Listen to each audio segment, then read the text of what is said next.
Antarctica doesn't have a voice, so she cannot really defend itself. She cannot speak for itself. So today we are here to change the narrative. Today we are here to present a new framework, and we are here to explore how the rights of nature can be combined and can be enhanced to protect Antarctica. I'm gonna just give you a bit of overview of how Antarctic Rights was born. So like many things that wanted to change, was born during the pandemic, so 2021. A group of people came together, so mainly scientists and activists and policymakers, but also environmental lawyers from a rights of nature background. They met and they thought, okay, but what if Antarctica had the right to speak for itself? We didn't think about it. It's just there is no indigenous population in Antarctica, so no one is really representing Antarctica at these international negotiations.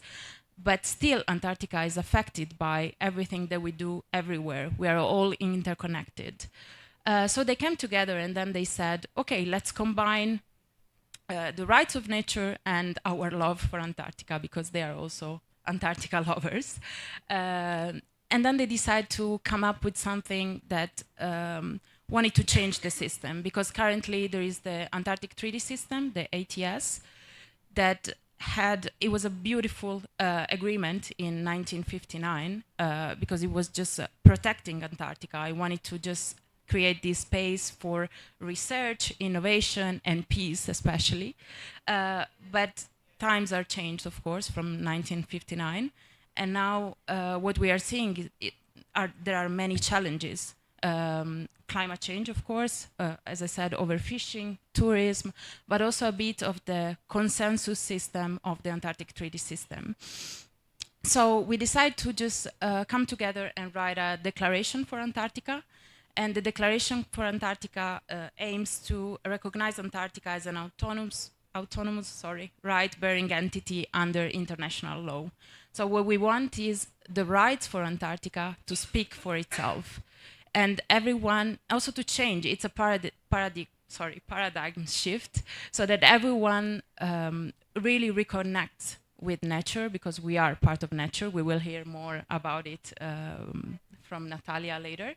And that's actually how the movement was built and the Antarctic Rights was built. So the Antarctica Declaration was born in 2023, and then since then we are actually starting. I will tell you more, a little bit more about the next steps later, but that's a bit of the story of the movement as well.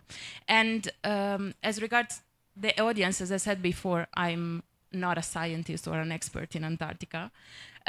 So that's also what we want to do. We want to reach everyone, because we need to, like, the challenge is there. We don't have time. And we want to explain how Antarctica is important for everyone and how it's actually affecting everyone. So yeah, I hope that you will enjoy the panel today. We will hear more how rights of nature and Antarctica are linked. So thank you very much. I will leave a picture of Antarctica in the back as well.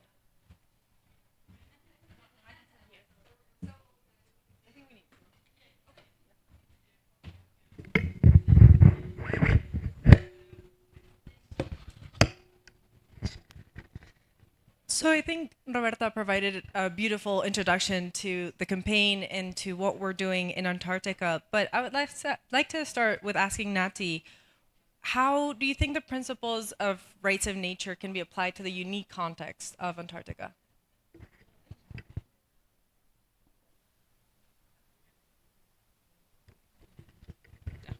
Hello. Thank you, everybody, for having us here. It's great to be at the IUCN space. Thank you for receiving us, and thanks for this amazing panel and for the work, Roberta, you are doing with this, with the working group for the rights of Antarctica. And also, thank you for bringing the picture of Antarctica, because I think that when we are talking about bringing the voice of Antarctica into the negotiations, we need her present. We need her to be here, and we need her to have a voice, and we need to visualize her. And I think that many people can hear her in many ways, but she's not able to speak for herself at a panel that is such a human-centered space. So I think that we're here to be able to speak on behalf of Antarctica and pretty much listen and hear what will she be saying if she was sitting here? Like she will be our next panelist. What will she be saying? And I think that many people are listening to this message. How our hearts are being we're being heartbroken when we see the ice melt and that anxiety that we're feeling about what's coming next. It's pretty much that voice of Antarctica, that voice that is also within us, telling us, I'm present, I'm here, I'm alive, and I need to be recognized as a living entity with rights. And not only with rights, but with rights with other beings that are around me. We now have many species, the emperor penguins, the seals, so many species in Antarctica that are also being threatened, that should have a voice in these negotiations. Where we're talking about biodiversity here at COP16 in Cali, we definitely need to be speaking on behalf of those species that are gonna go extinct or are threatened to be extinct because of what we are doing as human beings. And because that we are doing that, they deserve to have a voice. And I think that out of your question, Rafa, of how are these principles being taken care of, what we are doing with the Rights of Nature movement as GARN is really much putting together an amazing group of people that are doing this all over the world, that are waking up to the understanding that not do we need to grant rights, because we should not think about that anthropocentric perspective. Nature has inherent rights. What we're doing as civil society is pretty much promoting it to be considered and recognized by states. Many states are still very behind on the recognition of rights of nature. There are 37 countries that have rights of nature now. 17 of them have legal provisions for rights of nature. 22 have projects, and this is an amazing advancement. But only 37. We're still lacking many other countries to be able to give a voice to nature. And what we're pushing with the Rights of Nature movement and with GARN bringing people together is to make sure that everybody is pushing their own governments to be able to include legislation into their constitutions, into their ordinances, to be able to include the rights of nature and to be able to litigate, have a strategic litigation in favor of nature, because nature has inherent rights that need to be recognized. So these principles of having nature, understanding that nature is alive, that nature is threatened, that feeling what is happening when we see that Antarctica is leaking, is losing its precious ice, when we see those big masses of ice falling into the ocean, we're all feeling that fear. And I think that fear that we are feeling is what Antarctica is feeling. And if we can bring that voice, we should say, well, what are we doing? And Antarctica is maybe the first victim of climate change. We have so many victims. Antarctica, we should name it. Antarctica is a victim of climate change. And she should be part of not only these negotiations, but of the climate negotiations that are coming up in the following weeks, because she's one of the main victims. So, of course, this has everything to do with the rights of nature principles, because is this understanding that nature is not an object that we can exploit. It's a subject that we can protect. And although we know that Antarctica has a protected status, we know that that's going to be done in 2050. So it's not long lasting. We've seen that countries are already trying to explore for oil and others. So it's facing a biggest threat, not only of climate change. And although there is some protective status, Antarctica should be a rights-bearing entity and should not be a place where exploration or exploitation can happen. So this is really important that we take into account, and I'm really happy that we are talking about this, because I think it's the first time that Antarctica is having a voice, and I hope that we can do our best. I don't think that one person can represent her, but I think that many voices, if we unite and many voices we can express that fear that she must be feeling.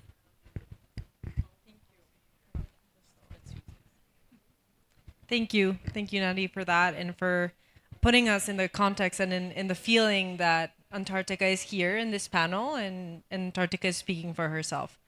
I want to move on to Dr. Rao to tell us a little bit about the challenges at the moment in implementing protected area strategies in Antarctica.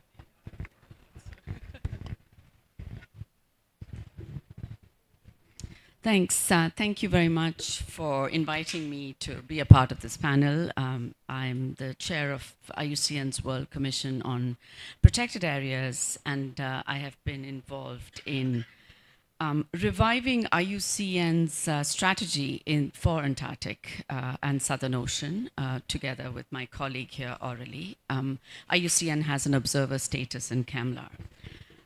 Before I start about the protected areas, I just want to say a few things about the significance of Antarctica. And I don't think I can really say any more than what our previous speakers have said. But I do want to provide the context and significance of what we are speaking about here today. Antarctica and the Southern Ocean represent about 20% of the Earth's surface. That's pretty significant. And it's hugely significant because of the disproportionate role Antarctica plays in the regulation of the Earth's climate systems. There is huge scientific evidence to show what the role Antarctica plays in terms of the ecosystem services it provides for humanity. It is the only continent with no human-induced extinctions.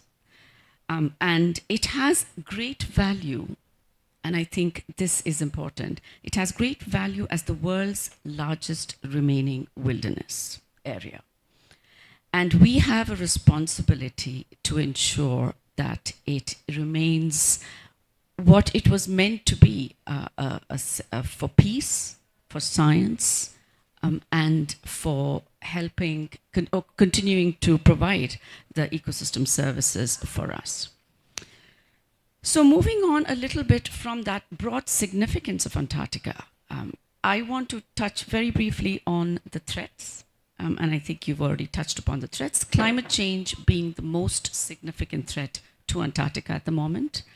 The retreating ice has huge implications for biodiversity, for breeding, for many different aspects of functioning of that ecosystem. Climate change is resulting in acidification, again, huge implications, including for the krill, which forms the basis of the Antarctic food chain. So there is a huge body of evidence that is speaking to the threats that are faced by Antarctica, which have been so eloquently summarized by my colleagues here. In addition to what has been discussed, which is climate change, there is tourism.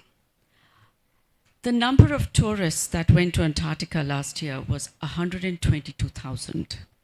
That's around roughly the number of tourists that have that were recorded as being visitors to Antarctica.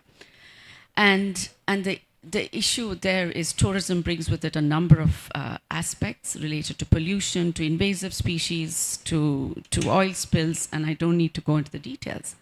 But the core problem at the base of the tourism issue is that there is no regulatory framework. There is no regulatory framework for the tourism. It continues.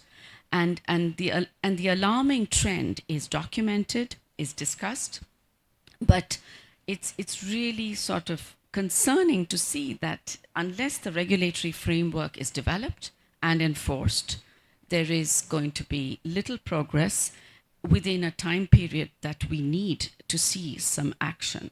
We need urgent action to control tourism in Antarctica.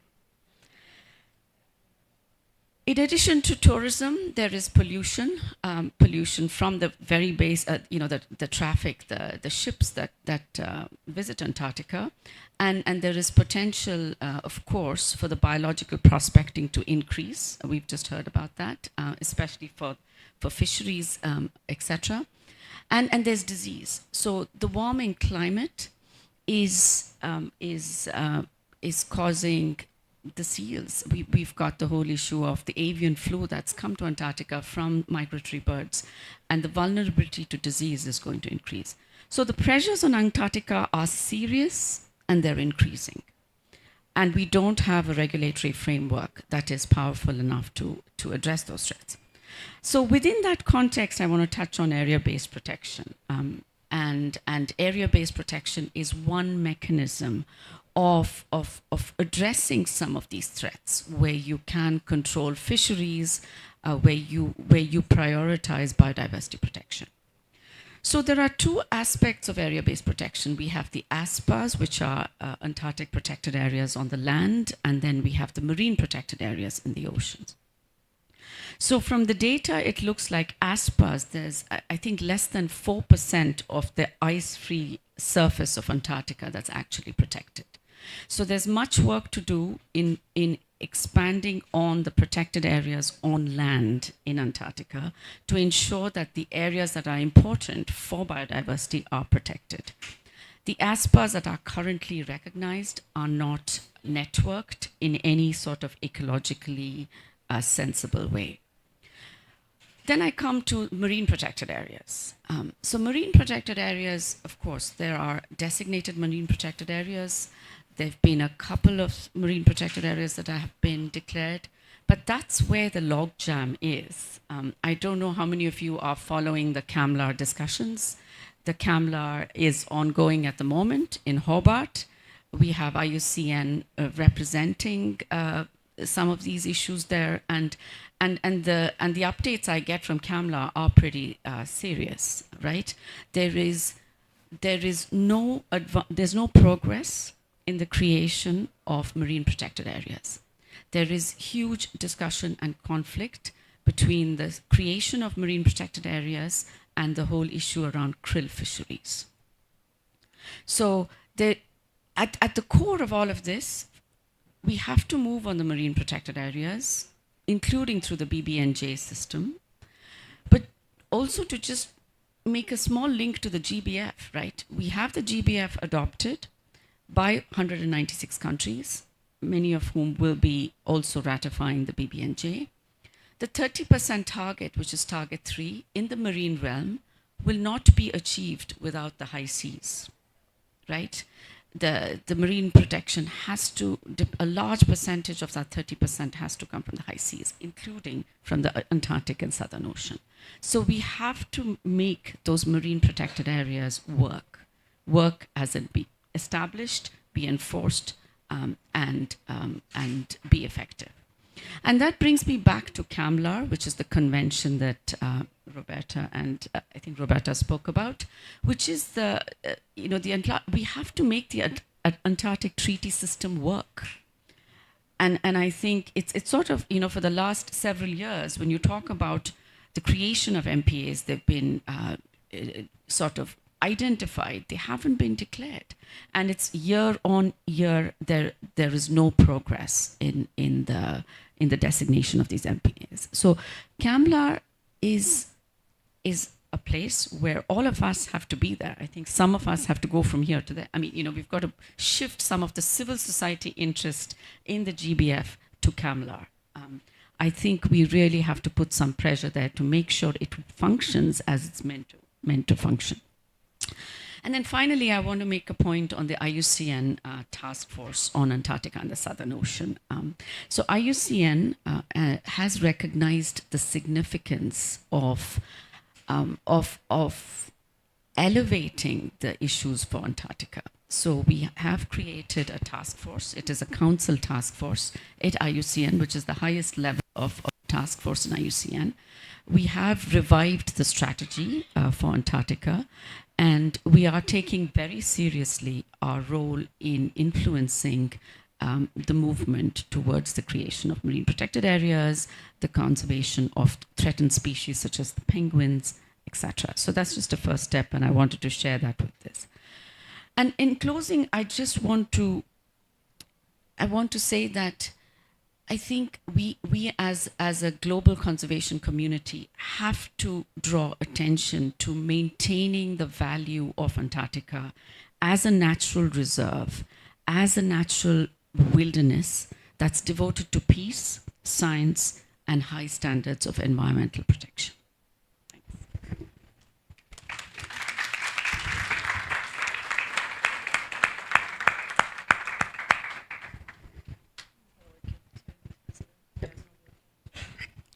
Thank you so much, Dr. Rao, for touching not only on the challenges and the threats, but also on what's already being done. And now I want to move over to Osprey. Osprey, it would be lovely if you can tell us a little bit about the synergies that you see between global grassroots movements for climate action and efforts to establish the rights of nature framework in Antarctica.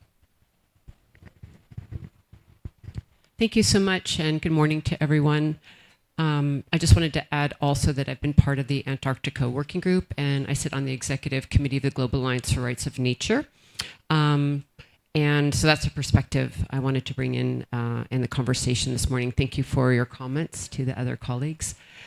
I think that one of the things that we need to look at when we're talking about the rights of nature in Antarctica and why, in addition to all the beautiful things that have already been said and strong points about why we need to protect Antarctica, I think one thing that it became very interesting for me in this campaign is that what happens in the Antarctica affects everyone around the entire planet. And that's something that we can all unite around. Because just as an example, with the climate crisis and the warming of the ice as it melts, it creates the rise of the ocean waters all over coastal regions all over the world. And you coming from a Mediterranean island, you're mentioning, there will be entire countries that go underwater. I've had conversations at the climate talks around island nation peoples trying to figure out where they're going to live if their islands go underwater. And so when we're looking at these huge areas like Antarctica and ice melt, this is something that influences every single person on the planet. Most people live close to the water. Most populations are in coastal regions. So I think that there's also an urgency that we could bring to this discussion around Antarctica and the land crying out for protection for the well-being of every species that is in Antarctica, but also the influence of Antarctica all over our Mother Earth and to people all over the world. And so I think this is one of the key campaigns of the rights of nature movement in Antarctica, is to bring attention to the fact not only of Antarctica, but why we need to change our systems around the environment. To really get to your question, Rafa, around why grassroots and civil society groups are so interested in this campaign is also because we are very clear, especially when we're in spaces here at COP16 or at the climate negotiations, that the systems we're in are not working. We should not even be here.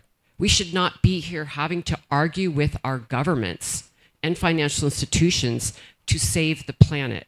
I mean, the entire context of why we're here also becomes absurd at a certain level. And one of the things that I think is very strong about the rights of nature movement is that it really puts Mother Earth into the center of the conversation when we're talking about our planetary boundaries, our regulatory systems in terms of our environmental laws. We have to understand right now that what we're doing, what governments are doing, what our environmental laws are doing are not working. We should not be in crisis after crisis after crisis, begging the governments, demanding from governments to change these systems. So one of the things that is a threat to Antarctica is all these new opening up of different of shipping industry going through Antarctica, which would be terrible for the region. And understanding that we cannot remove from the discussion of nature these systems of oppression that we live within. And just to name them explicitly, when we're talking about extractive industries, capitalism, and these systems of endless economic growth that drive the climate crisis, that drive biodiversity loss. One of the things that has been a big discussion here at COP16 is we're seeing the same thing that happened in the climate negotiations, which is corporations coming in, governments coming in, financial institutions coming in, and trying to create biodiversity credits, biodiversity offsets, and trying to resolve the climate crisis, the environmental crisis, through market mechanisms, which are the very thing that got us here in the first place. And what is so exciting about the rights of nature movement, it is not based on financialization and the commodification of nature. It completely turns our environmental laws upside down and inside out and says, no, we have to have Mother Earth at the center of the conversation. What is best for the thriving future of nature? And how do we respect those natural laws of Mother Earth? And so when we look at Antarctica, or for that matter, any other region, what does that region need? What does Mother Earth in that region need to live and thrive and survive? Which will also mean we as human beings will thrive and survive and be well, because we are all connected to the web of life. And so this is really key when we're looking at how we are going to change our systems of law to give nature rights. Not that we give rights, as Natty said, but that we can recognize them and demand that that is how we begin our negotiations, is from the natural laws and what the natural laws of Mother Earth are telling us we must do. And I don't think Mother Earth could be any louder right now between fires and floods and droughts. She's making it perfectly clear that we're not respecting her natural laws. And so I think this is one of the key things about bringing, as you were mentioning, which I really appreciate, like how do we connect this intervention of rights of nature into government negotiations? I think this is a task for all of us, is how do we really create a different framework or intervene into the current frameworks with a rights of nature initiative and an understanding of rights of nature. And I know, for example, at IUCN, there was a recognition of rights of nature at one of the big IUCN conferences, which we participated in. And so we don't have time now, but it would be great to have this discussion about how within these frameworks of protected zones, can we influence that with a rights of nature framework? Because until we really see that we respect the natural laws as the first thing, and we're not just negotiating little pieces of regulatory systems, which just keep diminishing Mother Earth's strength and viability and vitality, we have to change everything around how we are addressing nature. And that means putting Mother Earth first. That means putting rights of nature into the center. That means respecting the natural laws of the earth. And then we can go from there. So I wanted to add that to the conversation and why civil society is organizing around rights of nature in many different ways, because we don't see the current system as being viable in any way, shape, or form. Thank you.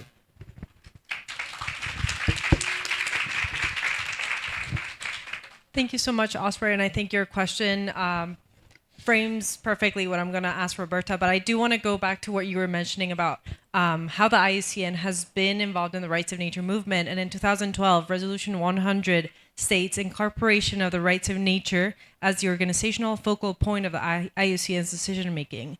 And in 2016, the IUCN World Declaration on Environmental Rule of Law states nature has the inherent right to exist, thrive, and evolve. So with that, Roberta, I wanted to ask you, given Antarctica's unique international governance under the Antarctic Treaty System, what specific challenges does your campaign face, and how do you think you will be addressing them?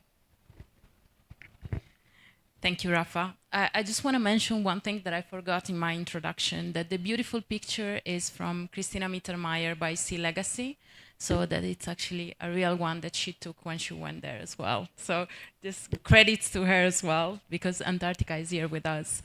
Going back to the Antarctic Treaty System, as Madhu was saying, it's a closed process at the moment. So I also want to focus the fact that we don't want to exclude the treaty system. We just want to complement and strengthen the treaty system, because actually, if you think about the Antarctic Treaty System, it was a revolutionary one. Like, it brought a lot of innovation. It talked about environmental protection. It talked about peace in a moment where there was the Cold War. So it has a lot of strengths. What we are saying at Antarctic Rights is also that we need to strengthen this treaty, because it's not addressing some of the challenges, but also from a governance point of view. At the moment, the Antarctic Treaty System is having some meetings. They are called Antarctic Treaty consultative meetings that they are held every year. This year they were in India, and next year they're gonna be in Milan. But those meetings are closed, so only the parties that signed the Antarctic Treaty Systems and some observatory organizations like the Antarctic Southern Ocean Coalition, for example, that they have the observers state that can participate. But then what about the others? What's happening there? Like, that's why we put the focus on the voice of Antarctica.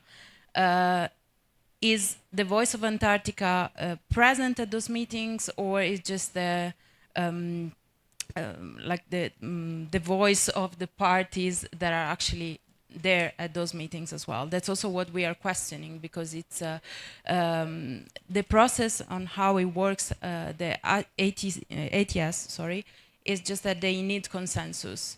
So the problem is that, as Madhu was mentioning before, a lot of times it just takes a lot of time to just take decisions, because someone is just blocking, is putting the veto on something, and then we need to strengthen that. We need to change this system as well. So from a campaign perspective, so going back to your question, actually, we want to involve everyone. So we are also raising awareness on this, on talking about this. As I said in my introduction, I didn't know anything about it. So for me, it was just a block of ice and penguins. I love penguins, but still, it was just very far away from me. So we want to also change the way that people see Antarctica and they perceive Antarctica, and also raise awareness on what's happening, how decisions are being made about Antarctica that are affecting the future of Antarctica, but also our future. As they were saying before, if the sea is rising, yeah, I can say bye to my house in Amsterdam, actually, or in a lot of places. So what we are trying to do in the campaign is also raising awareness, but also trying to have as many organizations from the civil society, or people that don't know about Antarctica, and people that are really expert about Antarctica at the same time, to be part of the alliance and then advocate for that and sign the declaration, so that this declaration will actually strengthen the Antarctic Treaty System. Thanks. Thank you so much, Roberta. And I want to echo what you said about changing the way in which people see Antarctica, because I think a lot of us think that it's a block of ice with penguins. But what is Antarctica's voice, and what is Antarctica? What would Antarctica want to say here at the negotiations? And I think the rights of nature approach does offer an environment that's a little bit more inviting, a little bit less. I don't know. Some scientific movements, to me specifically, are a little scary, because I don't know enough. I don't know enough about Antarctica. But rights of nature, you don't have to be an expert in order to be an advocate for rights of nature and the rights of Antarctica. So I want to go back to Nati and ask you, how might the concept of rights of nature for Antarctica influence or be influenced by similar movements in other parts of the world, and similar campaigns such as the rights of the Amazon? Thank you, Rafa. And I was thinking that now I understand why, Roberta, you're working on Antarctica. You're from an island and you live in Amsterdam. So if you're not worried about Antarctica, and in Venice, so you should definitely be worried about what's going on in Antarctica. But going out of that joke, I just want to make sure that we are understanding that when we're working and thinking about the rights of Antarctica, I was making that connection, Rafa, actually, with the question you're doing. We actually yesterday. It seemed like a long time ago, but yesterday, we launched the Declaration for the Rights of the Amazon. And it was a really amazing launch where we gathered with many people from civil society, indigenous organizations that we met in Fospa, Bolivia this year. And we created this Declaration of the Rights of the Amazon. And we made a call specifically for this COP for Amazonian countries to sign on, support this Declaration for the Rights of the Amazon, understanding that the Amazon is maybe the most important biome to cool the planet. If we want to cool the planet, we need to make sure that we're taking care of the Amazon, that we are protecting the Amazon, and that we understand that it's a living biome and that it has its own rights. And that is what we launched yesterday. And I think that it's not a coincidence, and we're fortunate that we're doing it here in Colombia. That is a country that in 2019 passed a verdict. Judge Tolosa in 2019 passed a judgment for the rights of the Amazon, the rights of future generations. And Colombia, as a country that has 22 and more cases of rights of nature, is definitely a space where this movement is growing quite a bit. And the government of Colombia actually supported that declaration. The Minister of Environment, Susana Mohamed, that is actually the president of the COP16, was there yesterday as well, speaking on behalf of why we need the rights of the Amazon. And we've had the support of having a call to other governments of the Amazon to say, maybe there's a need to be speaking not only of like my part in Ecuador, my part in Colombia, and my part of Brazil, that everybody thinks that the Amazon is only in Brazil. You know, like the Andes, Amazonian Andes are quite important to be able to maintain the rest of the Amazon. So how do we understand the Amazon as this integrated biome that has rights and that is alive, and how do we work with that and give the Amazon a voice? And I see the Amazon as the warrior. You know, the Amazon is cooling the planet, is like sequestrating CO2. I hear the word sequestrating because I feel that we're talking about this war. You know, I think that we need to change even the language, but it's having such an important role in the world. Whereas Antarctica is like over there, you know, we don't see it. Sometimes they don't even like, draw it in the map.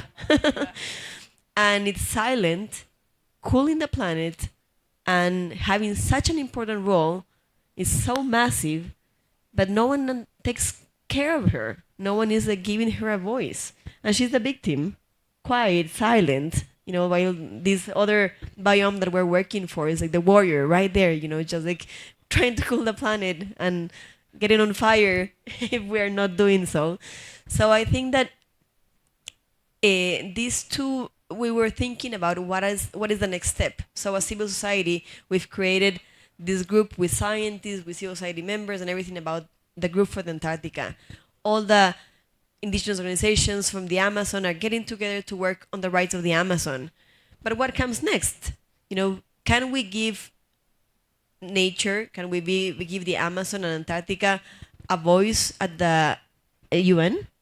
Can the UN have, you know, those biomes have a voice and have like a group of people representing that voice and making sure that the voice of the Amazon and Antarctica is being represented at the UN? I think it's possible. Yesterday we were talking with the government of Colombia and some others, and they were already thinking about, okay, when next year the presidents of the Amazon gather around, let's work on an ecocentric dialogue for the Amazon. You know, and that's an issue of just like getting together and getting organized so that we can make sure that not only are we speaking about this amazing and beautiful idea that nature has rights, great, but how do we move to the next step where Antarctica has a seat, you know, and has scientists and indigenous people and civil society and governments and people that are aware of talking on behalf of nature, and not only that colonized perspective of whoever came to Antarctica and got a flag and said, this piece is mine. That is pretty much that colonization mindset that is pretty much what governs Antarctica right now.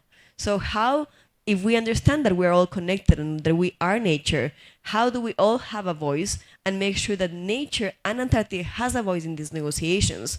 Here, you know, like I hope that during the next biodiversity conference, we can have actually a booth, a panel, you know, representing those key biomes where that voice is being represented, and that voice can be represented in the big room where someone, not only one person, I don't think that one person can represent such a huge ecosystem and such a big space, but a group of people can understand what does she need. And I feel that yesterday we're talking, and I heard these people saying, like, why are we negotiating? We shouldn't be negotiating everything. The word negotiation shouldn't be present. It's like, why are we not, you know, just like taking the big decisions of changing the paradigm and changing what we're doing to the earth? And I think it's very important what was said yesterday as well, that, you know, the whole campaign of the CDB was like, you know, the animals coming here and like talking. Yes, are we really talking on behalf of them? Are we really talking on behalf of Antarctica? Are we really talking on behalf of the Amazon and the forests and the mountains? You know, that should be like the most important voice there, not to negotiate anything, but to solve this crisis, to make real solutions. And the real solutions are not going to happen if nature's voice is not present in the negotiations, because we're not trying to negotiate what comes next and who can make more business out of this. And I'm really worried, to be honest. What Osprey was saying about the commodification of nature is so true. And I'm also worried because I realize that many of the civil society organizations are coming for this COP for the first week. And then next week, all the financing sector is going to come. And next week, many of the decisions are going to be taken. And they're going to be taken around, how do we make another business out of this? How do we profit out of this? How do we really make sure that we have biodiversity offsets and biodiversity credits and make a new business out of this? And I think that that is really important that we take in consideration that voice of nature that we're trying to bring into this panel is not only in this panel, but throughout the whole 2 weeks, and that those conversations, not negotiations, that are going to happen next week, really take advantage, take in consideration these proposals that are coming from civil society, because I think that I was in a panel where someone said, "Thank you for talking about the rights of nature because I'm not allowed to. My organization is not allowing me to talk about this." Why are we not allowed to speak on behalf of nature? That's so constraining. That's really worrisome. So let's be bold this couple of weeks. Let's be bold the rest of the time. And let's be bold with the decisions when we are thinking about if the future that we want is a different future, then let's have the UN have a seat for nature, have a seat for Antarctica, have a seat for the Amazon.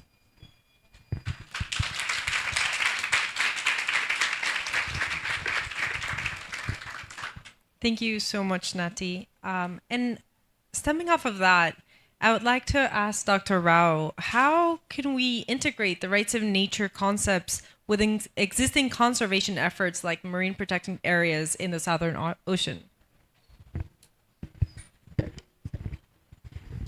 Thanks for that. I think actually the way to integrate the rights of nature is what's currently happening now. So, you see a growing body of evidence of countries, making it legal. You've got a growing body of evidence where countries recognize rivers having their own rights, etc. So I think that's it going in the right direction. The legal aspects of it, so there is lots of work going on within the World Commission on Environmental Law, which is a sister commission, and which one of you just commented on. There is a task force on just this, on the rights of nature. So we want to make sure that, we've got the legal side of things, very clear. The integration, I think, has to come in at the level of not just at, the marine protected areas are one aspect of the whole, the conservation scene, as it were. I think the integration has to come at much higher levels. I think, for example, what we want to look at is alignment between what is being committed to in the GBF and what is being negotiated within the CAMLAR. So, we need to see consistency. So more than integration, I think as civil society, our role could be to ensure and hold accountable. So accountability is the other thing. We can't have one position in the GBF and another position in CAMLAR. So the role of civil society is to ensure accountability and consistency in commitments and actions on commitments across the various treaty systems. So that's where I think the integration is going to come. The integration will also come in terms of, for those countries that have recognized legally the rights of nature, I would say you could integrate that into the national biodiversity strategy and action plans that these countries have developed and should have submitted for this COP.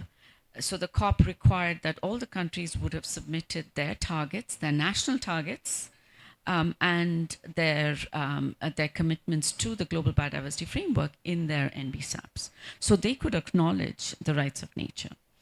But at the end of the day, it is really that, I just keep coming back to the consistency, in positioning. And we, as the conservation community, have to not take our eyes off that thing. So if you have committed to a 30% target globally, or if you've committed to the BBNJ, what are your responsibilities, and sort of track it from that and call out inconsistencies. But I would also like to say that I agree there are some things that should be non-negotiable. You can't negotiate everything. And I think there is some value to, recognizing that some things are non-negotiable. And in the last point I'd like to make is that we need every voice at the table. We need the science. We need the legal, what shall I say, the background, the fundamental legal basis. We need civil society, and we need rights of nature to be at the table. So it's not one or the other. And I think that's also something you want to communicate very clearly. And I heard Roberta say that. We've got to make CAMLA work. We've got to have rights of nature at the table. So to answer your question, it's a whole series of things that we have to do. But I think you are on the right track. We are taking the first steps. It's just that, as somebody said, it's all the way down south, and it's only those who want to, the tourists and the scientists who know what's happening there. But once you dive into what's happening there, it is really alarming. And it is about fisheries. It is about aquaculture, actually. In a way, if you really link what's happening there, the krill fisheries that are used for aquaculture feed. So it really comes back, if you follow the chain, to food systems. So I think it's a complex setup, and there's no one size fits all strategy, as always, and we've got to come at it from different angles.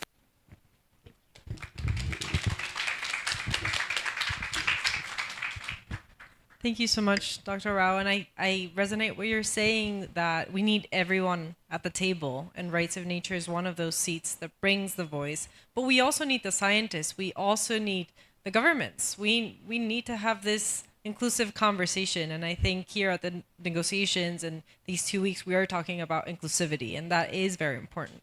So I want to move on to Osprey, and I know, Osprey, you have to run to a press conference, but before you go, I wanted to ask you, how can diverse coalitions, including women coalitions and Indigenous peoples, be mobilized to support the protection of Antarctica's ecosystems within a rights of nature perspective? So I think we're having the discussion in many ways already around people's involvement and being inclusive. And I think that, we have to think in a systemic way. So first of all, and I'm really glad that you brought up the issue of how different countries already are implementing rights of nature locally. And so I think it's a matter of how we build out our movement to include everyone that you mentioned, Rafa. So we have people working at a very local level on rights of nature initiatives, whether that's protecting their community from fracking or from some project of extraction in their community. And there have been many cases that have been won all over the world.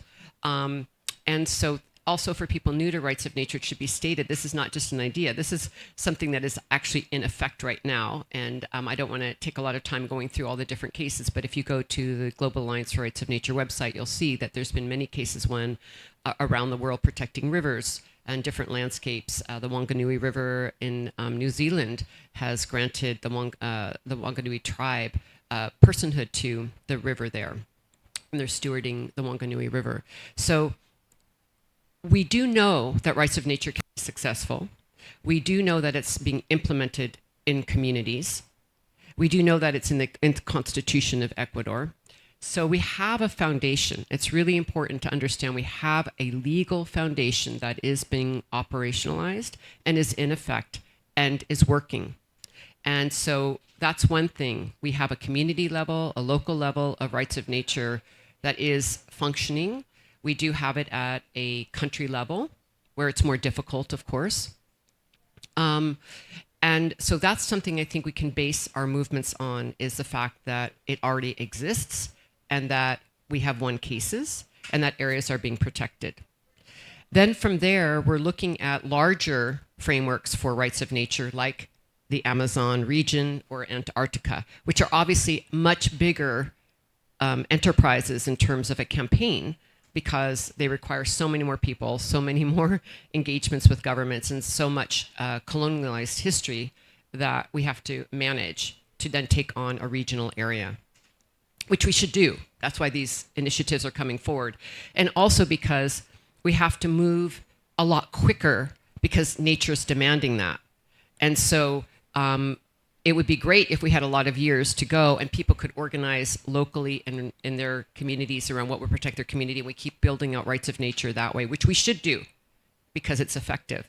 But also many of us in the movement had started to realize we need to think bigger and broader because of what is happening with what many scholars are calling a polycrisis at every level.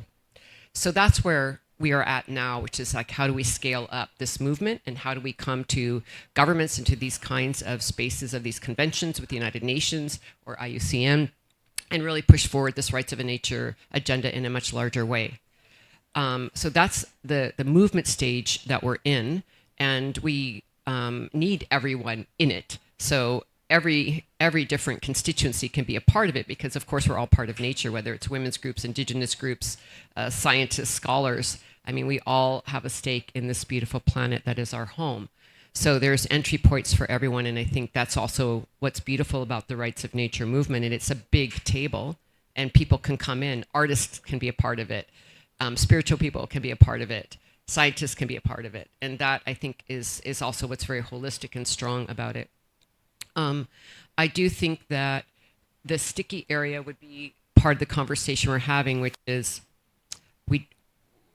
in some cases, I think we actually need to replace systems that are there and have different legal frameworks. I do think that if there are treaties, like we're talking about today, in the Antarctica region, that we have to work with them. There's people who have been working to protect these areas for a long time. We can't just, hi, we're the new kid on the block. We're taking over here with rights of nature. So I think there's a lot of diplomacy that's required around areas that have people already who have been managing and working to conserve areas.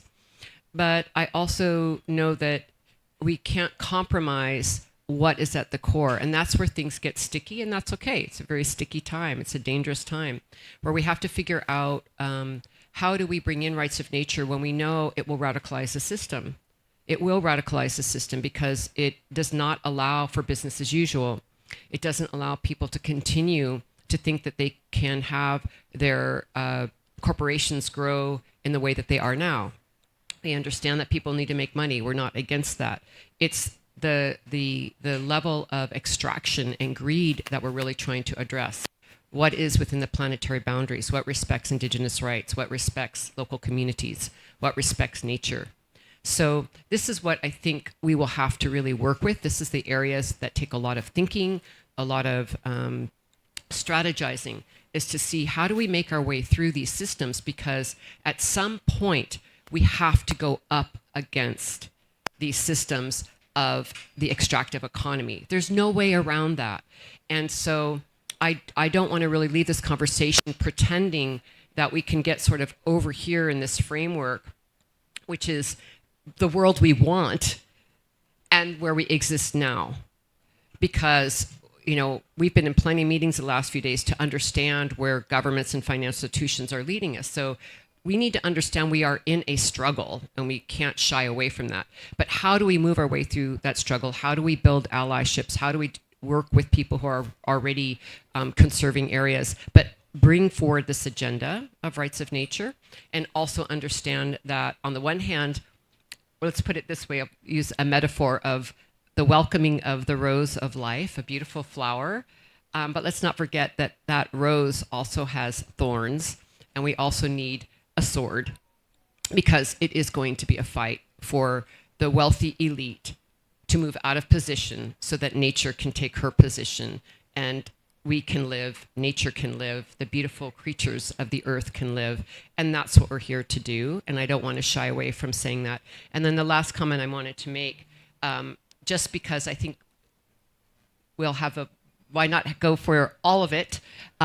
We need to work, I think, specifically on the Antarctica campaign, the Amazon campaign, but also earlier this week at our Rights of Nature conference, we introduced a press conference. We introduced a global initiative for a universal declaration on the rights of nature, pathways to establish a mechanism for endorsement and adoption by world governments. Because in essence, we need to have an entire system change. And so this is based on the UN Universal Declaration on the Rights of Mother Earth that came out of Cochabamba in 2010. And it's an extension of that, but it is a way for global governments to begin to be part of an initiative to really talk about how can we bring this into the UN system, into governments, and really talk about having the Universal Declaration on the Rights of Nature, on the rights of Mother Earth, in the same way that we have the Universal Declaration on human rights. We have human rights. Nature needs to have those same rights. Thank you.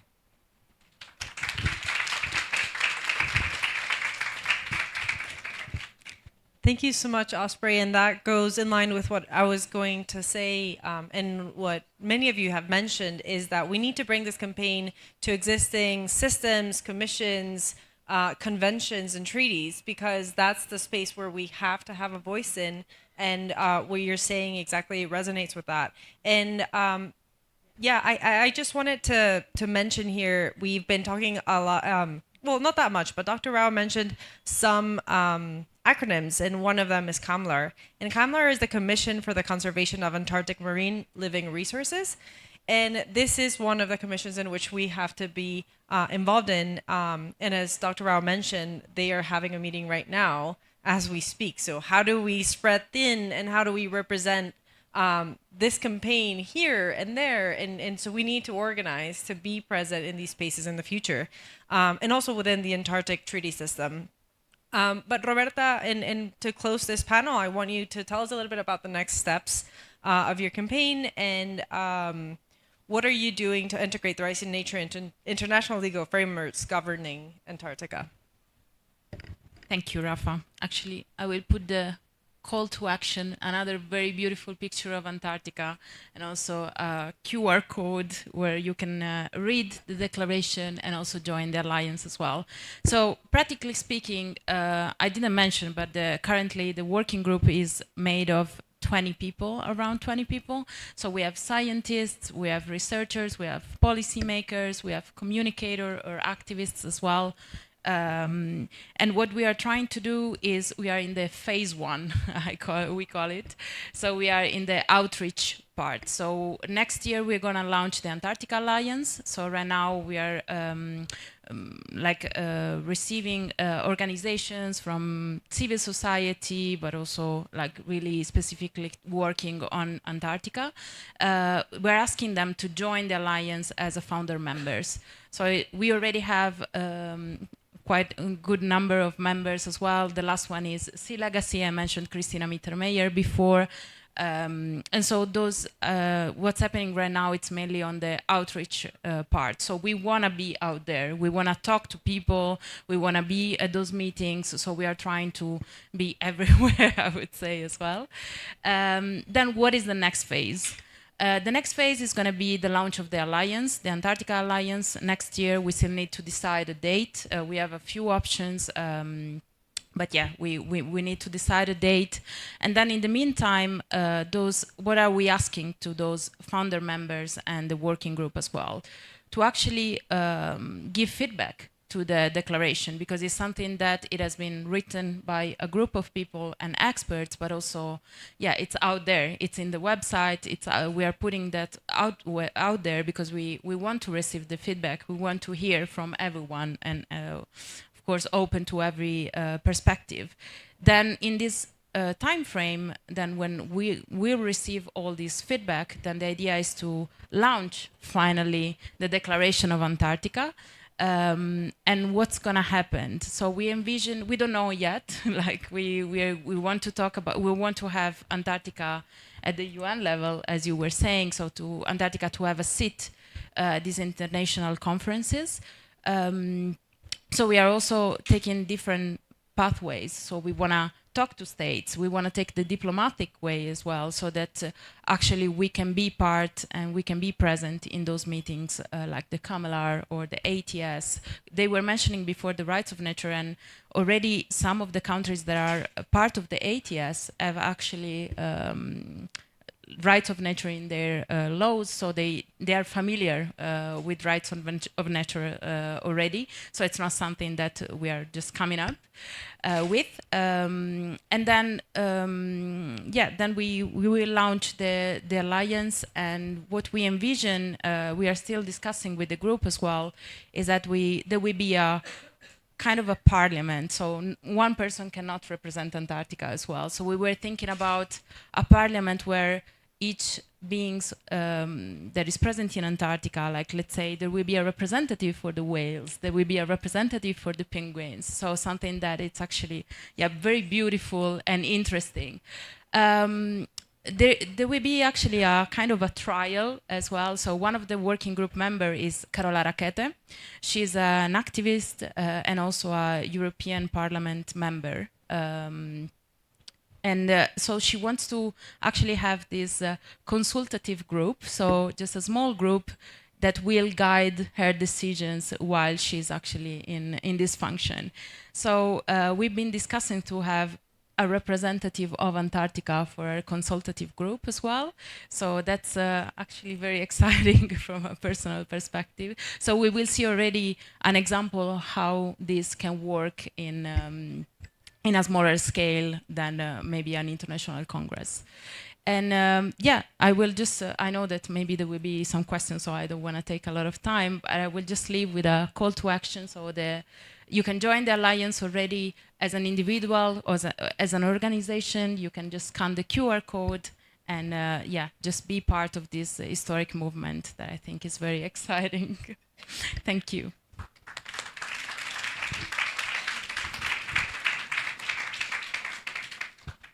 Thank you so much, Roberta. And I think we have time for one or two questions, so I want to open it to the crowd. Yeah, we see a question in the back.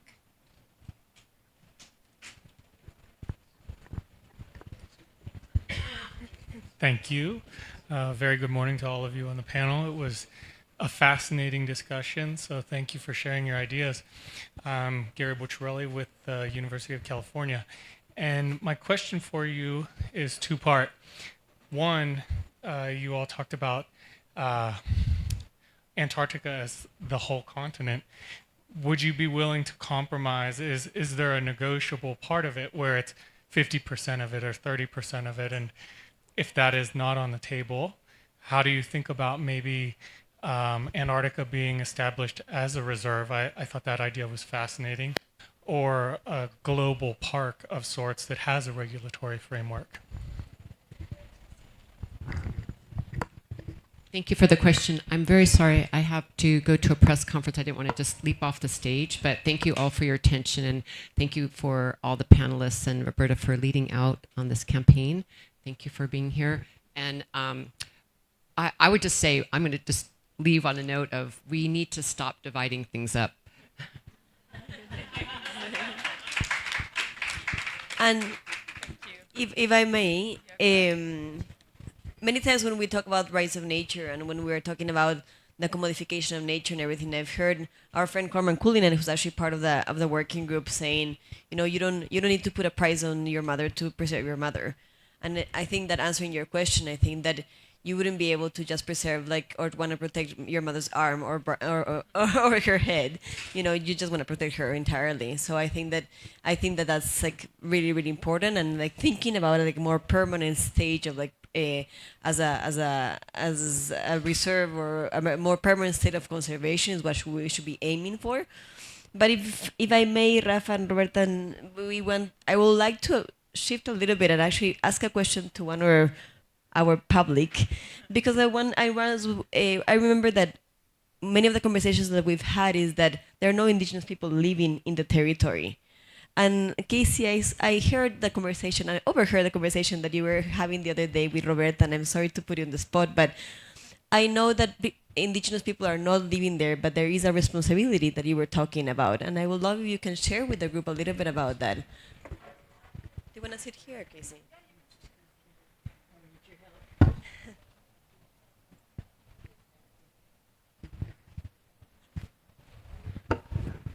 I don't mean to put you on the spot, but Thank you all for everything you've said. It's very deep, and I'm sitting there with my daughter and talking in my own mind about things like the Declaration for the Amazon yesterday.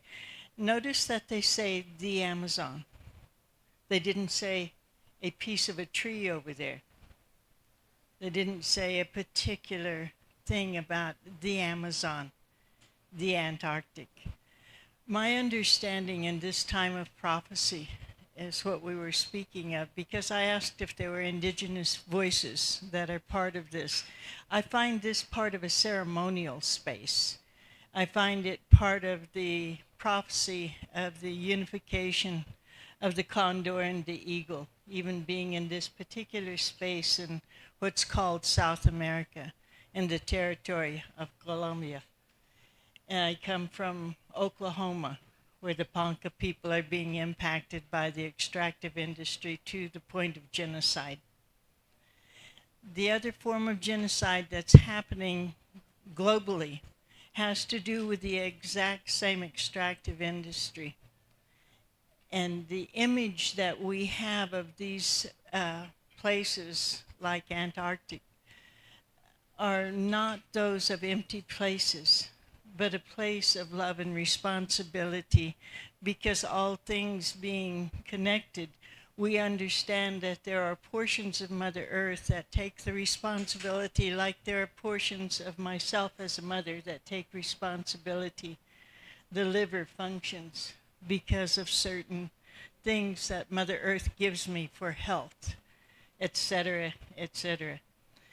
And I was mentioning to them that in our prayers, in our morning prayers, when we awaken, we're taught to walk around ourselves and to see what it is that we need before we move outward into the circle of not just humanity, but all living things, and our Mother Earth as a living being.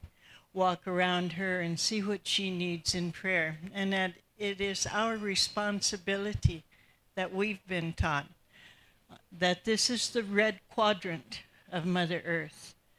From the tip of the Arctic to the tip of the Antarctic is a red quadrant of Red Nations people, and that it is our responsibility and our honor to care for those areas and to make sure that within the spiritual realm, which is the real realm of how we are supposed to be thinking of ourselves in relationship to all things, our mother, the earth, our father, the sky, our relatives that wear feathers, and you call them penguins, those krill, those little bitty entities that are now fashionable to go in cosmetics. Those kind of things are entities that are interrelated and have an inherent right to life.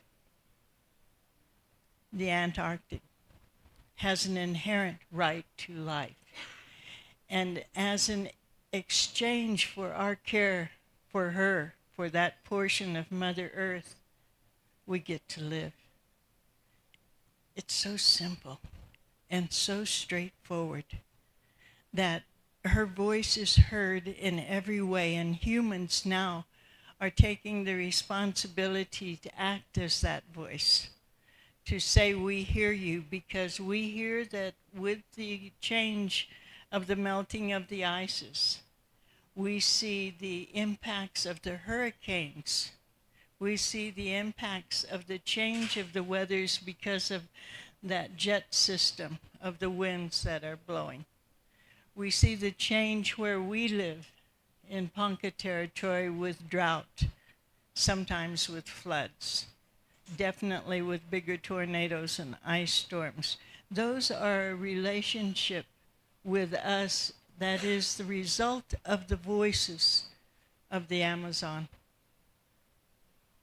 of the Antarctic, of the Arctic, of the Mother Ocean, and all of the interrelated beings. Thank you.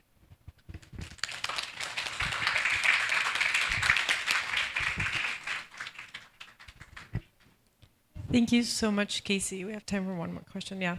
Thank you so much, Casey, and thank you, Nadi, to for putting Casey on the spot. We always love hearing you. We have time for one more question. I really love the way that. Oh, that was loud. I really love the way that you opened with your love for the Antarctic. It was a bit, and I don't think people here do that enough, and it just instantly drew me into this whole session. So thank you for that. The thing I wanted to ask is, how did someone from an island in the Mediterranean end up falling in love with the Antarctic? I think that's the bit we all want to know.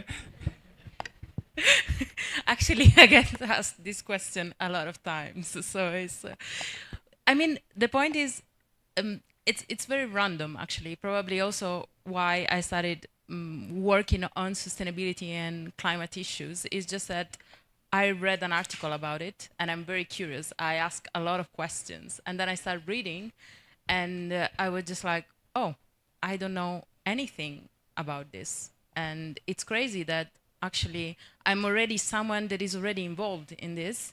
So I have my level of knowledge, and yeah, I'm not actually involved in anything. And for me, Antarctica, I will be very honest, was just a bunch of eyes, some research, and then some penguins. That's it. So then I read an article. It was actually about krill. Maybe I might sound very silly, but maybe I am. So, and I discovered that krill glow. So I was like, oh, okay, that's really cool. And then I started reading a lot about the animals and all that is around the Antarctic, the Southern Ocean. And I said, this, as Madhu was saying before, is 20% of our planet. And for me, it was just completely, yeah, I didn't know anything about it. So yeah, then out of luck, I saw this vacancy for the campaign, and then I started working on that, and we started working on the campaign, and I got to know more, and I thought that this cannot just only be, especially as a communicator, sometimes we have this.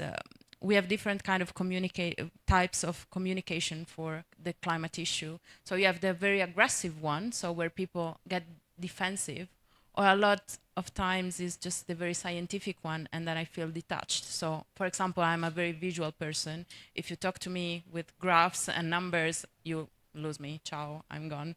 So that's also why I think this approach is really like in the middle way, because you can engage a lot of audiences talking about stories as well, the story of the krill, the glow, and like all of this. So yeah, that's how. Thanks.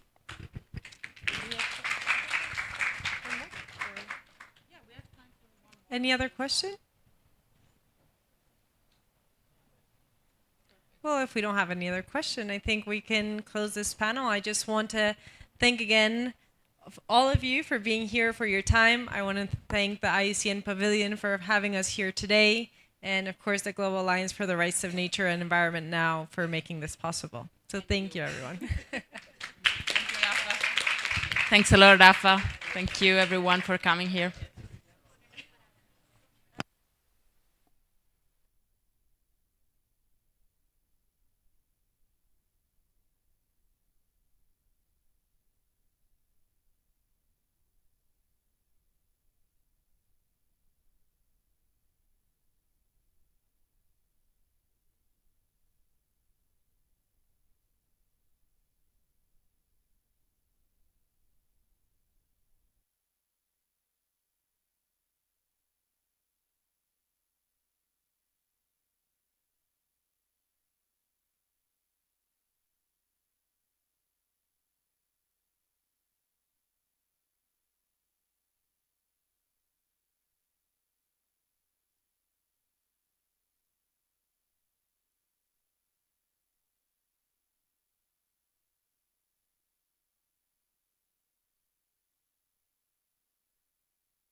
I noticed on the sheet the organization name is wrong, but you know the world.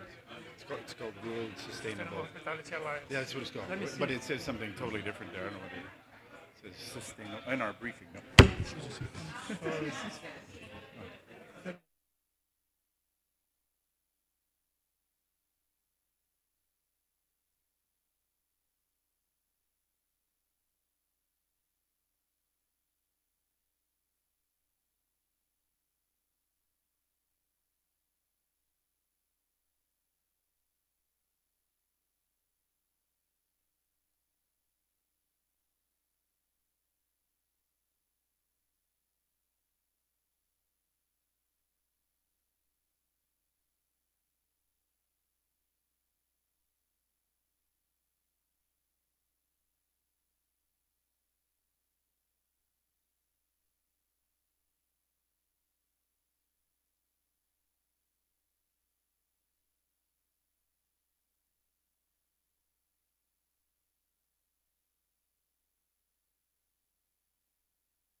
Hello, everyone.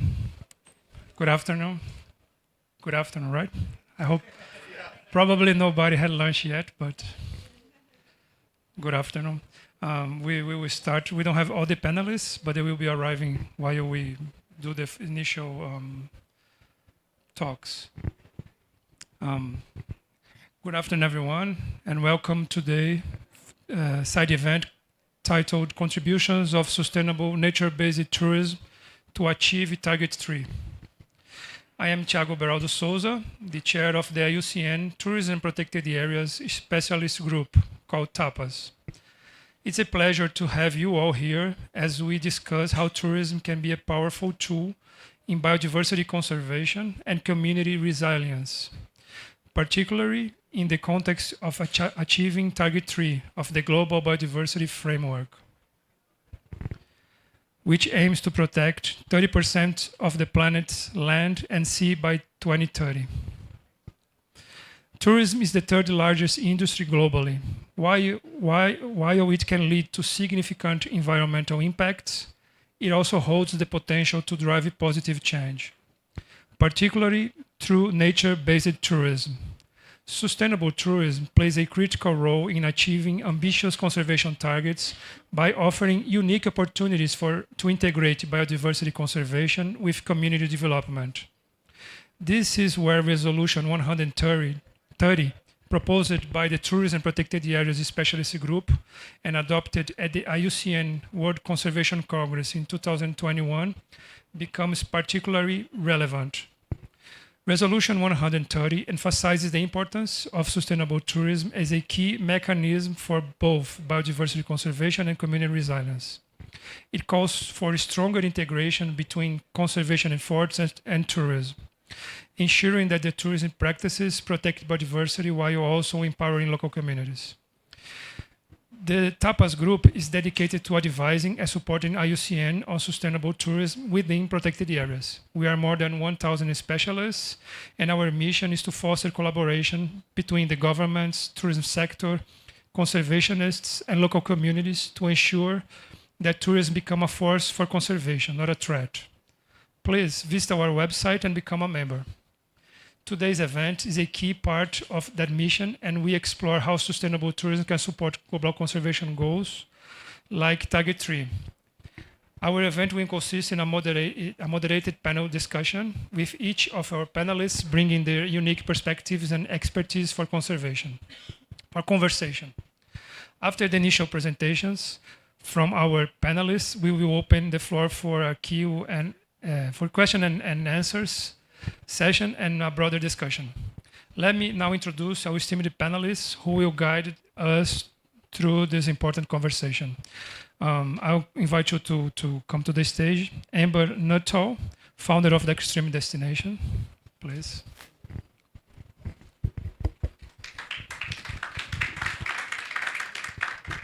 Richard Edwards, Regional Manager of the Planet Terra for Americas. Glenn Mundswyk, CEO of the World Sustainable Hospitality Alliance. Karin Hagar, Senior Advisor for Sustainability and Biodiversity at Roland Berger.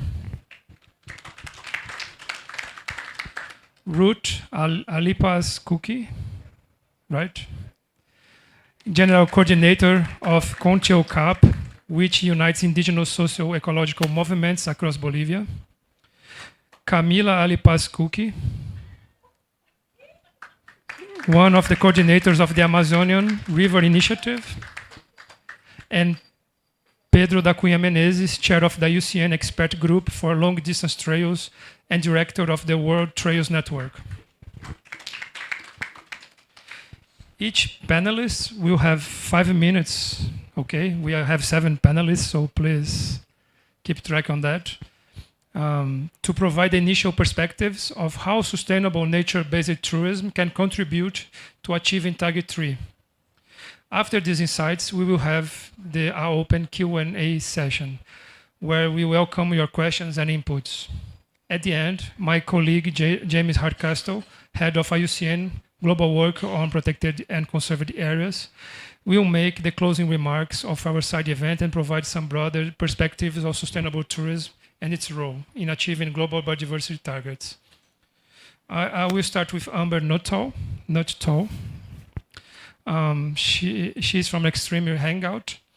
Driven by a lifelong passion for wildlife and the outdoors and the adventure, Amber Nuttall channels her energy into celebrating impactful grassroots organization and business leaders through her environmental platform, the Extreme Hangout. She advises brands on sustainability strategies, leveraging her deep connection with nature and adventure to promote eco-conscious initiatives. As a dedicated environmentalist, Amber has been actively involved with the Bahamas Reef Environment Educational Foundation and serves on its board. She also plays a key role as the advisor and ambassador of the Blue Marine Foundation, contributing for ocean conservation efforts. In 2016, she paddleboarded the 236 miles of the River Thames, followed by an even more ambitious feat in 2017, become the first woman to cross the English Channel on a paddleboard to raise awareness and funds for ocean conservation. Welcome, Amber. We have another microphone. Thank you. I am afraid I had no idea you were going to read all of that. It was probably too much information. But it is really my pleasure, Tiago. Thank you so much for inviting me to be here, and particularly amongst such an esteemed group of fellow panelists. So I work at Extreme International. We are an extreme and adventure sports company. We were founded 30 years ago next year, and initially as a media business. As we all know, media has changed a hell of a lot over the course of the last 30 years. The TV channel, which was the starting point, was sold off. And actually, it's my husband who founded the business. He started to look to the world of social media. And the reason why I'm talking to you about that today is because the vast majority of our fans on social media today are between the age of 18 and 30. And we have 18 plus million fans on our social media platform. And we did 2.6 billion video views last year. And I'm not saying that to boast or show off. I'm just saying that this is a bunch of young people who come from all over the world who are looking to get outdoors. And post-COVID, I know that resonates with everybody who lives in a city. And I think it resonates anyway with people who live out in the wilds or in the countryside or whatever you might want to call it. We have seen such a huge uptake and interest in just being part of nature again and realigning ourselves and our values with that. And increasingly we see that in what people are looking for in the tourism space. At Extreme, I mentioned we started off as a media platform. This evolution has happened that we now are working with government bodies and municipalities all around the world, advising them on their strategies to allow not just their young people, some of us older adventurers as well, to get out into nature, but to do it responsibly, but also be able to give back to nature. We've got our 30 by 30 goals, and they are imperative that we reach them on the ocean, in the oceans and on land as well. And there is so much that can be done, and tourism can be super brilliantly impactful in a really deeply positive way. But as Thiago mentioned as well, I have a connection to the Bahamas. I spent half of my life on the islands in the Bahamas, and I watched what the impacts of tourism on our beautiful islands has been out there, and I promise you it has not all been good. So yeah, if you just want to look at GDP, and I mean, somebody turned around to me yesterday and said, well, they're the most successful islands in the Caribbean. I'm like, it just depends on which lens you're looking at this through. Because with it, the cost has been extraordinary, and that cost is not considered properly today. And that is a deep tragedy. I was just chatting with a couple of my fellow panelists before we started. One of the islands in the Bahamas is called Paradise Island. And when I moved to the Bahamas in 1979, trust me, it was a paradise island. Today, please look it up. I'm not going to mention the hotel groups, but no. I think the real message that I have today is that we can do better. We can do way better. We're human beings. We evolve. We're really brilliant at this stuff. And it's so easy, particularly for our young people, but actually I think for everybody in this room, it's why we're all here, so easy to get excited about nature and what we can do and the regenerative qualities that nature has, thank the Lord, that Mother Nature is going to help us to get there. So I think I'm just going to end with that because I reckon that's at least probably 5 minutes, and I hope that was an okay place to start.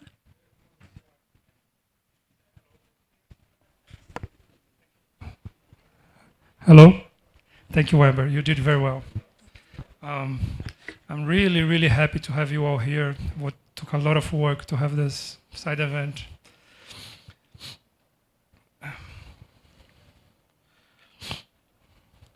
Now I would like to call Richard. Richard Bazan has 40 years of experience, which includes leadership in public, private, and non-governmental projects in community tourism, value chains, tourist destination marketing, cultural identity, and food and music heritage. 10 years involved in university, teaching in Peru, Bolivia, Mexico, and France, and more than 110 conferences and seminars given inside and outside his country. He has a master's degree in public management and studies in marketing and communication of tourist destinations. Together with his team, Richard today leads all Planet Terra's program in the Americas and directs its growth in alliance with multi-sectoral stakeholders who present one of the most biodiversity destinations on the planet. Please, Richard. Well, good afternoon, everyone. It's a pleasure to be here on behalf of Planet Terra. Hello, Ruth, Camila. It's a pleasure to share in the panel with you. And actually, I bring this in the first place because this COP is really interesting because they give the opportunity for communities, indigenous community, to speak out. And there is something the industry needs to. I mean, they're constantly understanding and learning from you in regards to nature solutions, but most of it in regards to our own approach from the industry, from tourism industry sector, how we can understand their complexity on communities. And actually, what we do in Planet Terra is putting together 3 parts of a system, which is basically our innovative model in the sector. You know, Planet Terra for 20 years has been working with community tourism projects for G-Adventures, but now we open our organization to work with G-Adventures, with Evanios, with Iberostar, and now we are growing with different other corporate partners. But what we do and how we contribute to nature-based solutions is that we understand that the industry needs to invest in people's knowledge, in ancestral knowledge, putting that together. But it's not easy because investing in like a corridor or a destination that not necessarily is part of a tourism destination sometimes questions the very own foundations of what should I invest in that? But the very basis for our organizations to invest in communities that are working in tree growing planting projects, in regeneration projects, is because that investment, in this case, in our case, at this stage from G Adventures, allows many communities, allows many NGOs or different other organizations that are related to tree growing, planting, or reforestation or restoration projects, the possibility that the community can be integrated. Even in that first project, like for instance, we have a project in Guatemala, in Quetzaltenango, in the highlands and in the coastal side, in the south. And it's been really interesting to see how this investment that came from the tourism sector, from the tourism industry, allowed them to have something that many communities nowadays are lacking or losing, is the sense of a family and the sense of a community.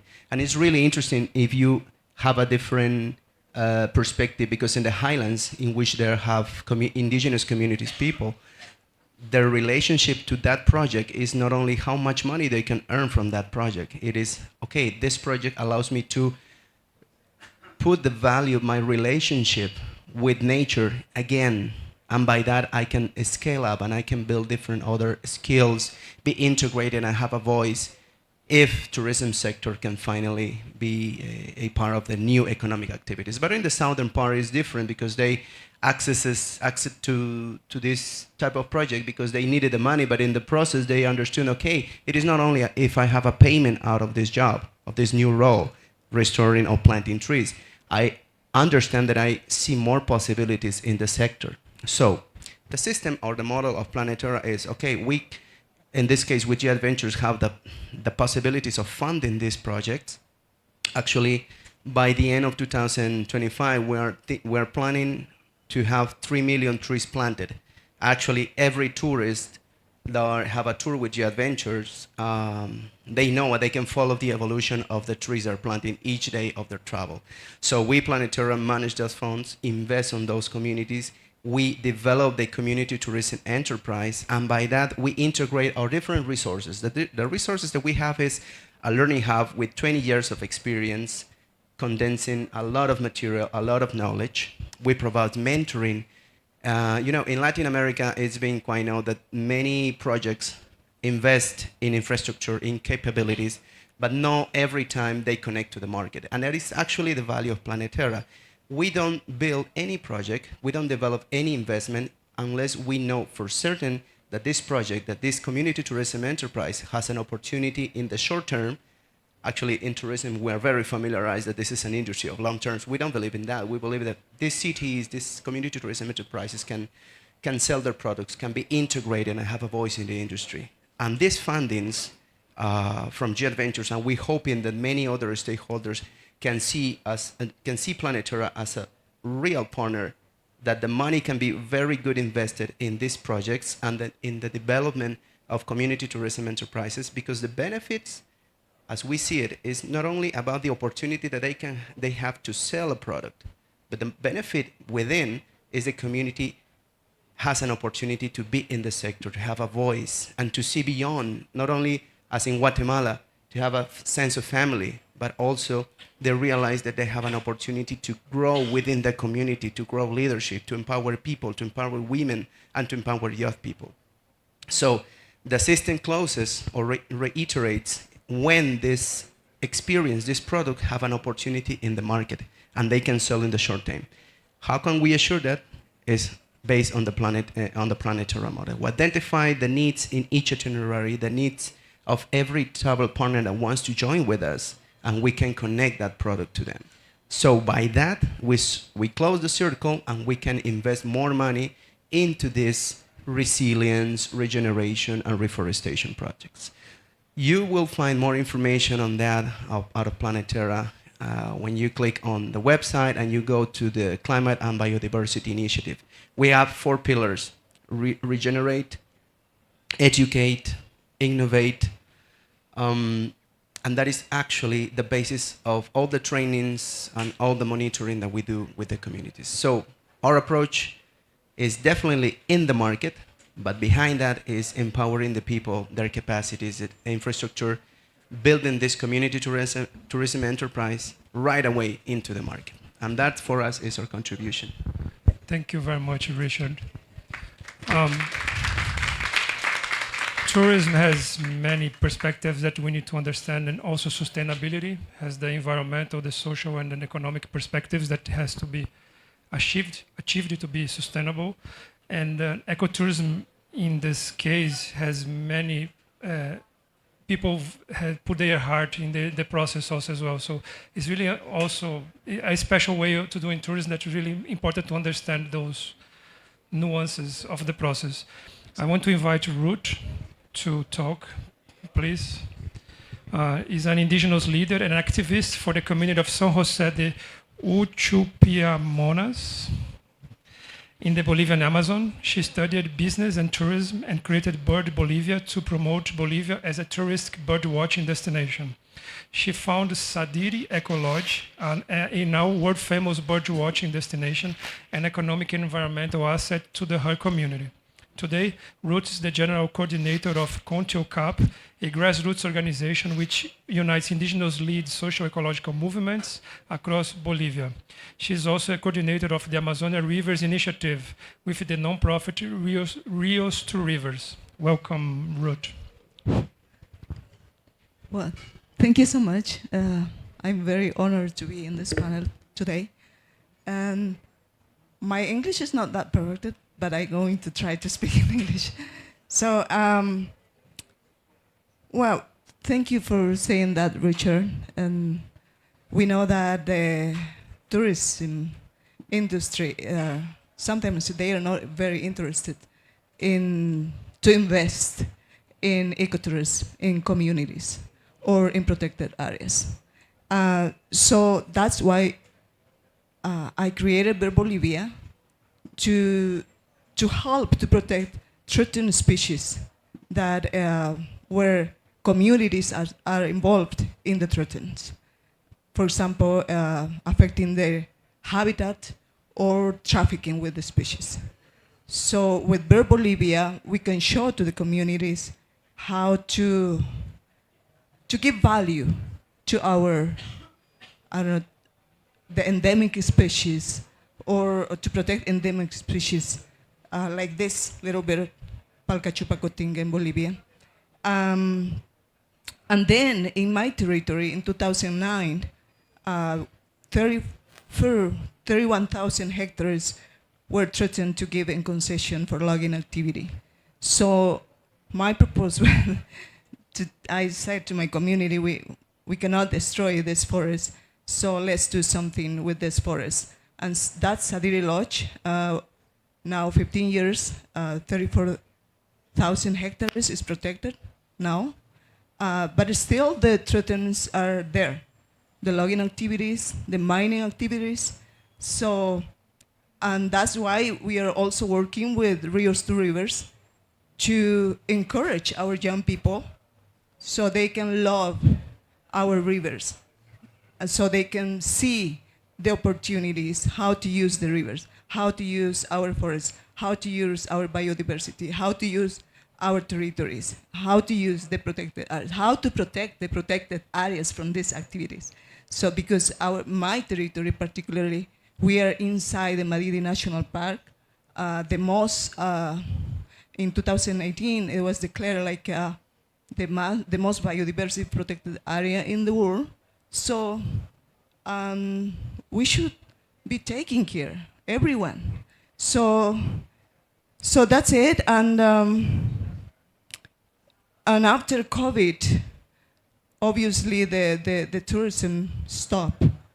And yeah, now we still need how to improve our infrastructure or communication infrastructure. For example, our website development. So just small thing that can help us to continue protecting our territories, the biodiversity. Madidi National Park has 1,001 species just in the Madidi National Park. In Sadiri Lodge, there are 500 species of that. I mean, the 50% of the Madidi National Park. But the mining activities, for example, it is making disappear the habitat of the Inti tanager, recently discovered and described, and it's just we just discovered, and it's disappearing because of the mining activity. So, how we can do all together here, and all together here to protect the species, but the protected areas and the biodiversity, because we need it to live as a human being. So, that is just that my experience. Thank you.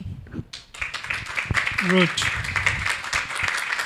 thank you very much. And I imagine that one of those young you are calling to collaborate is Camila, so I will also call Camila. Camila will need your help, right, really? I will give you my microphone and then you can translate to her.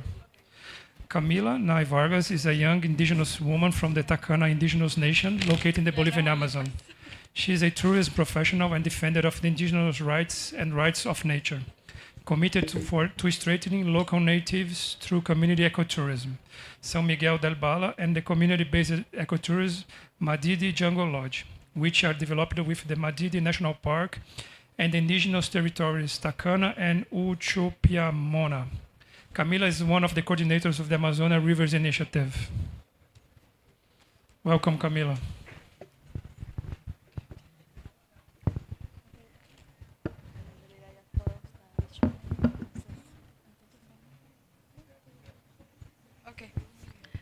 Okay, muy buenos días a todos. Good morning, everyone. Soy de la nación Tacana.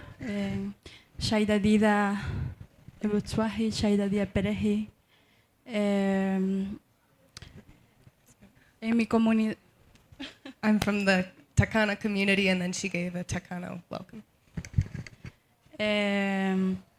Mi comunidad es una comunidad de 70 familias que han apostado al turismo comunitario en los años 2005 y my community has 70 families and we're all involved in communitarian tourism. Desde estos años mi comunidad entera, todas las familias han trabajado sin ningún pago con una ayuda de una ONG y ha podido lograr hacer unas cabañas para el beneficio de toda la comunidad, ¿no? 2005? 2005. Okay, in 2005, her family was able to begin this tourism operation through grants through a nonprofit. No one was paid at first, and they managed to build different cabañas and cabins to have this tourism operation. Desde esos años hemos empezado a hacer el turismo comunitario y a prestar toda la comunidad como alojamientos, como el bote. Nos hemos capacitado entre guías, los guías saben hablar inglés, para poder hacer, y San Miguel ha sido conocido a nivel internacional como nacional también. Hemos tenido turistas de diferentes países que nos han conocido, porque está mi comunidad en la puerta de ingreso al Parque Nacional Madidi, justamente hablaba la hermana Ruth. So through this initiative, they were able to build capacity in the entire community, create guides, provide housing, provide boats, and tourists have come from all over the world, and San Miguel de Bala is known internationally as a tourist destination in Bolivia, and it's also located right at the gate of the Amazon. So if you want to enter the Amazon and different communities, you usually go through this community first. Hemos podido compartir y dar a conocer lo que es nuestra cultura con los niños, dando a conocer, y pues ahora, hoy en día, estamos amenazados también a diferentes amenazas que se nos vienen en nuestro territorio, ¿no? El turismo nos ha dado para poder conservar todo lo que es nuestro espacio, porque la nación Tacana, que es de donde yo vengo, es muy grande, pero lastimosamente en estos lugares han venido otra gente y se han quedado sin territorio porque los han quitado, se puede decir. Okay. So through this initiative, they've been able to really fortify their culture and share it with their kids and share it with tourists as well. And it's been an amazing way to protect the area because unfortunately there are a lot of threats to this area. And the Takana territory is very big. It's not just her community, it's many communities in this territory. And foreign industries come in, like mining operations and illegal logging operations come in and will actually kick out the communities.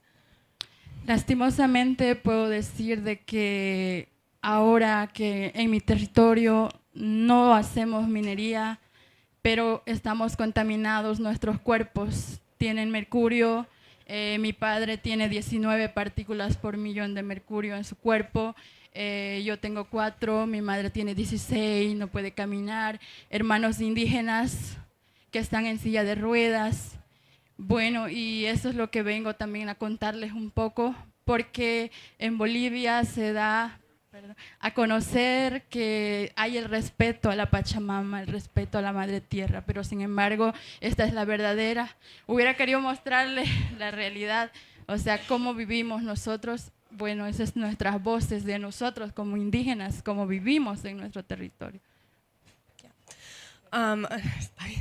Unfortunately, right now, the mining threat is so big, and even though her community doesn't practice mining, the communities around and upstream are practicing mining, and the mercury from that is contaminating the communities. Her father has 18 parts per million mercury in his body. She has, ¿cuánto?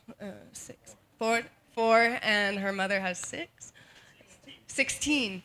Yeah, and for reference, the WHO recommends a maximum of 1 part per million is the safety limit. So, and up to 27 times. And so she wishes she could show you, the reality of what they're living there and how they live there as well. But this is, perdón. Espero que algunos hablen.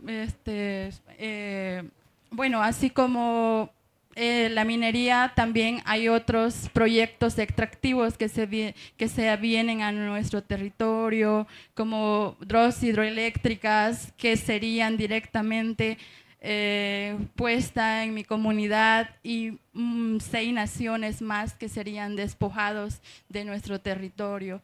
O sea, todo esto tendríamos que salir y bueno, ya venimos luchando contra militares, contra diferentes proyectos extractivos que se vienen en nuestro lugar de nosotros. Mm-hmm. So there are other threats that are threatening her community as well, such as there are 2 mega dams called Chepete Bala, which would flood the area and flood her community and also affect 6 different indigenous nations. And ¿qué más? Perdón. And there are other threats as well. They've had to fight against the military and other threats that are coming in. Bueno, quiero agradecer a IUCN, también a Ríos to River, que es Ríos to River nos ha sido un brazo para nosotros poder llegar a estos espacios y poder dar a conocer lo que está verdaderamente pasando en nuestro territorio y también poder intercambiar experiencias y unirnos con otras luchas que son otros hermanos, que la lucha de ellos es nuestra lucha y sin territorios no hay vida. Solamente. Gracias. Gracias, Camila, very much for your talk. We need to also consider the rights of the indigenous communities, the local and traditional communities that are close to, related to ecotourism destinations. It's also important to I see also many times, sometimes less tourism can be worse than more tourism, because you see the communities that are working with tourism were not working with mining, for example. So it's another perspective that is important to consider the importance of sustainable tourism.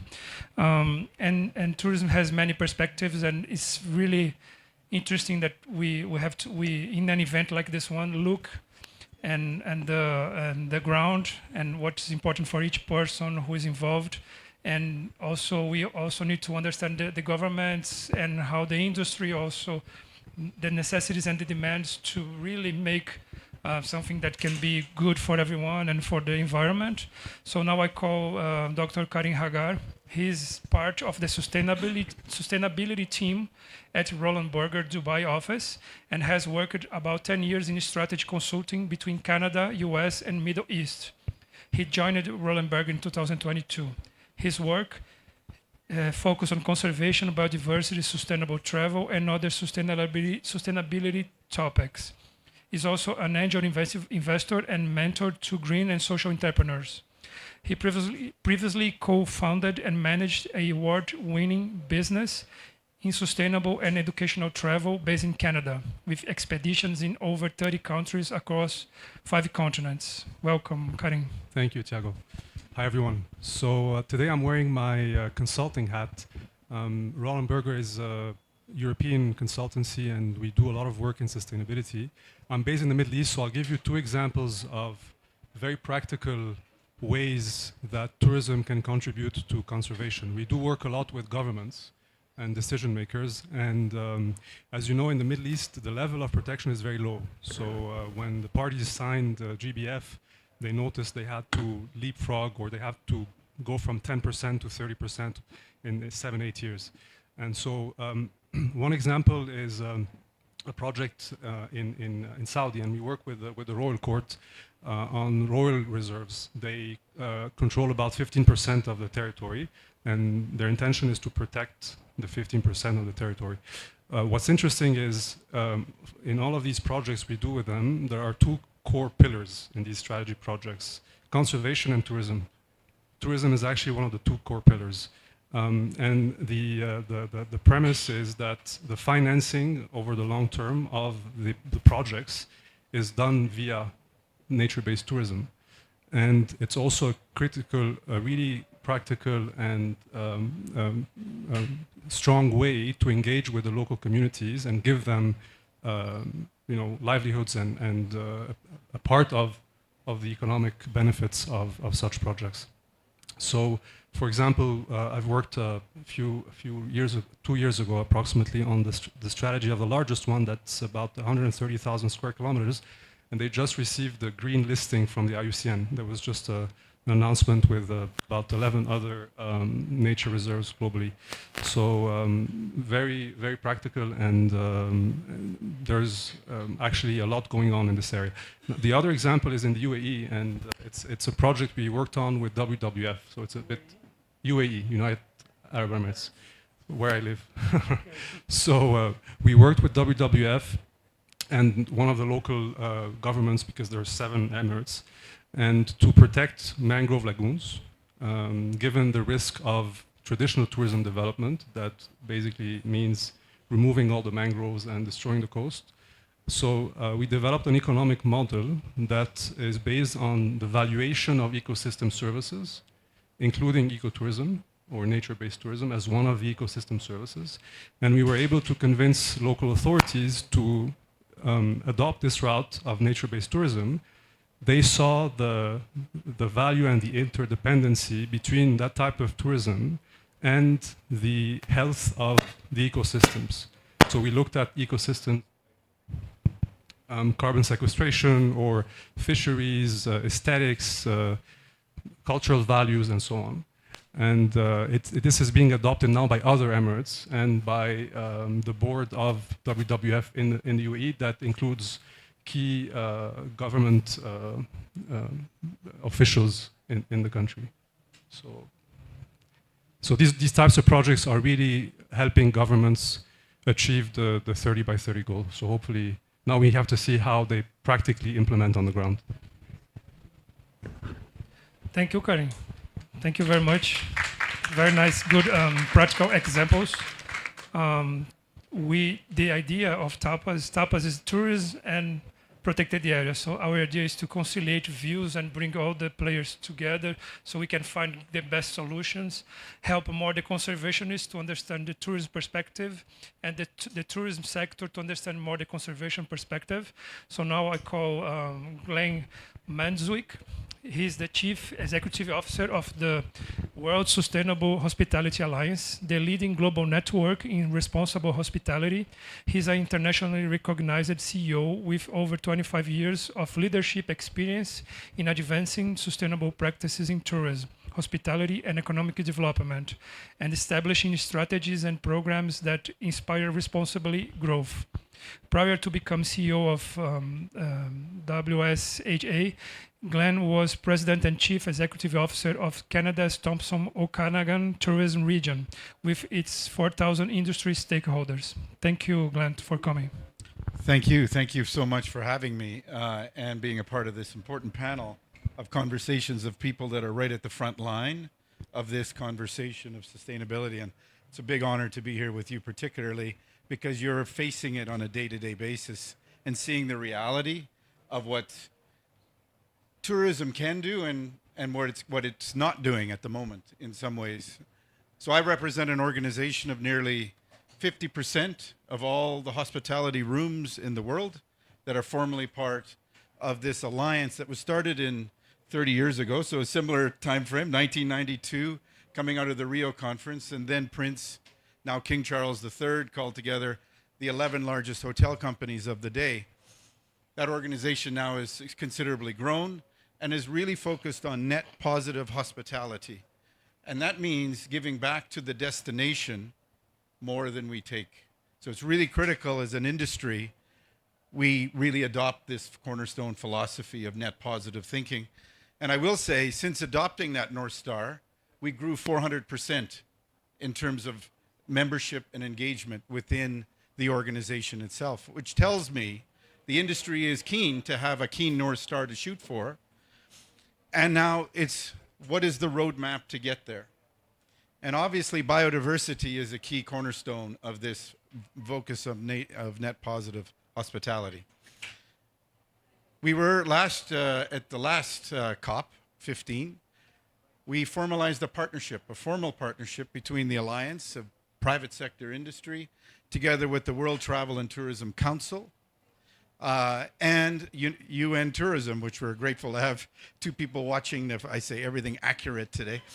But particularly the fact is having this public-private partnership at this high level ensures that we're aligned in our thinking, in our approach, and our language on how we communicate with each other. Because far too often, we as organizations put a lot of acronyms. And if we expect actual action to happen, we have to have clear, concrete language and clear language between all of us to ensure that we actually effectively can move forward. Nature-based tourism is a $665 billion industry that gives back to destinations, creates jobs, but also is an important opportunity to protect the ecosystems.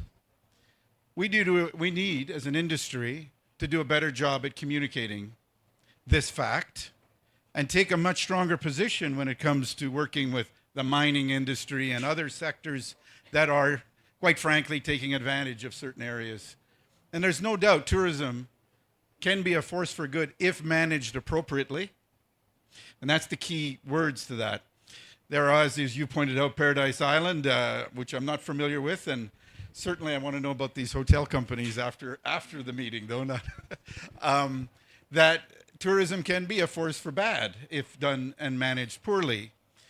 But with a true North Star of focus, a real concentrated effort of giving back, and a partnership that looks at how we can bring together public and private sector in this conversation of net positive and nature positive approach, we can truly make an impact. The issue that we have as a sector is two big things. We want to have alignment between what the needs of the conservation organizations are in the world on specific strategies that want to see key investments in locations like Bolivia, and the investment dollars that the companies that I represent have. And currently, there is no real concerted, collective, strategic approach for this investment to take place. And we, as an opportunity, as an industry, want to be at the table. And that's why we've been very much engaged at COP15 with our formal partnership. But we're here today and over the next week to actually showcase our important role this industry can play in investing in the right places at the right time and making sure we take a proactive collective stand. And then the other aspect of this, and it comes from the way we operate, there's always a big brother that we need to report to as an industry, whether it be the bank or a regulator or a customer or a community themselves. We need to be able to report progress. And what we haven't got is alignment on how we measure progress when it comes to biodiversity. The industry is coming together in alignment on how we measure energy, water, waste, carbon, but we're not in alignment yet on how we make investments and the return on investment for nature-based solutions. And certainly these two key areas are key areas that we want to be working with the nature conservation industry in itself, or the conservation organizations, together with private sector, to come up with a set of measures, so that, because we have to report out to all these folks, we need to show progress and we need to have clear metrics to showcase that progress. So we're here, we're very much hearing these messages, and we certainly want to stand very closely to organizations that are at the front line, particularly Indigenous communities. And as I mentioned, and as a wrap up, is net positive hospitality. Again, I reinforce, giving back to the destination more than we take, because we have the privilege to operate our hotels in these communities. And that is fundamental to our approach in our alliance and the way we look at our focus on people, planet, place, and prosperity.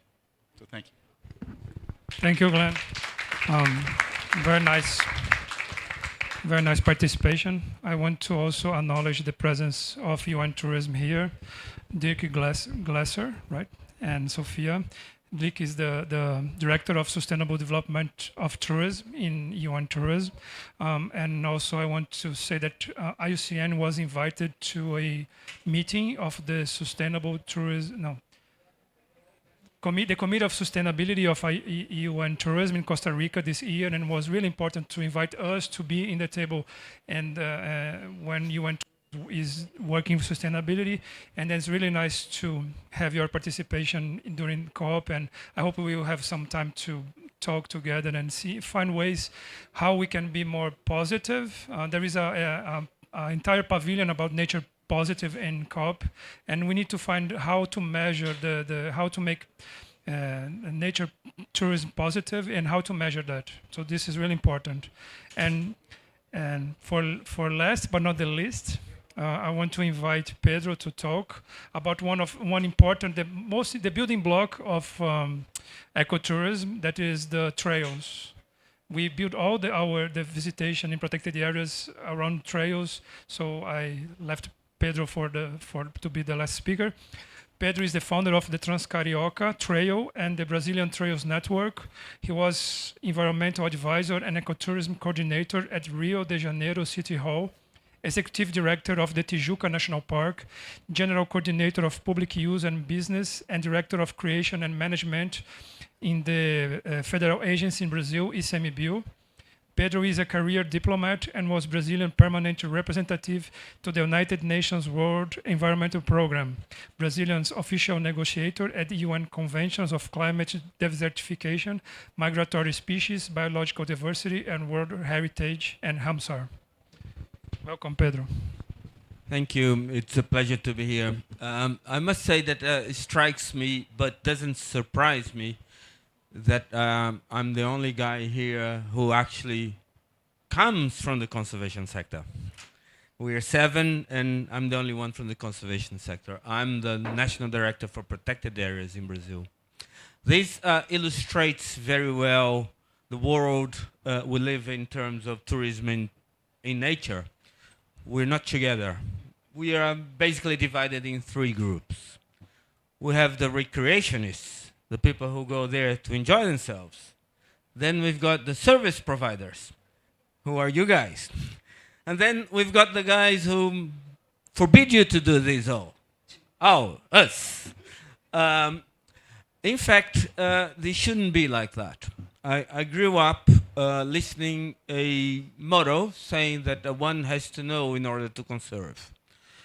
But we protected areas agencies, we usually furnished with biologists who are trained to think that there's no conservation with humans. The problem is that we humans are part of conservation. So these, because we're animals as well. And these maths haven't been adding up.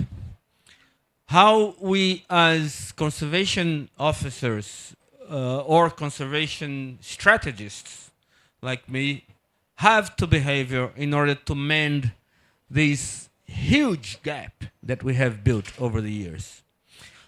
We have to think how recreation, which in turn builds tourism, can be crafted into a conservation tool. Is that possible? That is definitely possible. We have seen some facts. When you talk about protected areas, some protected areas agencies that are more comprehensive in their thinking and strategic planning, they have already understood that protected areas that are closer to big cities and towns, they can be milking cows for a system that is cash-strapped. So they have developed the concept of sacrifice areas. Iguazu Falls, Victoria Falls, the Statue of the Christ, the Blue Mountains in Australia, the Cape of Good Hope, Nairobi and Nakuru National Parks, and many, many other examples. So you set aside a certain number of protected areas and you make them into tourist tailored places to be visited, and you get that money and you invest in places that have no attraction for a tourist but have enormous biodiversity value. The second thing that we haven't worked so well, but if we are all liberals in the American sense, not the Latin sense, that is, we want the world to be more and more democratic.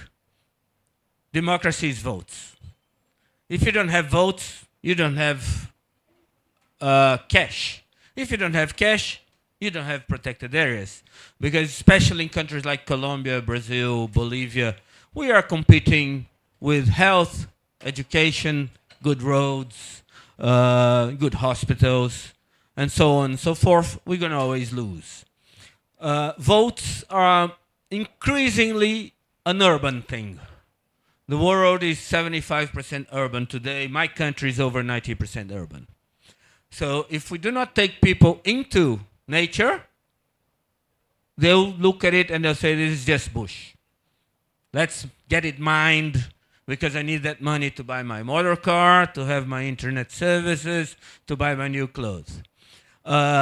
We haven't been using this. We haven't been translating visitors and recreationists into political beings, which is not party politics.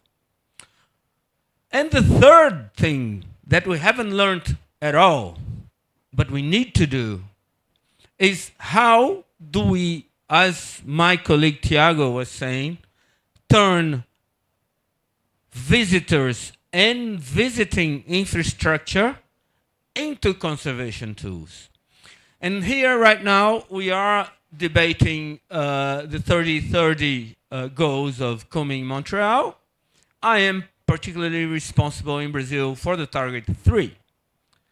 Target 3 has, among other obligations, that we must protect 30% of our territories. Yes, we're not going to reach it, but we are doing fine. But they must be well connected. Well, they're not well connected. In Brazil, they're not well connected. In the world, they're not well connected. I represented Brazil as a negotiator in Uzbekistan this year in the COP of the migratory species. And to my surprise or bewilderment, nobody has a policy to connect their protected areas. Well, we do. We do. And this policy is strongly linked with tourism. Not mass tourism, but tourism. And it comes from an experience that was first set up for recreation with no conservation goals, which is called the Appalachian Trail. The Appalachian Trail is the longest conservation corridor in the world. It was set up in the 1920s for recreation. When it was created, it ran 53% on back roads. Today, user pressure on protected areas agencies, on politicians, and through market have turned that into a 98.5 vegetated corridor that has been used by bears in one extreme of the food chain and monarch butterflies on the other extreme, and lots of different species in the middle.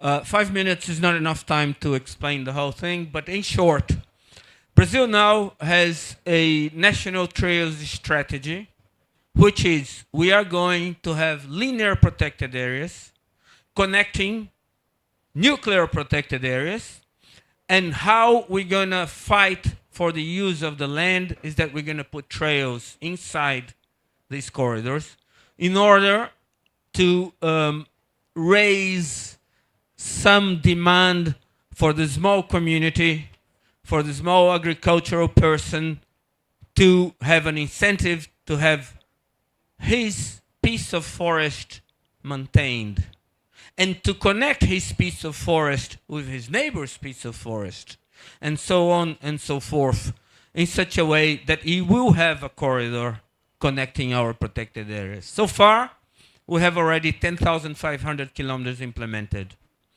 It's no panacea. It's not going to work for every single species, but it is the best we can do, not just in Brazil, but the world around.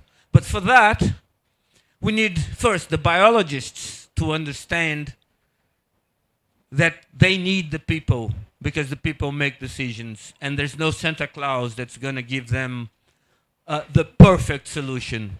We need the tourism sector to understand that these sort of initiatives, which are not five-star hotels, also need to have investment.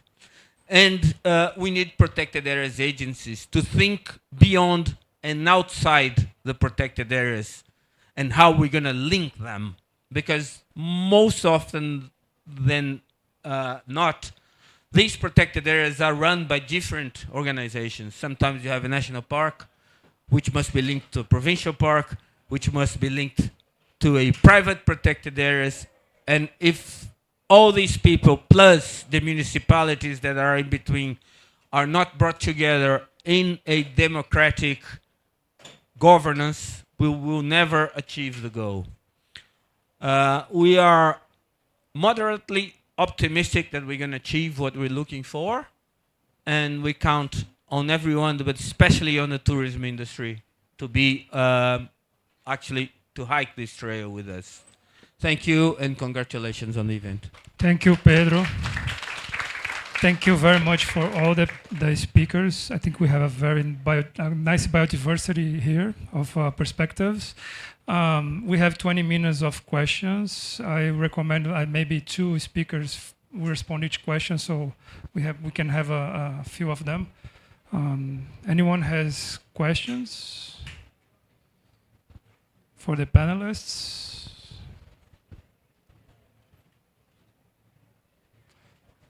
Hailey, please. Where is the microphone? Over there. Pedro. Richard, also thank you everybody. I just Microphone.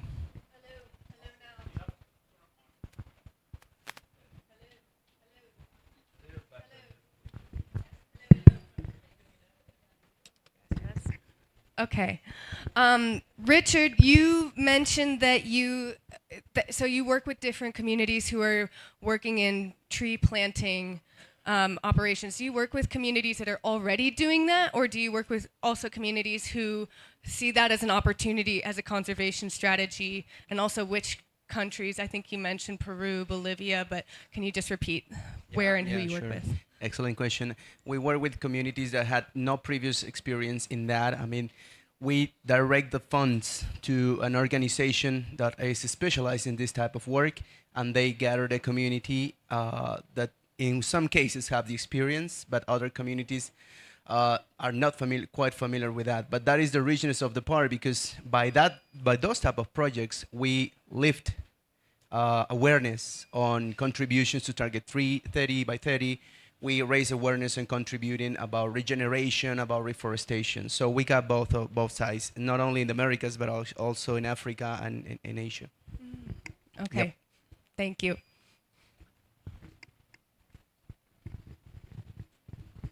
Hi, I'm Daniela. I have a question for Ruth. I would like to know, for Ruth and also Camila, ¿verdad? Camila.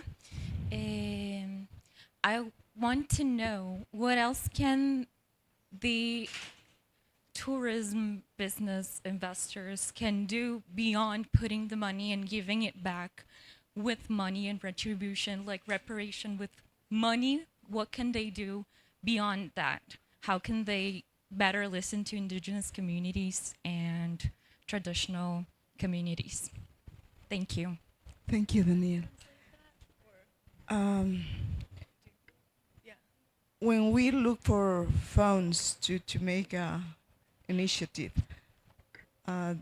sometimes the organizations are going to help us to build the infrastructure and then maybe support us for the first year. And conservation is not just for 2 years. We need support in the long term. For example, Sadiri Lodge, myself, I sustained with Ver Bolivia for the years that we were still working, right? So the people who does conservation, they think that this conservation is just for 2 years, 3 years, or 5 years. That is not. So I think that's because some initiatives fail. So I think that they need to think in the long term if we are talking about ecotourism like a conservation strategy. And and also talking about measure the benefit. We need to stop measuring just in terms of money. For example, I just mentioned about protecting 34,000 hectares for 15 years now. And that's the profit. We should start measuring in terms of how much represents that forest and how much represents in terms of biodiversity. For example, they ask, how you are going, please give us your plan, your business plan. And we have to show them how money we are going to earn. And we are thinking, and as indigenous people, we want to protect that area. And that's more important than just the money. So I think we need to think in the different way in ecotourism and from the indigenous people perspective and conservation perspective. Thank you, Daniel.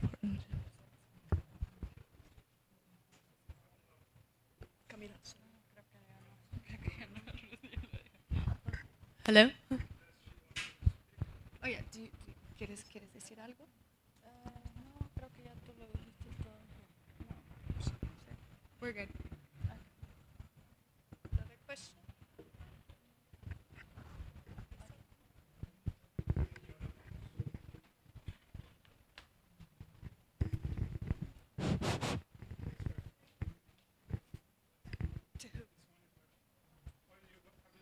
She didn't want to say anything. Oh, okay. Oh, thanks. It's very important to understand that tourism is also ecosystem service provided by the natural areas, and we need to make them value also, so people want to preserve the areas. This is really important. Any other question? Yes, sir, please. Thank you. Khaled Khawalde from Jordan, from a local community, and living in nature reserve in Jordan. We believe that tourism is, yes, it is a service, and it is a way of diversifying the income of the communities who are living in or close by the protected areas. And tourism is also a tool for strengthening and building the capacity of your community, revival the traditional knowledge and practices, and of course reducing the impact of traditional activities on nature and on the ecosystem. I would like to know if from the speakers they have experience with or successful story with empowering the communities themselves to start the tourism, and how it worked. Thank you.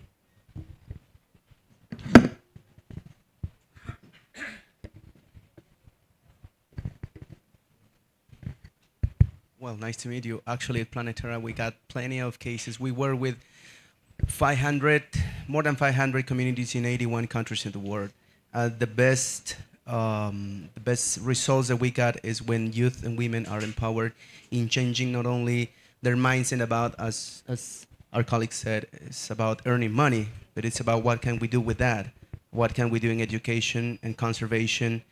As I said before, about the sense of family and community ownership on an industry that is so complex that I start to have a voice in there. For instance, the first project of Planetara in the world was in Cacacoyo, which is a community in the Sacred Valley of the Incas in Peru.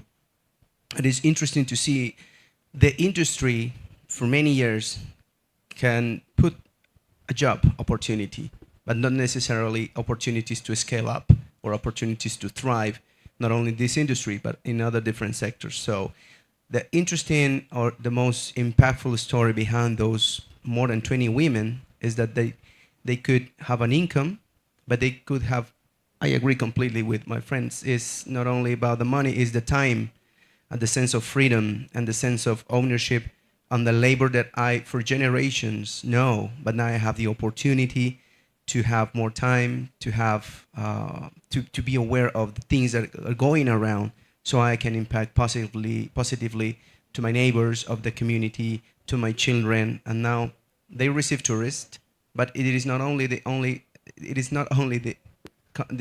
economy activity that they have. They now go thrive to different other sectors. So for Planetara, for my team, for the team I work with, is not understanding culture and nature. Actually, for indigenous communities, these are not separate concepts. For indigenous member, as I learned living with them, is nature is their first culture. So it's something that academic wanted to divide, but in reality is one thing. So it's putting nature and culture not at the service of tourism. It's tourism at the service of those. So that changes completely the paradigm.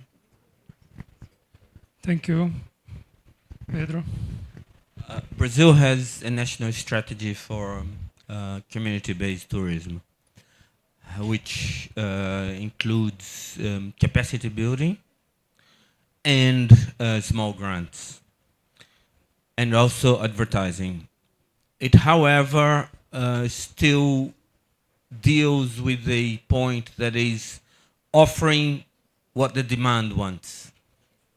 Because sometimes there is the naive expectation that people will come to see what you think is nice, not what they want to see.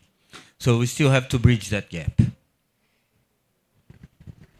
Thank you, Pedro. And I would like to know if any of the speakers want to also do considerations about what was spoken here. Glenn.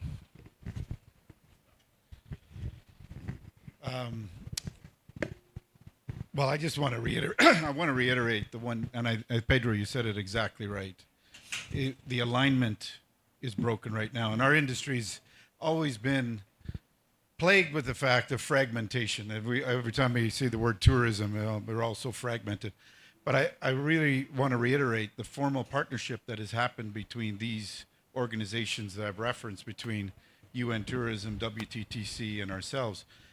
You couldn't have said that even 4 years ago. I mean, everybody did their own thing. And as a result, nothing happened. So we have a real opportunity and a foundation there to have a meaningful conversation now, to be part of that more tripartite conversation that needs to happen between conservation organizations, governments, and making this truly happen, where we have alignment on investment to make the investments necessary to ensure communities like this succeed. Because there's no doubt the money is in the system, and the money from the private sector, particularly the organizations like I said before, represent, they're ready to spend and invest in this way. They just don't know how in many cases. And in many cases, they're investing in the wrong thing, and they're not getting the return that we all want to see happen. They're getting a very fragmented outcome. So it's really an opportunity here. We need to come together quickly.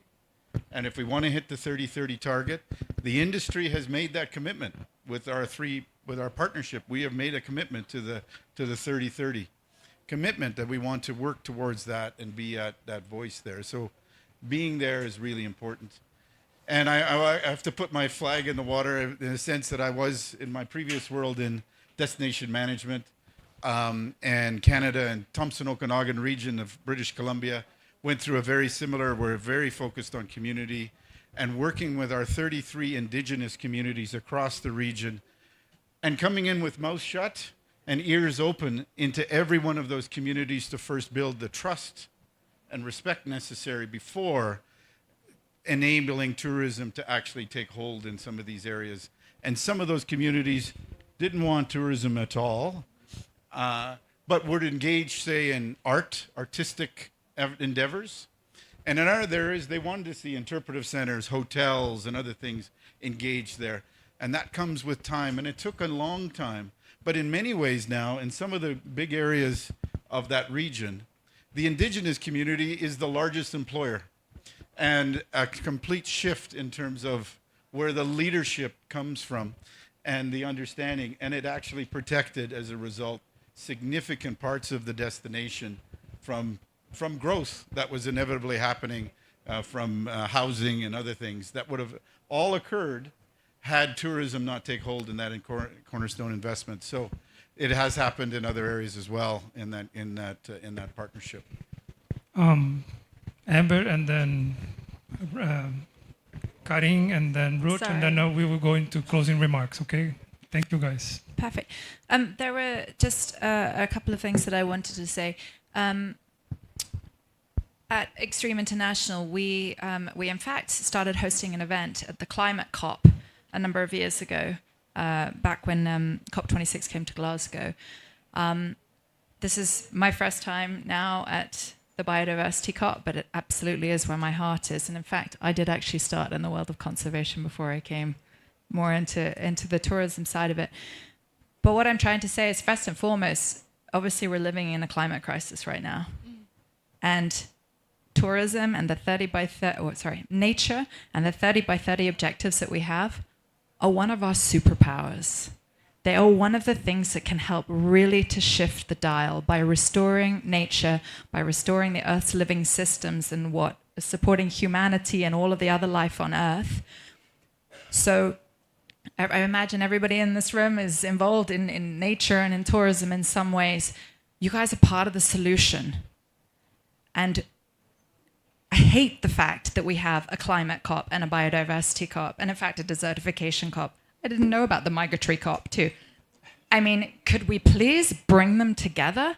This siloed thinking is what has landed us in this horrendous situation in the first place. But For me, being here this week, oh my God, I'm so excited about where we can go to. Trust me, for those of you who've not been to the climate COP, talking about carbon is not nearly as exciting as talking about nature and biodiversity. So we need more of this.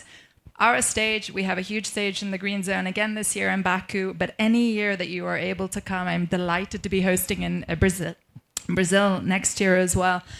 Please give me a call, come and speak on our stage. We need the voices of nature. We always make sure that nature is the golden thread that runs through everything. And to that point, if you run a business, if you're a part of an organization, if nature doesn't have a seat in your boardroom, and I'm literally talking like pick up a chair, take it into the boardroom, decorate it with leaves or a lemur, I don't mind what you put on it, but let's make sure that nature has that voice in the room so that every decision that is made on behalf of your organization, from your company that is potentially making millions off the back of tourism, off the back of indigenous people, off the back of nature, that actually it is giving back. And why shouldn't it give back? It should definitely give back.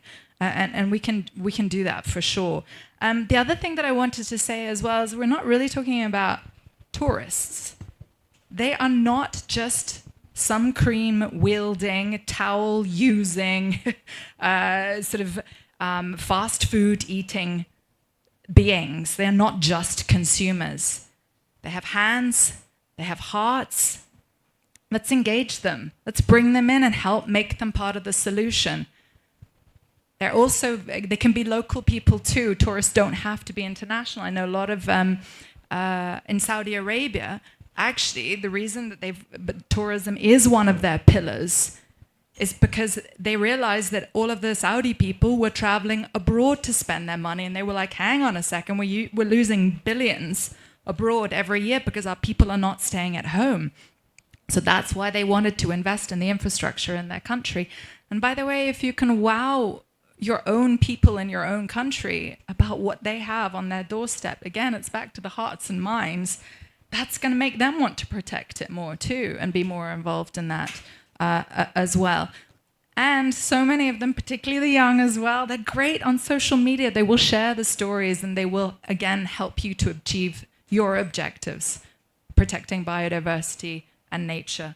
And then the other thing that I wanted to say as well is we might run a little lodge somewhere or have a hotel or develop beautiful trails, but we also have to acknowledge the fact that there are people who have to take flights in order to be able to come and spend their money with you. And the only drinking water that may be available to them is going to be in a plastic bottle. So again, let's not do that siloed thinking of like, I just run an eco-lodge, so therefore I'm perfect. No, that is still going to have a contribution.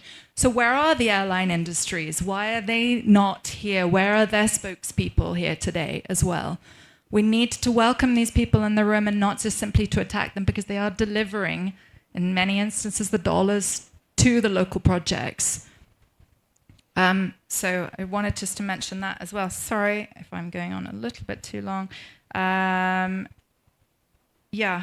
I think that's actually probably enough from me right now. Just want to... Thank you, Amber. So, Karin? Yes, just a quick story.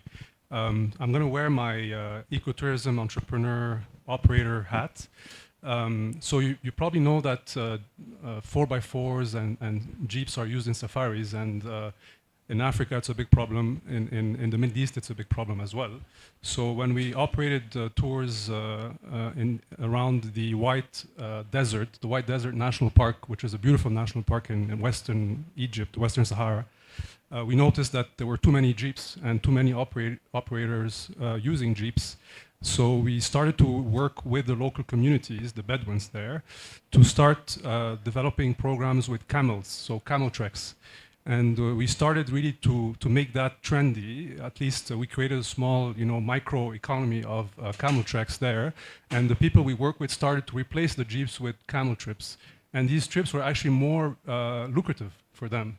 And it started, and this is a really good example of how a tourism operator can work with the local communities to improve conservation as well. Just wanted to finish on that note. Thank you, Karin. Ruth, and then we go with closing remarks. Thank you. Yes, thank you.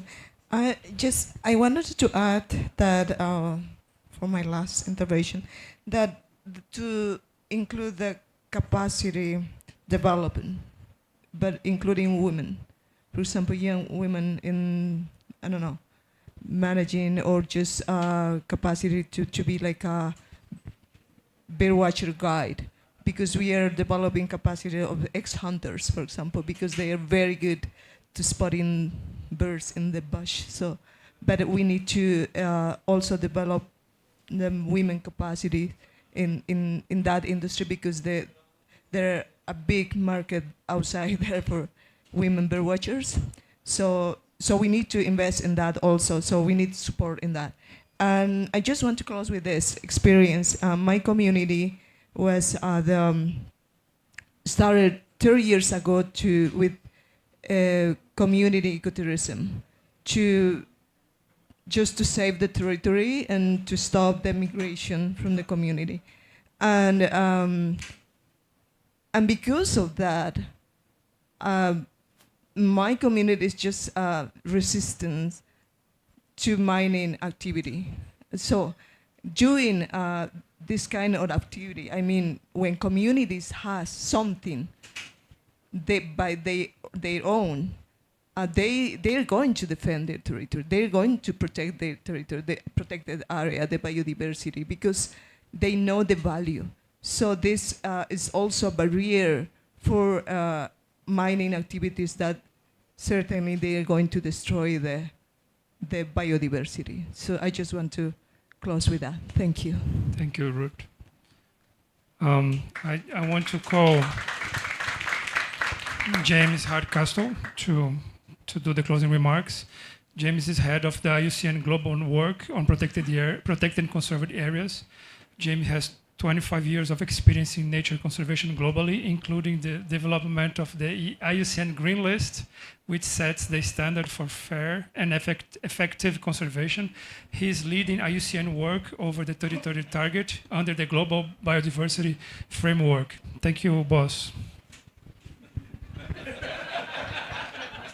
Thank you very much, Tiago. It's a pleasure to be here. I really enjoyed listening. I took several pages of notes.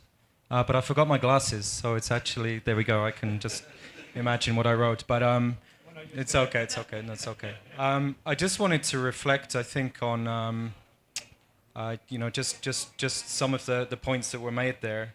But just from a real personal experience, and this is, linking back to the 30 by 30 and the goal. And as IUCN, so I work, for the IUCN Secretariat, we have a lot of programs and projects, partnerships, members. We have a really successful collaboration in Albania, which is where Tiago was also working with us. The Albanian Ministry of Tourism and Environment, as it's called, which gives an indication, helped with the support of IUCN, Patagonia, the clothing company, and other kind of experts and advocates, local NGOs. They established the Vjosa Wild River National Park, which is a 400-kilometer stretch of river, so back to the river system. And it's important because there's no infrastructure on that river. It's the last place in Europe that you don't have hydropower, you don't have water extraction. And the trade-off in Europe to establish new protected areas is enormous. And the Prime Minister at the event to inaugurate it, Prime Minister Edi Rama, he said the reason we're able to justify this is because we are promoting tourism as the main kind of alternative and the main trade-off that we will develop. So I think, as nature conservationists, as protected areas people, as we're here with this ambition of the 30% by 2030, we have to start acting. And the acting means looking beyond the protected areas at how they're connected, but it means also looking at the tourism sector as a key ally. We can't achieve what we want to achieve without the support of tourism. And that gets into tourism for conservation, and that's really what we want to see. We want to see the contributions. You mentioned it, this net positive outcome, all the different support and investment that can come from tourism that Glenn mentioned. But also it's conservation for tourism, and back to the example of Vjosa. The 30 by 30 target mentions areas of importance for biodiversity. That's really critical. But it's also ecosystem services, the ecosystem functions that underpin them. And those include mental health, it includes education, It includes, the right to have access to your own cultural heritage. It means the right to live and breathe in your territory. So I think that we need to also look at both sides of the equation. That tourism needs to support conservation, but conservation is also the key that underpins tourism. Effectiveness. Karim, you mentioned Saudi Arabia and increasing from 10% to 30%, but it's not just the quantity, it's the quality of that nature conservation. And key to that is the IUCN Green List standard. I'm so glad you gave a plug for that. But it's really looking at not just what is in the area, but how tourism can support more effective management. It can support more inclusive governance, how it can reward and recognize the people who live and breathe and subside and survive in these areas. One of the important things about having a standard, and I'll close on this, is that you can measure progress towards a certain goal. The same as we're trying to measure progress towards 30 by 30, we're also trying to measure how we can attract more investment and really make that investment count. And that investment is from the local level, such as the work Planetaria is doing. Investment that really focuses on a market. You can't waste time and investment in something which is ultimately going to trip up and let down those communities in 1 or 2 years' time. You need to really make sure that your investment is supporting local livelihoods, but also effective conservation. So if we can help the tourism sector through the IUCN WCPA Tapas group, through our projects, through our members, if we can help come up with those metrics, not for just how you can invest in nature, but really specifically to protected areas, how you can invest in their effectiveness, how you can identify those particular aspects which are going to enhance equity, are going to enhance the effectiveness, the better management, and ultimately the conservation outcomes, the results of protection for what these areas are needed. And then to Pedro's point on the connectivity, it's not just protected areas, but the role of tourism in providing that, same with the Vjosa River example, providing that incentive and motivation and political will to make those connections. The idea of the trails is fabulous. It's something that all continents are picking up and really has a lot of momentum. But the concept of other effective conservation measures can also be led and be supported by the tourism sector. So to achieve 30%, it's not just having effective protected areas, it's how they're joined up and connected. And I think for all of us, the point on the sectors as well, we need to join ourselves up and be connected. We need to see our own trails put together. And also just to highlight, 30% is the minimum that we need. And that 30% needs to be well-connected, representative, fair, and effective. It's not just any 30%. So we really have a lot of work to do, and we need to act 30. 2 years ago, we were so delighted to have this agreement. The tourism sector were there. Tourism are partners in the next steps. But 2 years later, we need to have those measures, and we need to work together. We need to act 30. We need to get moving. So thanks very much for all your inputs. Hopefully, we still have a little time for networking. Thanks, Thiago. Thank you.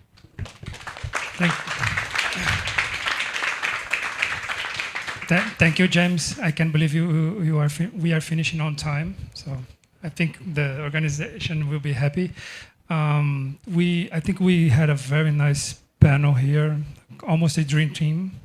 If we could join together all these different stakeholders, the local communities, the government, the private sector, the planners and the organizers and the communicators, we would really can make a difference, because tourism is a really strong force that we can use in favor of conservation and biodiversity and make the difference for nature and for the communities. I want to take the opportunity to extend a heartfelt thank you for all the speakers, especially to James, for his invaluable closing insights and for consistently providing support to the agenda of linking tourism and biodiversity conservation. I also want to acknowledge and thank Liliana Medina Toro. Thank you, Liliana, for her tremendous efforts in coordinating the logistics and concept development for today's event. Her work has been instrumental in making this event a success. Finally, I would like to express my gratitude to all of you for your participation and engagement. Your contributions have enriched our dialogue. I look forward for continuing this important work together as we advance toward a future where nature-based tourism is a key driver of global conservation efforts. And I hope we can continue doing some network. Thank you very much for all.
Thank you. We're going to start the next event. So if you're staying, you're more than welcome. But if you're going, please clear the room. Thank you.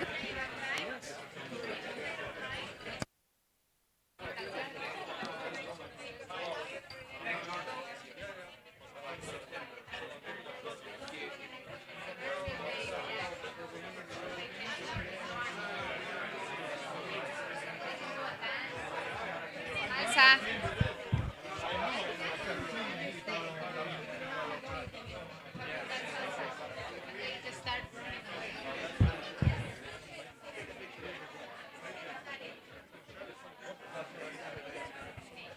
How many microphones do you need? What's your dynamic? So it's all panel. You? It's all panel Are based. you going to use that? So no? No, we're not Do going I to. clear that out? Tell them there's interpretation too. They got the For the ones that are staying in the event and need interpretation, there's the code. So you just use your phone, the code, and then use your headphones. You can do the interpretation with your phone.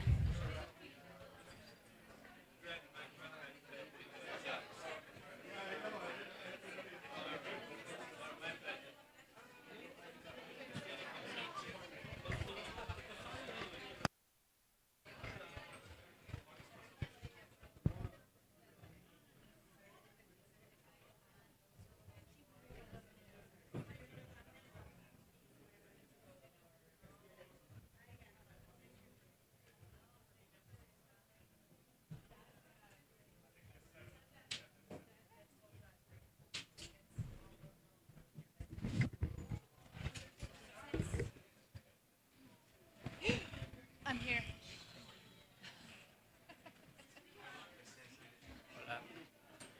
Amelia?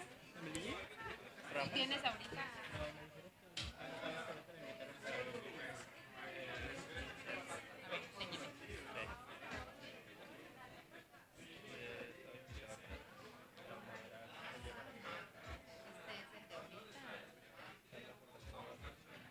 I think because it's all.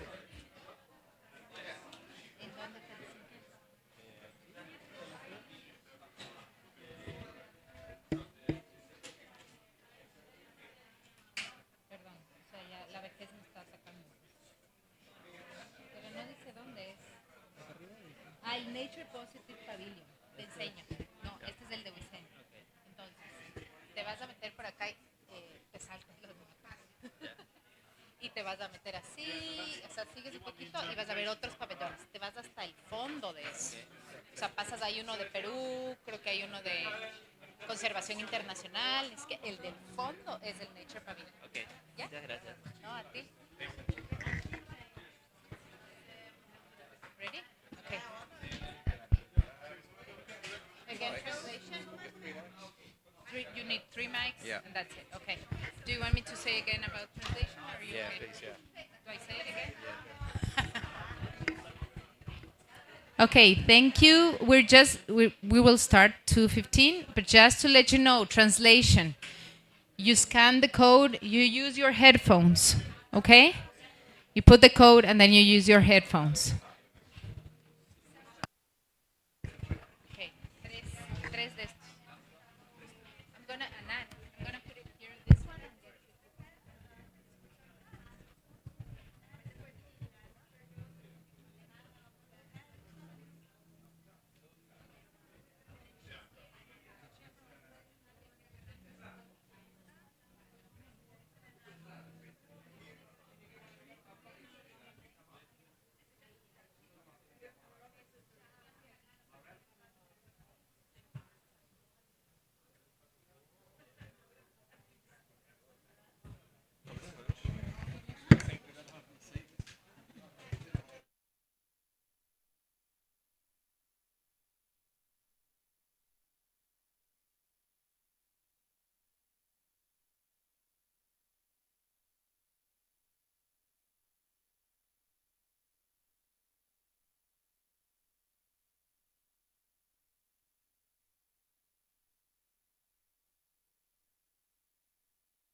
Yeah, I don't want Cesar to go too far because he'll get lost as well. Excuse us for this delay. We're just waiting for one of our panelists who haven't arrived yet. We've been chasing them for a while, but we will start without them if need be in 2-3 minutes.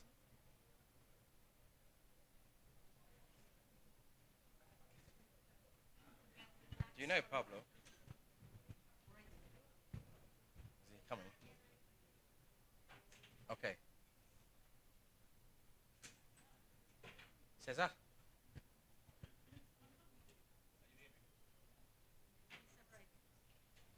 Okay. Welcome, everybody. We're going to crack on and hope by the time we get to our panel discussion, our last panelist arrives. I think he's just got here, right? So there we go. Okay. Welcome, everybody. Welcome to this event, this side event. It's going to be in the form of a panel discussion. We're going to be showcasing some of the work that FSC are doing on data and verified impacts of forest certification. And we're going to have a conversation about how that feeds into the various different worlds that we're now seeing evolve in the data worlds, kind of the disclosure world, corporate disclosure, regulatory disclosure, and also kind of the sponsorship world as well in terms of corporate sponsorship of claims, etc. as well. So we have a number of panelists, but they're going to be sitting down at the front for now because we're going to play a short video to introduce verified impact. And with that, I'm going to hand over to Cesar, who will be one of our panelists as well, who works for FSC, and he's going to introduce the video to start off with. I should introduce myself. My name is Anand. I'm Chief Engagement Officer of FSC International. I'm based in London, and I'm having fun this week at COP, my first one. So thank you. Over to Cesar. The translation it works? The translation? It's working? It's working? Okay, good.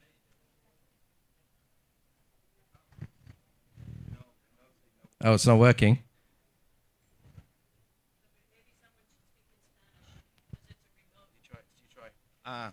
Hola, ¿está funcionando la traducción? No.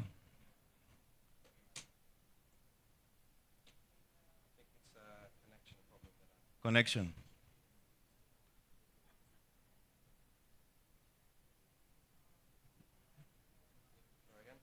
Hola, hola, ¿está funcionando la traducción? Hola, hola. Hola. Hola. Not working. ¿Ahora? ¿Ahora funciona? Me estoy escuchando mi voz por ahí.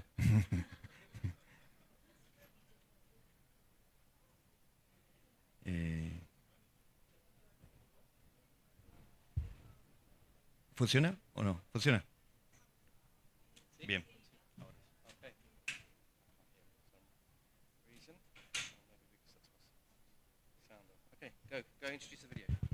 Bueno, muy buenas tardes a todos. Yo voy a hablar en español, haciendo honor a la traducción y a que estamos en Latinoamérica y que me es más cómodo porque hablo español nativo. Yo soy César Galarza, soy responsable para Latinoamérica de Servicios Ecosistémicos en FCC. Y antes que nada, como seguramente es un tema novedoso para muchos de los que están aquí, queremos mostrarles un video pequeño, muy pequeño de 3 minutos, que introduce a lo que es nuestro sistema de verificación de impacto verificado de FCC o también que se funciona bajo el procedimiento de servicio ecosistémico. Si podemos pasar el video, por favor. Los bosques son nuestra primera y mejor línea de defensa contra el cambio climático, absorbiendo y capturando el carbono de la atmósfera. Sin embargo, sus beneficios van más allá del almacenamiento de carbono. Los bosques también nos proporcionan agua limpia, suelos saludables, una biodiversidad abundante, espacios recreativos y la protección de los valores culturales. A estos superpoderes se les conoce como servicios ecosistémicos. Desafortunadamente, los servicios ecosistémicos están amenazados por el aumento de la conversión y degradación de los bosques y es importante que revirtamos el rumbo antes de que sea demasiado tarde. Para hacerlo, debemos exhortar a empresas, instituciones financieras y gobiernos a que optimicen sus cadenas de suministro, al mismo tiempo que protegen los espacios forestales a través del manejo sostenible. Es aquí donde entra en escena el impacto verificado. Nos brinda una manera de medir y verificar el impacto positivo de los servicios del ecosistema en bosques certificados FSC, donde administradores forestales ya están trabajando arduamente para monitorearlos, mantenerlos y mejorarlos. Los detalles de ese impacto positivo pueden compartirse con organizaciones que quieren invertir en proyectos como la silvicultura sostenible. Los patrocinadores de un proyecto obtienen información de alta calidad, creíble y verificada sobre el verdadero impacto ambiental que están respaldando. Esto significa que tienen datos para responder a premiantes preguntas regulatorias y de actores interesados sobre su contribución a la lucha contra el cambio climático, pérdida de biodiversidad, desigualdad social y otros problemas que afectan a nuestros bosques del mundo. Con el impacto verificado, las organizaciones pueden medir la diferencia que están logrando y presentar esa información de forma tal que cualquiera pueda comprenderla. Los datos pasan por 3 niveles de verificación para garantizar que sean confiables. Y los cuadros con información son públicos para que las empresas puedan respaldar las declaraciones que hacen. Estas son también buenas noticias para los administradores forestales, puesto que pueden aliarse a socios empresariales con modos de pensar similares e invertir incluso en más acciones de conservación y monitoreo. Aun cuando todos los bosques pueden beneficiarse de esta información, también es cierto que no todos los bosques son iguales. Así que nuestro enfoque está hecho a la medida y es flexible. Eso significa que trabajamos con equipos FSC nacionales para satisfacer las necesidades locales. Y trabajamos también con los administradores forestales para apoyar directamente sus estrategias de clima y biodiversidad. Así pues, el impacto verificado ayuda a proteger nuestros bosques y a nuestro planeta de 3 maneras. Proporciona una clara evidencia del impacto para patrocinadores, una mayor inversión para los administradores forestales y datos de alta calidad que muestran al mundo exactamente lo valiosos que son los bosques para nuestro futuro. Para más información sobre el impacto verificado y datos que marcan una diferencia, visiten fsc.org Verified Impact. Okay, thank you. That wasn't me. So, we have a number of panelists that are going to be joining us who have gone through the process that you've just seen of creating and generating verified impacts from in the forests that they manage. So I'd like to invite onto the stage, first of all, Pablo from Arauco. We're going to get them to introduce themselves in a minute as well. Horacio, Lucio, yeah, Maurem. And so that's our FSC certificate holders that have gone through the process of generating claims. And then we've also got 2 panelists that are outside from the FSC system. So we've got Harold as well from Standards Director at GRI. And we've got Liza from IUCN.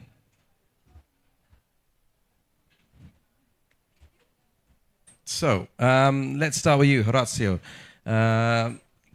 Pablo, if you can give the mic across. If you'd like to introduce yourself, your company, and the process and the process that you went through in the flexible way that the approach is designed to generate the verified impacts from your FSC operations.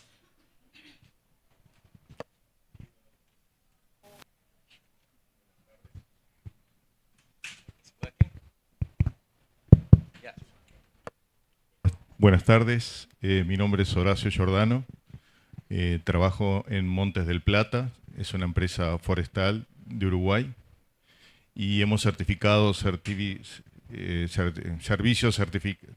de biodiversidad con palmares. Están localizados en la ciudad de Paysandú, cerca de Quebracho, Y bueno, ahí es donde hemos certificado ese tipo de servicio.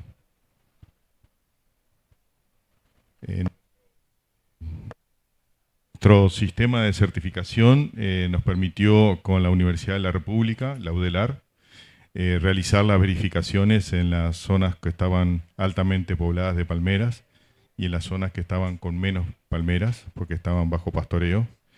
Y eso nos permitió identificar, bueno, la estructura vegetal que se estaba formando. Esas palmeras fueron alambradas hace unos 20 años y el año pasado, hace 2 años atrás, nos permitió verificar cómo se estaba mejorando la estructura vegetal. Y también eso permitió que vinieran más cantidad de animales, básicamente mamíferos y aves, que fueron los dos grupos que nosotros certificamos. Thank you. We'll come back to you, Horacio. And Pablo.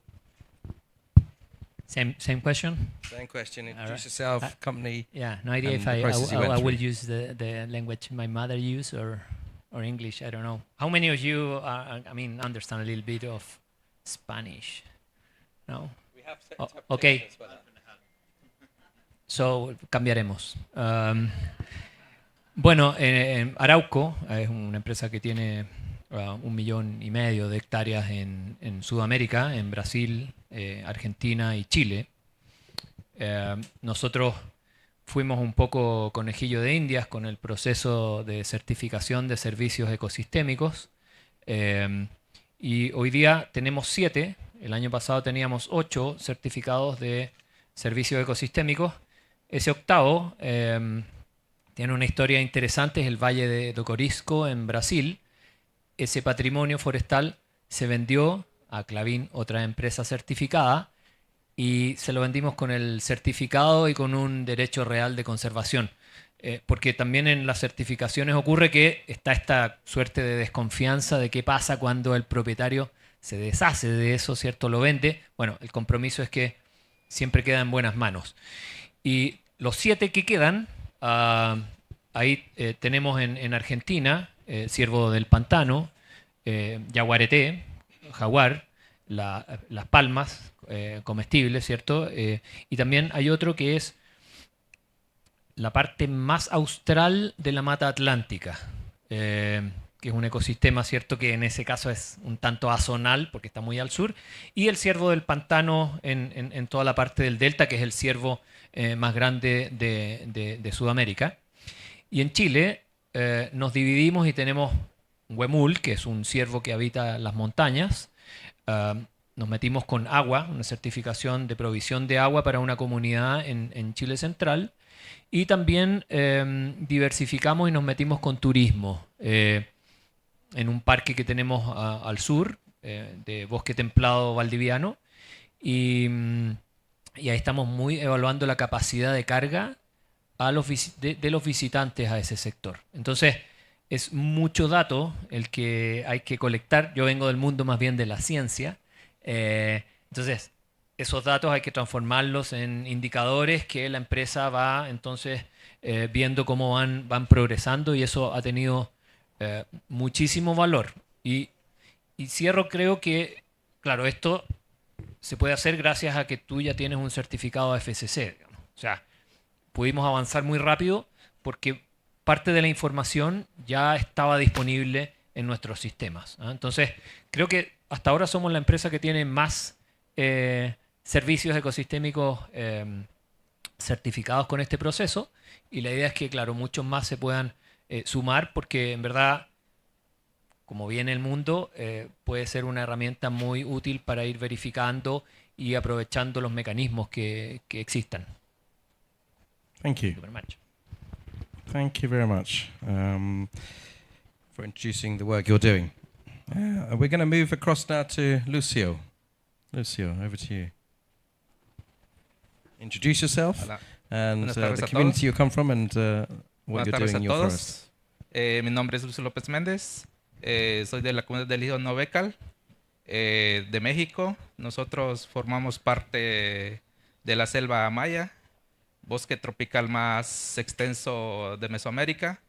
Pues el Ejido Novecal pues tiene una larga trayectoria de manejo forestal comunitario, pues en la cual nosotros hemos elegido al FCC para certificarnos, donde pues nosotros vemos de que es un sello de garantía, un sello verde que nos da calidad, la sustentabilidad de nosotros, que nosotros hacemos manejo forestal de manera integral en nuestro territorio.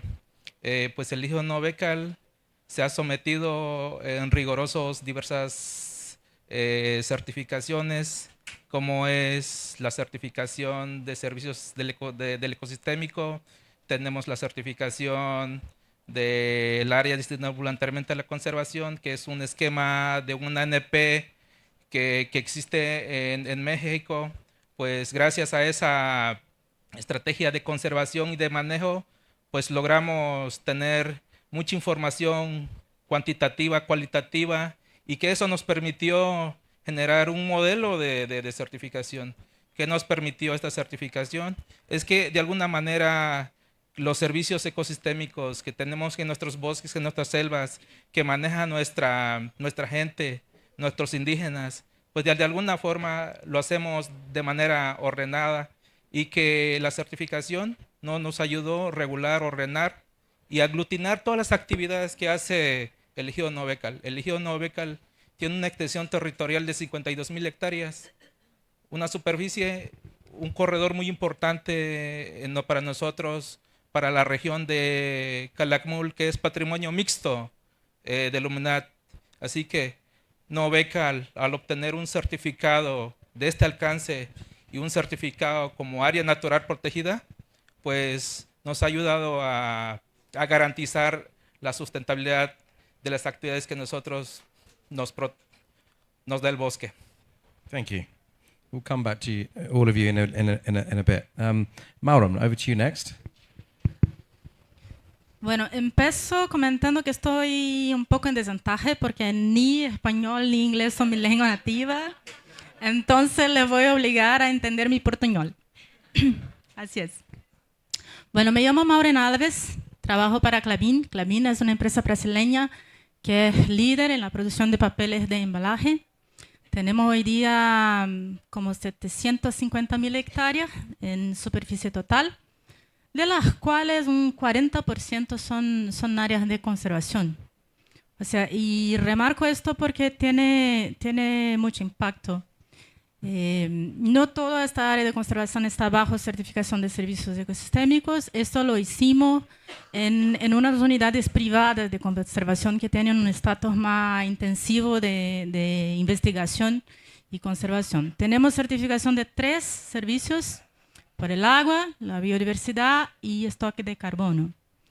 Y bueno, la motivación que nos llevó a esta certificación tiene mucho que ver con lo que cree Klabin en términos de la manera de manejar sus plantaciones. Va a la mano de la iniciativa de cuando no teníamos una demanda de mercado y aún así la empresa decide en 1998, si no me equivoco, ser la primera del sector de producción de pulpa y papel a buscar una certificación de FSC. Así que esto nos puso en una posición de pionero. Entonces, un poco el cuadro general. Y tenemos ahora la herencia de Arauco bajo nuestra responsabilidad. Muchas gracias por esto.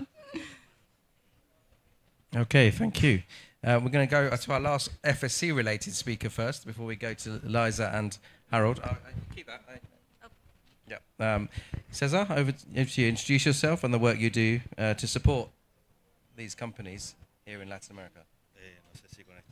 Bueno, introducirme ya me introduje, soy César Galarza, estoy responsable de Servicio Ecosistémico para América Latina, soy argentino pero vivo en Brasil.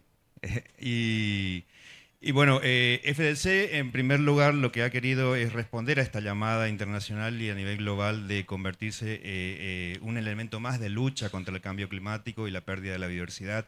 Ha respondido a esa llamada y nosotros nos sentamos y dijimos, ¿qué podemos hacer? Nosotros trabajamos con los propietarios forestales y tenemos que tratar de incentivar a que más propietarios forestales conserven al bosque como un elemento principal para la lucha contra el cambio climático y la pérdida de diversidad.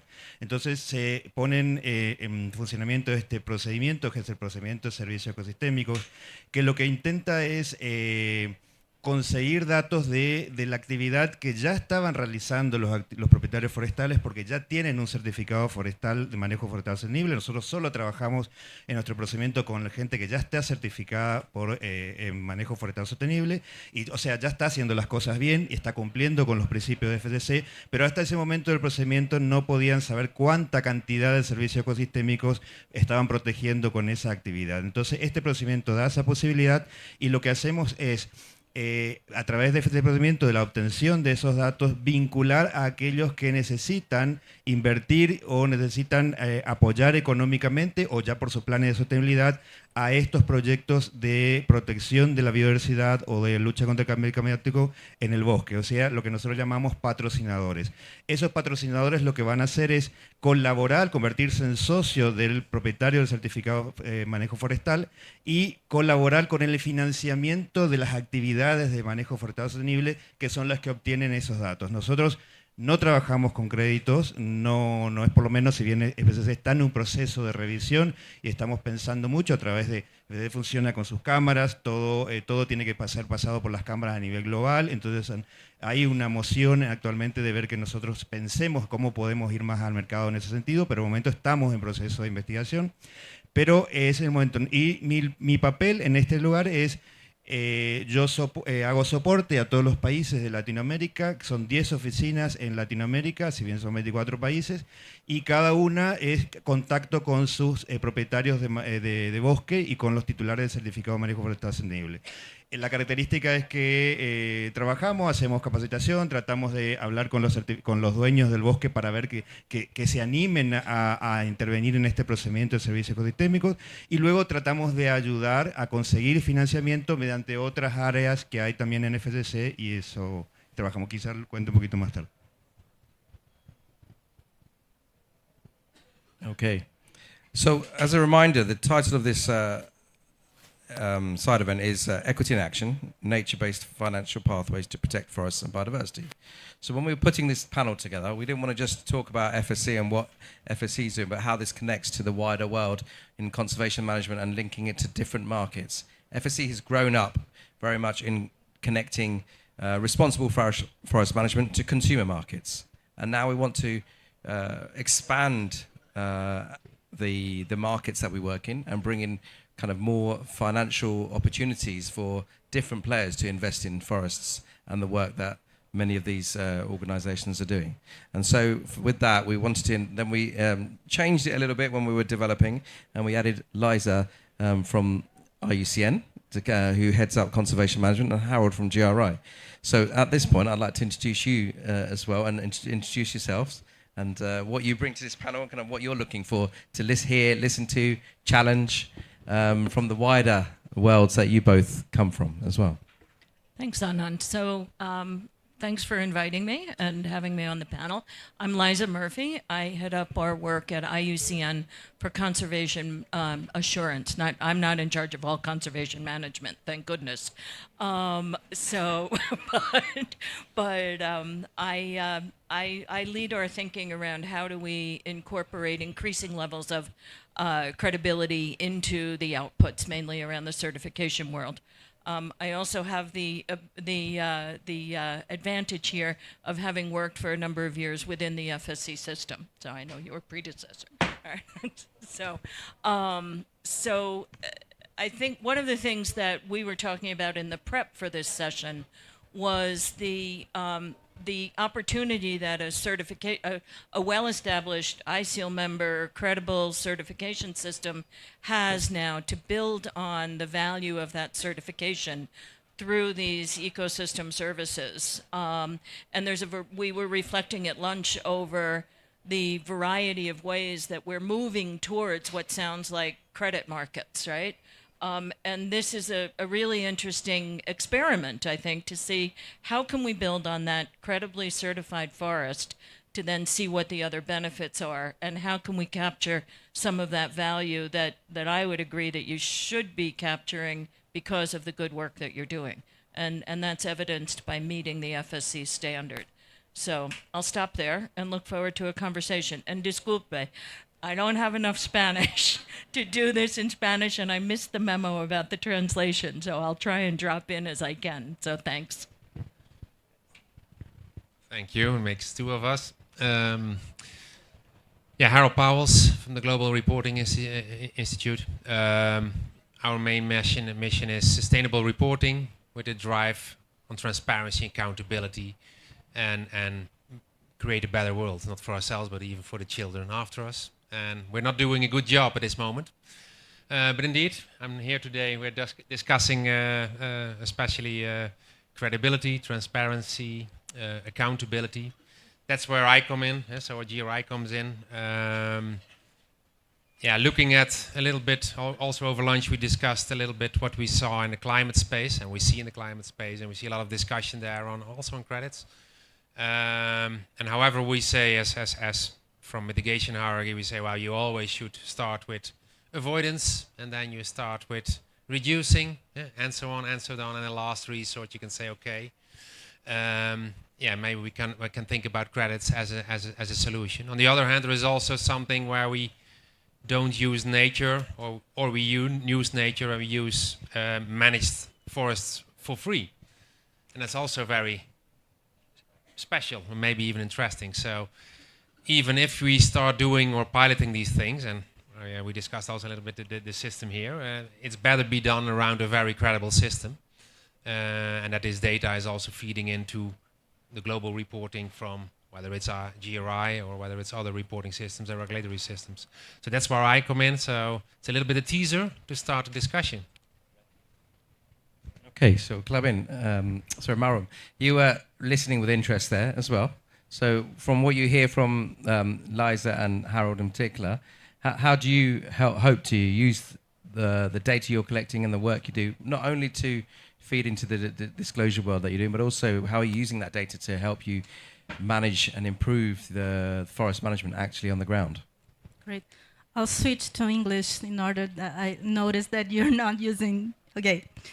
Well, the first use of this tool that certification offers to company in Klabin is to improve its own managing system. That's the main purpose, because today we don't have any external financial benefit coming from this, but it's a way to help us to coordinate and organize our own managing system. That's the main thing. Second, it's a good way to organize data and communicate externally. It helps a lot to have a clear, it's a kind of framework to help us to make the information credible, public available, and obviously it helps to feed the several reports we need to, to publicize. So it's a good way to help companies to organize their own information and communicate it to the external world. Very useful for that. Okay, I lost my interpretation there for a minute. So let's stay with the companies for a bit. Horacio, Pablo, same questions to you. How do you hope this will help you to bring in more value into the work you're doing? Not only from the external world, but also the work, to feed into your own processes and improve your processes on the ground. Sí, coincido un poco con lo que decía Lisa. Para nosotros es fundamental este tema del FSC porque nos permite un buen manejo de nuestras plantaciones. Nosotros tenemos 300.000 hectáreas forestadas, de las cuales 100.000 son son áreas naturales, y de alguna forma permite que los monitoreos que estemos realizando dentro de las áreas naturales también se puedan plasmar en los informes y de alguna forma también que lleguen a nuestros clientes. Nosotros somos una empresa forestal, siempre estamos mirando la sostenibilidad, la sustentabilidad a largo plazo. No pensamos en menos de 10, 15 años, 20 años, y por lo tanto estos reportes y estos monitoreos que nosotros se realizan sobre las áreas naturales son fundamentales. Y también está bueno la organización en un reporte que esté a nivel mundial, también esté reconocido. O sea, no es un reporte que saca Montes de Plata, sino que tiene una forma de presentarse a nivel del mundo para todas las empresas igual. Y eso creo que también es un gran valor porque podemos ir comparando y podemos ir revisando y podemos ir chequeando diferentes formas de hacer las cosas y diferentes resultados y hacer un benchmarking de cómo estamos nosotros con respecto al resto del mundo que trabaja también dentro de nuestra industria. All right. I think that that's the beauty of standards, that you start generating a common culture. When I hear the other companies say, oh, we are kind of following the same path. And yeah, I agree. The first thing was to sort data and putting in reports. You can have a graphic of the number of individuals of Wemul population during the last decade. And all those things are very much promoted by certificate. And if you got the ecosystem services certification, you had a double clicking, double checking of the things you are already doing. So reporting is much easier. Now we are declaring our strategy for nature, and a lot of the data that come from certification is in that first report, aside of the yearly report on sustainability.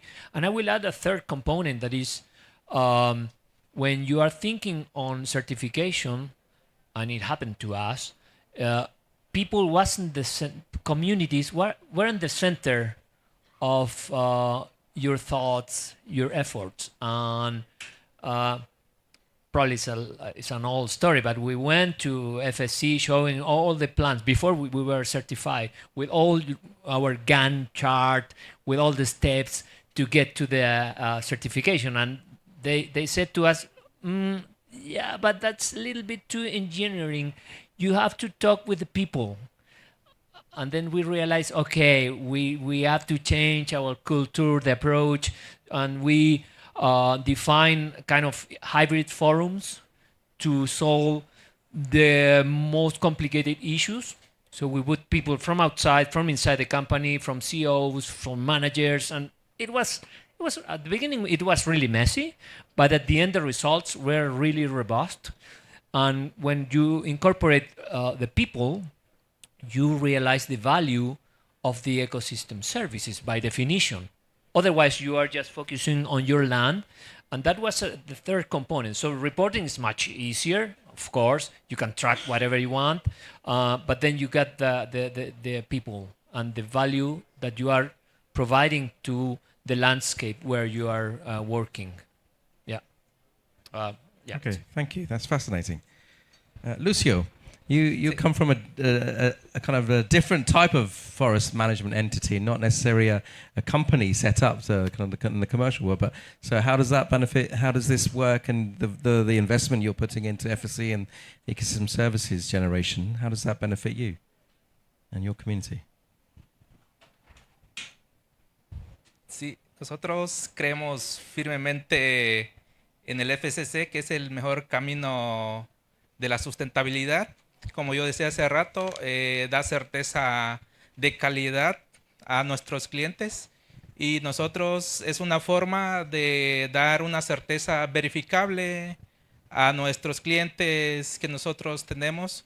Y nosotros, pues, esta certificación, pues, hemos logrado, pues, la parte de manejo, la parte de conservación, pues, como se menciona, pues no hay inversionistas que inyecten a las actividades de proyectos productivos. Para este proyecto que tenemos nosotros como comunidad, como IUCN Becal, pues la certificación nos ha venido ayudando a ordenar, regular todos los sistemas productivos que nosotros desarrollamos en el marco de nuestra área destinada voluntariamente a la conservación, que es un esquema de ANP que existe en México. Así que pues esta certificación nosotros, pues ha sido muy robusto.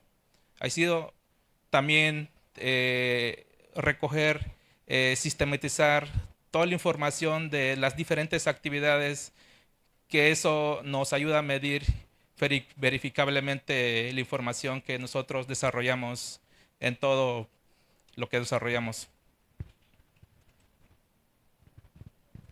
Okay. Thank you. César. Sí, del lado de FCC, bueno, nosotros colaboramos con la transparencia de los datos. Estos datos son puestos a disposición del público. Cualquiera puede consultar los datos obtenidos en cada verificación de impacto. Y respaldamos con la credibilidad de FCC de 30 años de trabajo alrededor del mundo, con presencia de más de 80 países. FCC es uno de los, si no el más, uno de los más creíbles, esquemas de certificación forestal sostenible más creíbles del mundo. Y nuestra credibilidad no es solamente de palabras, sino se basa en 3 etapas, que es, primero, ya hay un certificado de manejo forestal sostenible que ha sido obtenido bajo los estándares FCC, ha sido auditado por un cuerpo verificador externo. Luego, la verificación de impacto es nuevamente auditada por un cuerpo verificador externo. Y luego, si esa verificación de impacto es aprobada, que puede ser no aprobada por el cuerpo verificador, hay una tercera verificación del uso de los datos que hace tanto el propietario forestal como el eventual patrocinador, que cada oficina de FCC controla que no se esté comunicando datos erróneos. Y esa es nuestra colaboración de datos. Bit of a delay. Okay, thank you. Okay. I'm very curious to hear a little bit more about what Pablo was saying about bringing the different groups together as well. What I'm curious about is how did that help you guys at Arolco to connect more with the land and the employees and the people that live around your, I don't know what model you have, concessions or forest management type model you have, but how did that help you to kind of get that relationship back to the land that you're managing? Okay. We changed the focus of the management from our property to the landscapes, and that started like 4 years ago. So now the local manager is the manager of the landscape where the forest operations are. So then you are incorporating many other issues, not just what's going on from the wall from inside your parcel. So that's a key issue, and I would say that transparency is an important issue when you are talking with the rest of the people, because you have to build trust. And I'm a conservation manager, so putting all that information in a way that the people can access that, check what's going on, got a really important value. And for us, it's important too, because we finished, and it's going to be another side event. It's kind of, we finished with the natural capital approach lately, the last month, and we are publishing that. So all that information that is coming from the company, but connect to this landscape approach, it's really important, because we are now collecting what's the amount of people that is biking inside the property, or doing some hiking, or even collecting non-woody forest products. So we are collecting that information that I would say a decade ago was more focused on just species or even ecosystem and degradation. And now we are including people, and we are realizing how that is decreasing, for instance, the forest fires or degradation of forests, because they are using that for firewood. So that I would say that the landscape approach is including people, and that it's a key change in the company. Okay. Does anyone else want to come in on that point about landscapes? And Horacio, do you want to? Sí, a nosotros nos gusta hablar mucho de paisajes multifuncionales, forestales, porque en realidad es lo que nosotros estamos gestionando, ¿no? Hay una cantidad de recursos en esas hectáreas que estamos administrando, que eso hace que nos permita no solo mirar la empresa como una productora de recursos de celulosa o de ganado, sino como una cantidad de cosas que están dentro de ese paisaje. Por ejemplo, nosotros tenemos productores de miel que están produciendo miel de bosque nativo y también miel de eucaliptus. También tenemos producción de hongos, ¿tá? Y se hizo un trabajo muy bueno con respecto a la cantidad de personas que entraban a los hongos, entraban a los bosques a recoger los hongos, y nos dimos que la cadena de valor de esos hongos terminaban en los intermediarios. Y a partir de ahí se empezó a desarrollar todo un proceso con la Universidad Técnica para poder darle a los hongos una mayor calidad y por lo tanto mejor mercado. Y eso está quedando dentro de la región donde nosotros estamos operando. Inclusive se generó un eslogan que se llama la ruta del hongo. Y bueno, y eso hace que haya también como de a poco se haya como una posesión de todos esos recursos y un descubrimiento de todos esos recursos nuevos que tiene los bosques, ¿no? En el caso nuestro es importante aclarar que un 30-40% de la superficie son áreas naturales, y esas áreas naturales son las que en definitiva nos dan la sostenibilidad a largo plazo, que es la que estamos buscando. Así que nosotros vemos el paisaje en una integridad y no solo en una empresa forestal. Yeah, thank you. I was very touched by the explanation of both of you. At least I think I covered a little bit of the Spanish, but especially on the, I would say, valuing the forest and the use of the forest is, of course, I think we can look at from a just transition perspective or from a due process or due diligence perspective, involving everybody. So I think I heard that, and then it's almost logical that you, in that way, are also creating a new product around your forest and forest management. So my practical question would be: so if you look at it, you have all this data, and I heard at least one of you saying, well, it feeds into the sustainable reporting, regulatory reporting. So how could FSC help you in including this in, for instance, GRI reporting or TNFD reporting, or does it already help you with that, or is it one-on-one? That would be an interesting question. And does it also help you to comply to the due diligence aspects from universal standards? Yeah. Whoever wanna start. Anyone who wants to start. Yes, I can start. Definitely helps, because we already have the information very well organized, because we have annual audit, external audit, so we need to be ready always in terms. But the way we organize the data help us to feed in all the several reports. We have the index we need to respond, like Dow Jones, CDP, GRI, but mostly to be ready to talk with all stakeholders that might be interested in have a deeper knowledge, understanding, and including maybe discuss with us the way we are managing, our programs, because we do have dialogue with stakeholders that might have a different perspective on that. So when you have the information organized in a good shape, because FSC help us with the standard that prepare us to be ready for that. So definitely it's very useful to have it. Yeah, absolutely. It's having all those data open a huge opportunity to play with different tools. I said the natural capital evaluation, that was possible because we have all that data, and it's a coincidence probably, and we have to value many more ecosystem services, but every dollar we put in forest management is having another value, another dollar in value in ecosystem services. That's the first accounting, and probably it's gonna change, but that's important to have that idea.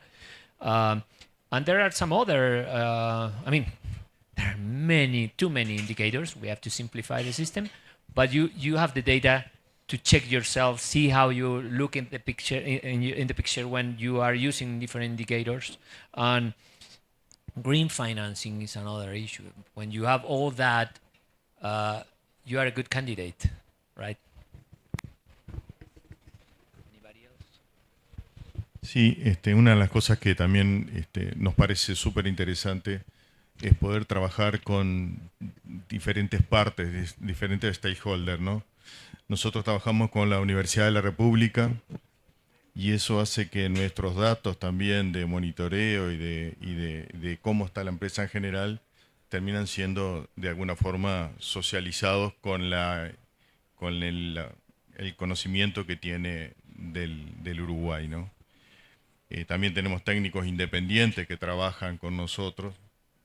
Y bueno, y esa comunidad de científicos que nos apoya a desarrollar el sistema hace que, bueno, seamos mucho más transparentes, mucho más creíbles, y eso se pueda también reflejar en los reportes que se están realizando, ¿no? Hay una credibilidad dada por nuestros técnicos y por la Universidad de la República que nos respalda en el desarrollo de este camino, ¿no? Yo creo que nadie tiene el libro, la guía lógica, y es una construcción que se va desarrollando, ¿no? En la medida que aparecen desafíos nuevos, áreas nuevas, requerimientos nuevos, así que es muy dinámico.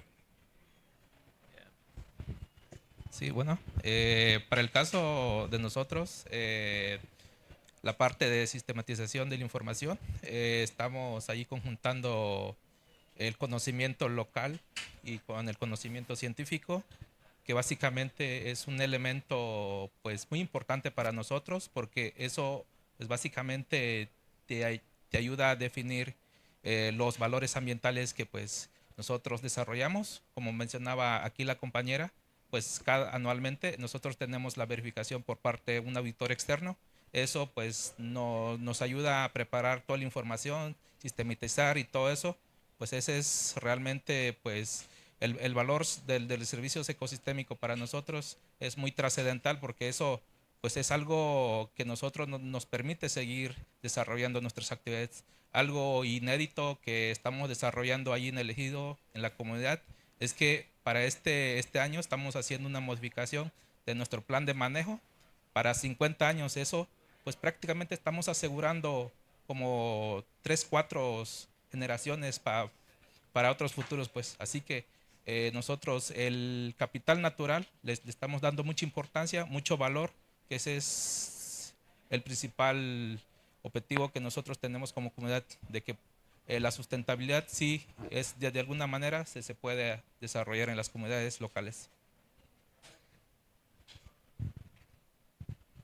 Liza? Thanks. So I think I followed most of that, but I'm just sitting here reflecting kind of at the 10,000-foot view, and what are we hearing? I'm also observing that we have someone sitting across from Clabin here from an ejido, and I've been in an ejido in Oaxaca many years ago, and we've got very small community-based run operations to very, very large represented in this room. So what's the commonality that we need? And we've heard about Gretchen Daly at Natural Capital 3 weeks ago at our Leaders Forum in Geneva. She spoke there, which was kind of thrilling for me. I'm an economist by training, so I was very happy to hear her speak. Last week, I was at our Regional Conservation Forum as we're leading up to our World Congress next year here in South America for the South America region. And there we were talking about what is the future of conservation. So not the future of certified forestry, that's part of it, but of conservation, and what are the things that need to emerge. We know that the world is starting to listen after many, many, many years to the lessons that we've learned through sustainability certification systems, through the science that IUCN convenes and aggregates and interprets and shares with the world. And now we're starting to see some of this uptake. So my observation about what we're hearing here is you have sustainability systems that started calling themselves market-based mechanisms. And many of us took that to say that we were going to get a premium for our product, right? And I think that from an economics point of view, the premium is there, but it's not a extra payment. It's a cheaper cost of goods sold. It's cheaper to sell your product, right? It's easier to sell your product. You find efficiencies in your operations. When you go to a landscape level, you see benefits that come from whether it's lack of confrontation or lack of, or gaining knowledge about when to, if you're talking about agriculture, when to apply fertilizer at an optimal time. These are all things that come from it. So we're seeing that economic gain. But we're not yet fully realizing and compensating the people that are doing the things that we want them to do.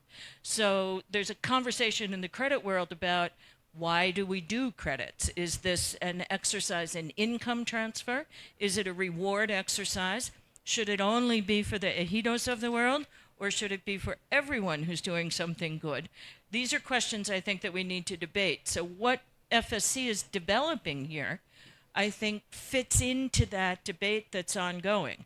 We at IUCN now are developing methodology to support nature positive calculation. What is it? What is it based on? These conversations are out there, and there's a lot of piloting and pioneering and learning. So I would encourage us to keep doing that, but keep sharpening the pencil, if you will, and narrowing down. So, you know, how do we want to make this maximal credibility? How do we manage transparency, reporting, disclosure in a way that is not too complex? But 20 years into this conversation, I haven't heard a company once say, you're simple enough, right? So we know that, right? So how do we balance that and make this not economically unfeasible, right?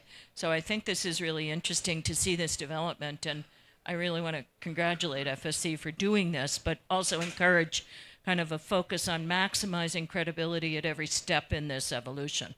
So you might have something to add. I can almost not add anything to it. No, now, as I say, better if we do these things on credits, yes, that is also what we discussed. It's better do it in the most transparent and open way. So make sure the information is spread, that everybody's involved, and then market mechanisms will evolve. It's difficult to say. That's more your job. You're also thinking about what's the best business model here. But at least transparency and involve the people and involve the people there. And FSC is one of those beautiful systems where you can build upon it, and that's what I hear you say. You basically saved a lot of money looking back by doing it and by implementing it. So, so yeah, please. I would not say to add that. It's not really a question. I think, please continue. I would be interested to hear what is the percentage in your region now working like this. That would be an interesting question, maybe, because I don't have a clue. With the from each in your own, yeah. Well, with these kind of solutions, but maybe just on the speakers there. Yeah. I don't have the percentage, but in general, we have 48 projects in Latin America that we are working mostly with biodiversity and water. We are working, and about what you were saying before, we are seeking on that. We are working hard in that direction, but you know. FSC is an organization of standard. We have to think a lot about everything because that is part of our credibility. So if we change our mind every day, every year, it will be we will be a credibility loss for us. So we are thinking on that.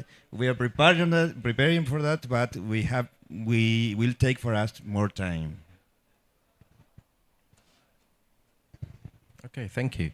And Maram, you were nodding away. What value would you like to see for the extra work you're doing, for the extra investment you're putting in? How would you like to see that value being rewarded to clubbing and to others as well, if you start thinking about that? In terms of price for the products, none. But as Lisa said, it's much easier to get the, let's say, better clients, because the clients today, they demand certification. In very limited situations, it might have some premium price, but it's not the common ground. But definitely, if you are a certified company offering certified, products, it's easier to sell for better clients. Today, considering the new regulations we have, also it's something that helps companies to demonstrate their, compliance with the new regulation, especially considering the UDR, which is, the most famous at the moment, even with the, postponing process. But I want to highlight the internal advantage of the use of these tools to help the companies in its pathway to continuous improvement. Maybe it's not enough, and I love it to hear this, question. Should the benefits goes only for the small owners? Definitely they need much more, and we need to improve and amplify the situations where they get some advantage. It's urgent, I would say. But why not to reward big companies that are playing a critical role, role in this scenario? I love to hear that, to be honest.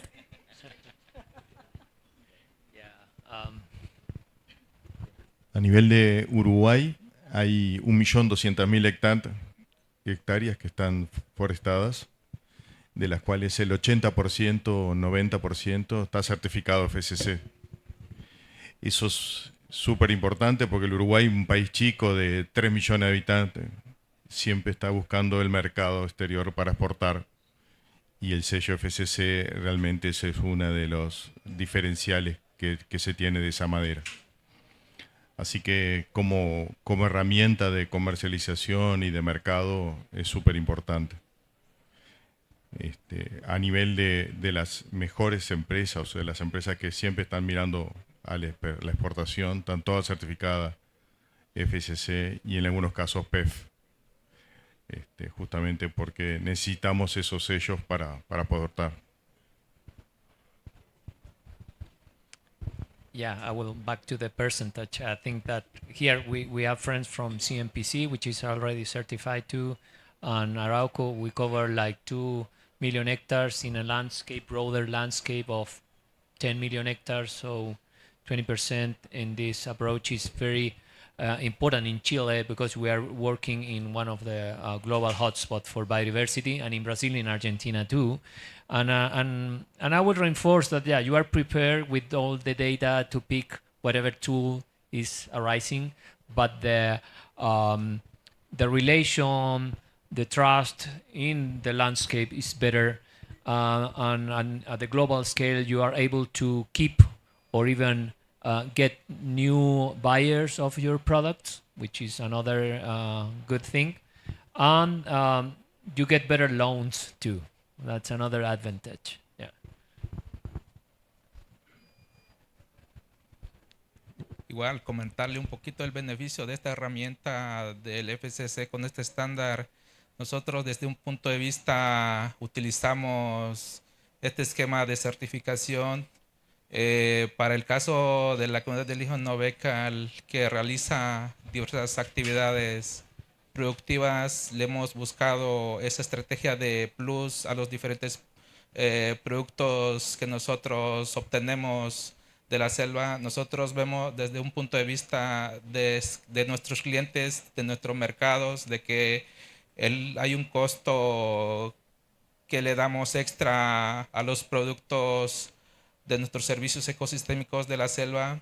Ese costo diferenciado, ese plus, es el que nos ayuda a seguir manteniendo las actividades que nosotros desarrollamos. Por eso nosotros, esa herramienta, ese sistema, pues nos ha permitido mejorar, eficientar para hacer el monitoreo, implementar más actividades de manejo.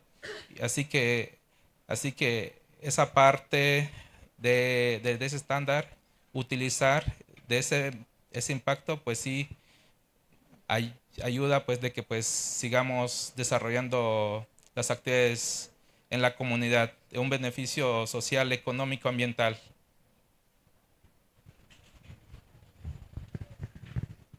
Thank you, Lucio.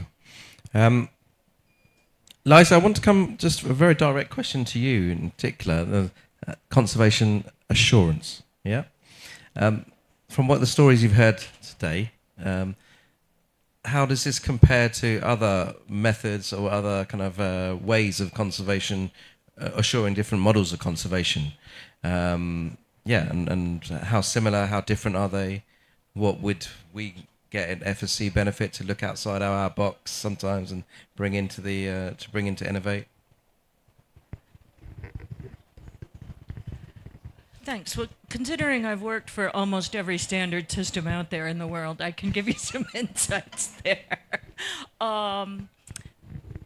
So I think what's very unique about this, it's the first time that I've heard of a sustainability standard separating out the ecosystem services, if you will, to capture the value add, right? And so I think that that's unique, but you're building it on a very strong platform. You're building it on 30 years of highly credible efforts that have evolved over time through continuous improvement, often continuous criticism, driving continuous improvement, right? This is the cycle. We're in this space and we must like it, right? So, what I would encourage FSC to do is look to, again, as I said earlier, kind of sharpening the pencil on this. And as you learn about what are the methodologies as the markets catch up, right? I said we're developing a nature positive methodology. I was earlier at a biodiversity credit session. All right, so these are the topics that are on everybody's tongue this week and next, certainly. And so how can we collectively keep getting better? And, that kind of siempre mayor approach to how do we learn from what we're doing, the good and the bad, and the effective and the less effective, and continue to narrow it down. So FSC has a standard that's been developed through multiple inputs of all of the chambers, of the general public, et cetera. But there's one standard, all right? There are national interpretations, there's small woodlots, there's those sorts of things, but it all keys off of one standard. So I would encourage in this journey that you're on to look at what's happening in biodiversity, what's happening in water, what's happening in soil health, as those methodologies sort themselves out to continue to narrow what the options are so that you can continue to be seen as the highest credible solution out there. It's an evolution. We don't have all the methodologies yet. I think we all know that, right? So nobody's asking for perfect, just continuing to improve and narrow down on that consultative practice. The other thing I want to speak to another bit of value, and I know we're kind of coming a bit to the end about where some value can be captured, and this is a blatant plug for some of the work that IUCN is doing. FSC is a member of IUCN and has been for a while. One of the things that IUCN is underway and doing right now, with the input from our science team and also now coordinating with our membership team, is an opportunity to highlight where our members are actually making contributions for nature. So we have a platform that allows every member to submit their contributions. And so one of the things that I really want FSC to move forward on is providing us with that information about where are those certified forests? What are the shape files for them so that we can show them in context, an overlay on things like the work that we're doing to develop key biodiversity areas. We have tools that can say within a shapefile, we can give you a probability that there's a threatened species in there. All right. So these are things that, as there's demand for this kinds of information, I would also encourage us to not let perfect be the enemy of let's get started here, and use the tools that we have and not continually be saying we need a better tool. We do need a better tool. We all need a better tool, right? I need to get better at a whole number of things in my life, but we need to start with where we are. And so I think that would be what I would also add to the conversation today. So please send us your shape files. Yeah. It's another call. We've been having that conversation for a while already, all summer. Pablo, you wanted to come in on that, I think, did you? Well, yeah, regarding the same stuff, sharpening the pencil, requires some. I mean, it's my bias because I'm kind of systematic conservation planning, come from that world. So location, when we are thinking on where we will put the efforts, companies require some kind of spatial framework to see we will put our efforts in that location because that's gonna be moving the world towards where we want to, and we had to do that in central Chile because we were in front of a restoration program of 25,000 hectares, a little bit more than that, and we had to decide where to replace plantations to convert to native. And when you say where, we had to build kind of a landscape planning with academia, considering carbon, many species. We had 143 potential species, threatened species inside the company, but we work at a landscape scale, so we detected where are the places where if you put native there, that's gonna move a lot the value you are providing in terms of water, carbon, and everything together. So if we have that kind of frame, then the system can move more effectively towards our goals. And I think that we have to work together to put that fancy map. And it's going to be shapefile or even GeoJSON or whatever, but it's going to be there, yeah. Does anyone else want to have a comment on this? Otherwise, I'm going to open up to questions to the floor. And then I've got one final question that I'd like you to end with. And I'm going to ask the question now, so you can start thinking about it. And then I'm going to end with asking you. So we're at the COP. We're in a kind of policy forum, if you like. So if you could start thinking about if there is what one thing that you would be your call to the policymakers that are in their discussions to support the work you're doing, to kind of look at this market-based approach to conservation. So if you could start thinking about that, and while you do that, I will open the floor to questions. And if you can introduce yourself and let me know who your question is for, and then we can go from there.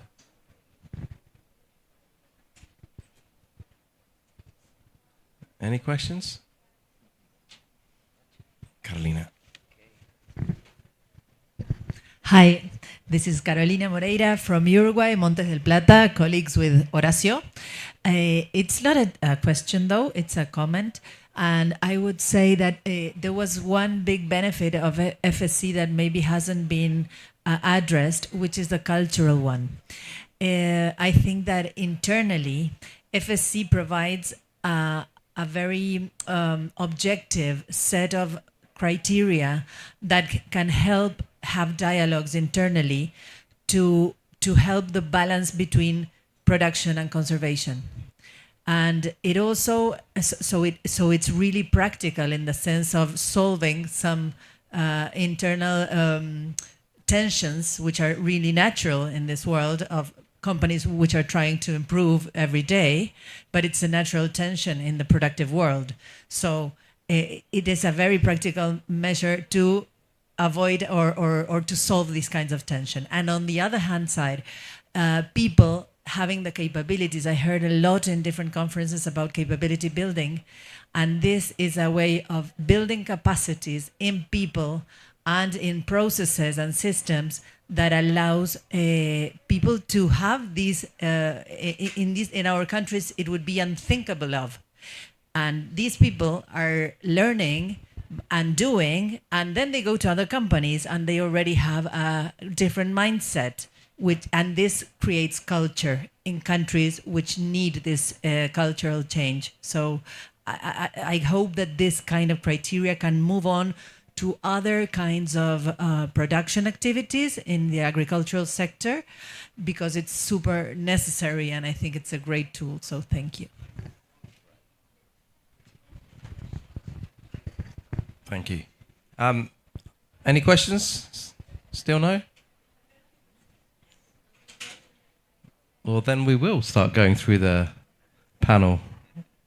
And yeah, you take your time. Hopefully you have thought to think about the question. Mauro, you look Just one thing, or can be more? You could probably have one or two now. We've got time now. Because if I have to say only one, obviously I need to talk about incentives. We should have incentives for those who are already doing good job, but to improve, because we need to scale up. We have good examples here, but we have not been capable to change the reality as we need to. So we need to invite more businesses to act differently. So incentives are critical. What do those incentives look like to you? They might be feel in like to you, terms right? of, Let's become a bit more tangible. I think there's no single answer because it depends on the local reality. It depends on the country, the productive sector. It might be regarding taxes. It might be regarding price. Different options, I guess. I would not go in too deep in this. But if I can say another thing, I think that there's something that we need to improve, which is the awareness of the whole society, of how dependent we are on nature in general. We do not have enough awareness of that, not even in business. Maybe with some new initiatives, these things can change, and I hope they can change fast, because companies are starting to understand and measure and search for their dependencies and impacts relating to nature. It's important. But it's not something that only few companies can do. The whole society have to have a completely different awareness of this. So both awareness and incentives. Feature for specific business and regions. That's my thought. Thank you. Anyone wants to go next? I completely agree. I think that and I think that forest companies tend to be kind of in a privileged situation because the business are about half a century. I mean, it's long term. So when you start broadening the scope on time and space of your business, then you start realizing that production versus conserving it's not an issue. I mean, it tends to be, it's not a trade-off. When you open or broaden the scope, it tends to be more like a positive feedback. So you don't feel that you are doing something against finance because you are projecting the business even in a century. So I think that it has been a change during the last decade in the forest business, the long-term thinking. Creo que el generar la conciencia también en los productores y en los consumidores finales del producto que está recibiendo y en qué condiciones lo está recibiendo, creo que puede ser muy importante también como en definitiva que es el último que recibe de la cadena productiva, y creo que ahí tendremos todavía un gran trabajo para hacer, y el FCC también tiene un gran trabajo para hacer. Cuando uno pregunta a la gente qué significa la tabla FCC o qué significa el papel FCC, la gente generalmente no lo sabe, y eso ahí tenemos todavía para desarrollar mayor conciencia en el consumidor final de que puedan elegir productos FCC frente a otros productos, ¿no?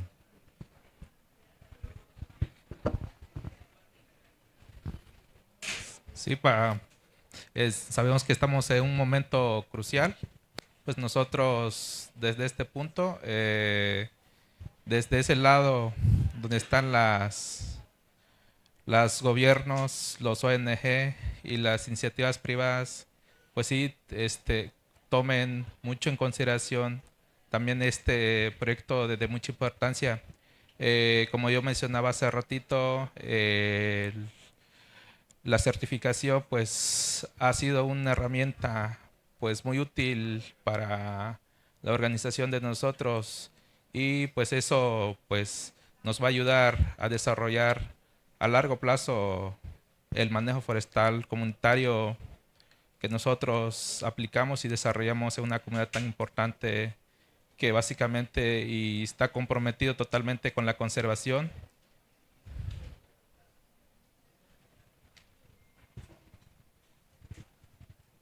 Yes. I have a specific question for you as well, Harold, as well. I know you guys have just launched your biodiversity standard as well, Annex standard as well. So what you hear today, how does that fit? How does this world fit to the world that you're developing as part of GRI? Well, first, I think, again, also congrats. I already knew, but it's good to hear that people are positive about a standard and a system. It's often people think, and even it's a tool. So that's actually wonderful. And that this is also, yeah, it could already be a promotion video. So, yeah, in line with that. So I think very, very following what I was already said about awareness. So the problem, of course, with nature is that it takes a long while before it happens. But if we look now at the figures, if we look at the planetary boundaries, what simply says what is happening with our ocean, what is happening with our forest, what is happening with our species all over the world, it's all going in the wrong direction. So somehow we need to show what we are doing. Somehow we need to be transparent and accountable. So I think still in the different regulatory systems, it's not strong enough. It's often a painful quest because some people need to do some things. But we need these figures, whether it's IUCN, everybody needs these figures to make further steps and to take the right actions. Because it could even be that we take wrong actions at a certain moment. You don't want to do that. How our standard, well, we created the biodiversity standard earlier this year, or actually last 2 years. We published it earlier this year. We have several events also during the week, also with pilots with companies. But basically we built it to create a language, a common language again to report upon and to be able to benchmark things. And for the negotiations here, that's also extremely important. Well, are we talking about the same? How do we take the next actions there, and how do we involve all stakeholders involved? But that was a very beautiful showcase here. That it's you have to involve the local community and the people involved, and to preserve our ecosystems and even to elevate them. And one thing, and I'm not sure if it's true, but I think it is. In my opinion, I think especially in Latin America and Middle America, you're doing far more better if on biodiversity. And a lot of countries, I come from the Netherlands, biodiversity is the worst on the list of how we don't have any biodiversity anymore. People are not getting older anymore. People start to realize now that is actually that's really needed for not only for business, for the human mankind to survive. If we don't have, and that's the story you have to tell at schools, at businesses, anywhere. And it's a little bit a bigger story, but it's why we are doing this. So be transparent, show what your actions are, be proud of it, and promote it. That's my hope for this COP and the next COP to come. Thank you. Liza? So I think before I say what my wishes are for those people in that big room over there, it's worth a moment to think about where we've come from, right? And think about what we've heard about here today. GRI made us not so nervous about transparency and disclosure, right? And told us how we talk about what we're doing in credible ways and are continuing to do that. We've got large plantation forestry organizations talking about converting back to more natural forest as part of a process that they're embracing and looking across a landscape instead of to the borders. I first met Clabine in Sao Paulo 20 years ago, right? And so the commitment that we've seen, the long-term commitment of a number of organizations kind of from the beginning with FSC, what are we now, 30 years, right? Or closing in on it, I think, with FSC. And so we've seen this change and things that we talk about now. Biodiversity credits, if somebody said 15 years ago we were going to be having serious conversations about that, nobody would believe us, right? So it's useful to remember where we were right? And what we thought was our stretch goals, and now they're an entirely different thing. And that's because, it's not because we failed, it's because we've succeeded. And I think that when we always are looking at the future and the challenges that we have to resolve, we should come out sometimes, you know, we all want to go hide under the bed, all right? But we should really remember where we've been and how we got there. And so to the people in the room doing the negotiating and all of these contact groups, we have a large delegation here, and every morning this room is full of IUCN commission members and staff, and we're talking about what happened yesterday and what's going to happen today. So we've got people involved in the negotiations and providing input and a number of things. I would say that we need to do more of what we've been doing. We need to increase our transparency. We need to increase our engagement. We need to continue to add diversity to the solutions that we're providing. And I would encourage them to find ways to continue to expand the ability to bring together disparate groups, that we are only learning how strong we can be when we're together. So that would be my encouragement for them. I hope they're listening. So, thank you. Thank you. Okay, so we're bang on time. We've got about 5 minutes or so left before we just close up. And I just want to turn it a bit, but like just introduce a question that I actually didn't put on the brief, but just from the verified impacts data that you have collected, looked at, analysed, what's been the biggest surprise for you from that data? And is there any stories that you can tell around that? Let's end with, because that's the power of data as well, right? The power of data is also about the power of using data to tell stories. So what story can you tell about the data that you've collected in your forests that you're managing? En el caso de Montes del Plata, que justamente teníamos las palmeras son un ecosistema típico de Uruguay, que es uno de los ecosistemas más que están en peligro de extinción, justamente por el tema de tener tanto ganado. O sea, el ganado come las palmeritas chiquitas y eso hace que en definitiva las palmeras no lleguen a ser adultas.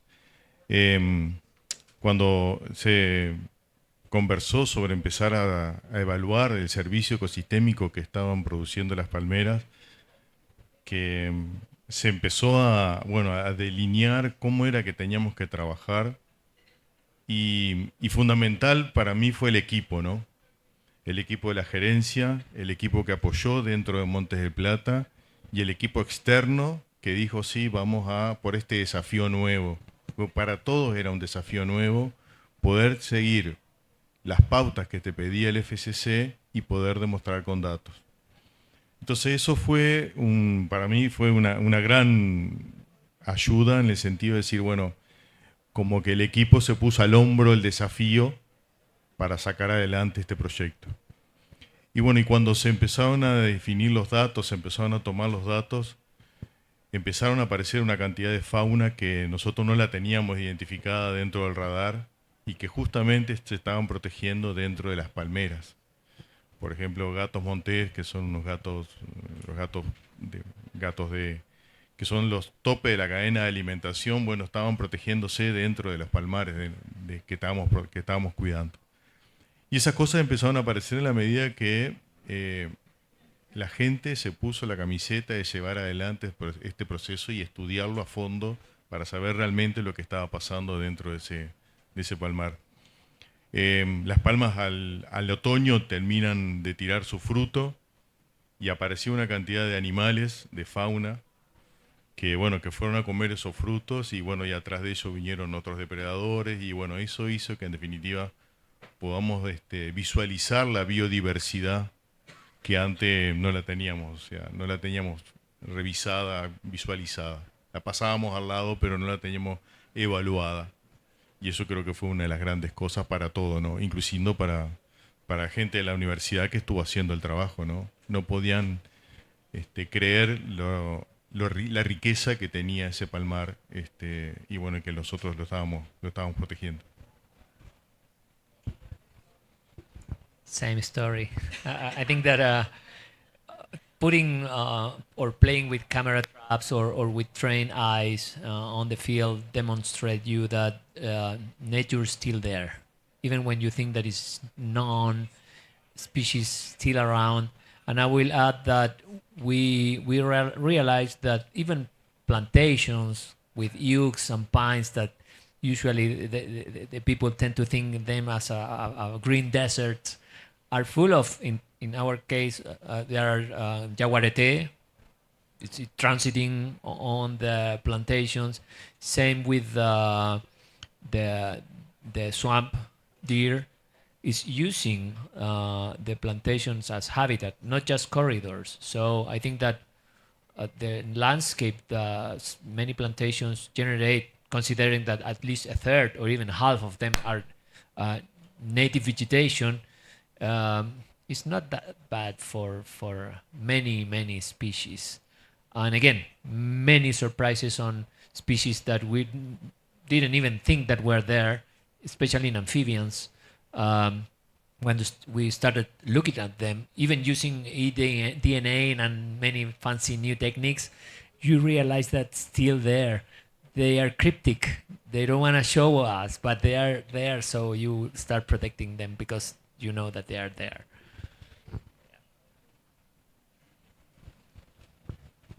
Sí, para el caso de este proyecto que nosotros desarrollamos, pues es algo pues magnífico porque pues fuimos la primera comunidad en México, en Norteamérica, en obtener este alcance de servicios ecosistémicos. Pues fue un gran labor que nosotros desarrollamos como comunidad. Pues el ejido o la comunidad tiene su propio equipo técnico y invitamos también a la parte academia. Pues vimos de que pues la diversidad que tiene Novecal, tanto en flora y en fauna, pues la comunidad vimos de que pues allí se podía hacer una buena justificación por tener esa característica tan relevante como área destinada voluntariamente a la conservación o como área protegida. Pues eso nos permitió hacer esa justificación relevante para este impacto de verificación de servicios ecosistémicos y todos los alcances que se pudieron obtener, como los bases verificables, los informes que nosotros presentamos ante nuestros gobiernos de las diferentes actividades. Fue como una forma que nos facilitó llegar a esta lucha de proyecto de nosotros. Así que pensamos de que pues ha sido maravilla de tener este certificado de ecosistémica porque pues con la manejo que nosotros que le damos a la selva permite y garantiza la sustentabilidad de la flora y fauna que nosotros desarrollamos allí. Thank you. I think it's after your job. Very quick. I wouldn't say that we had any surprise with the data because when we decide to have the certification for ecosystem service, we already have decided to have a private conservation unit. So we knew that that area was important. But what I would like to mention is that this area, it's critical for water supply for a whole city. And we started to have data to demonstrate that, how important for the fresh water supply to protect and to manage that conservation unit is. So this was, I think, one of the interesting things on how to use the data the certification provided to us. Very quick. Okay, thank you. All right. Cesar, any stories from the world that you've seen a few more diverse ones than you? The last one from you before we just close up. No, for me it's important to say that behind every data, every project, there's a lot of people and a lot of story about that, and we're trying to valorize those story and for me it's very important that, for instance, in Latin America we have more than 40 ecosystem services claims, that's the product of impact verification, but only 4 are sponsored. That is a bad number, but it is good because it implies that a lot of forest managers want to do conservation unless they have no financial help for that. So, yeah, and there's a lot of people that want to combine production and conservation, and that is very important for me. Thank you. Okay, well, that's a pretty good summary to end on, I think. Thank you for attending. Thank you to Harold, thank you to Lisa, Mauro, Cesar, Lucio, Pablo, Mauricio. Thanks. I hope you enjoyed the conversation and take something away from you for yourselves. And yeah, thank you very much. Bye-bye.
Good afternoon, ladies and gentlemen. We are about to start our next event in 5 minutes. So we welcome you to take your seats and expect the next event. Thank you.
Ya te traigo el clip. Son 3 diapositivas. Sí, son 3 diapositivas.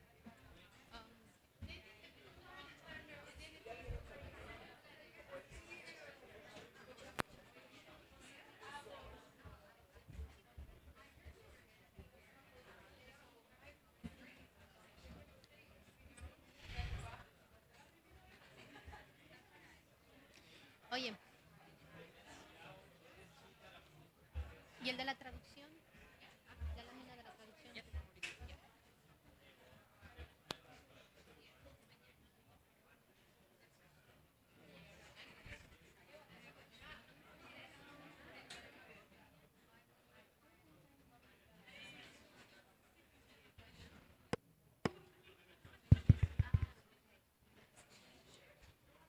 Hola, buenas tardes, ¿cómo están? ¿Bien? ¿Sí? ¿Después del almuerzo lograron almorzar algo? Me alegra mucho tenerlos aquí en un tema que es tan importante y de tanta relevancia como la conservación del agua dulce y el papel que tienen los pueblos originarios en esta tremenda labor. Esta sesión se va a llevar a cabo en español, pero las personas que necesiten traducción al inglés la pueden tomar desde el código QR que nos van a ayudar en la pantalla y usar sus propios audífonos para poder tener interpretación simultánea al inglés. ¿Nos van a ayudar con el código en un ratito? Pero para ir comenzando, lo primero que quisiera hacer es agradecerle a Pew Charitable Fund por haber puesto esta sesión en pie y por haber organizado un grupo de panelistas de tan alto nivel como el que vamos a tener el día de hoy. Así es que con todos y con todas, bienvenidos, bienvenidas a esta sesión. Mi nombre es María Laura Piñeiros, yo soy la oficial del Programa de Agua y Humedales de la IUCN para América del Sur y tengo el honor de compartir este panel acerca del rol que tienen los pueblos originarios como custodios del agua dulce. Y me habían pedido que introduzca un poco el tema, pero yo creo que las palabras un poco sobran. Y si podemos regresarnos a la presentación, por favor. Gracias. ¿A dónde clic? ¿Acá? ¿Acá? No funciona el clicker. Los problemas técnicos siempre suceden.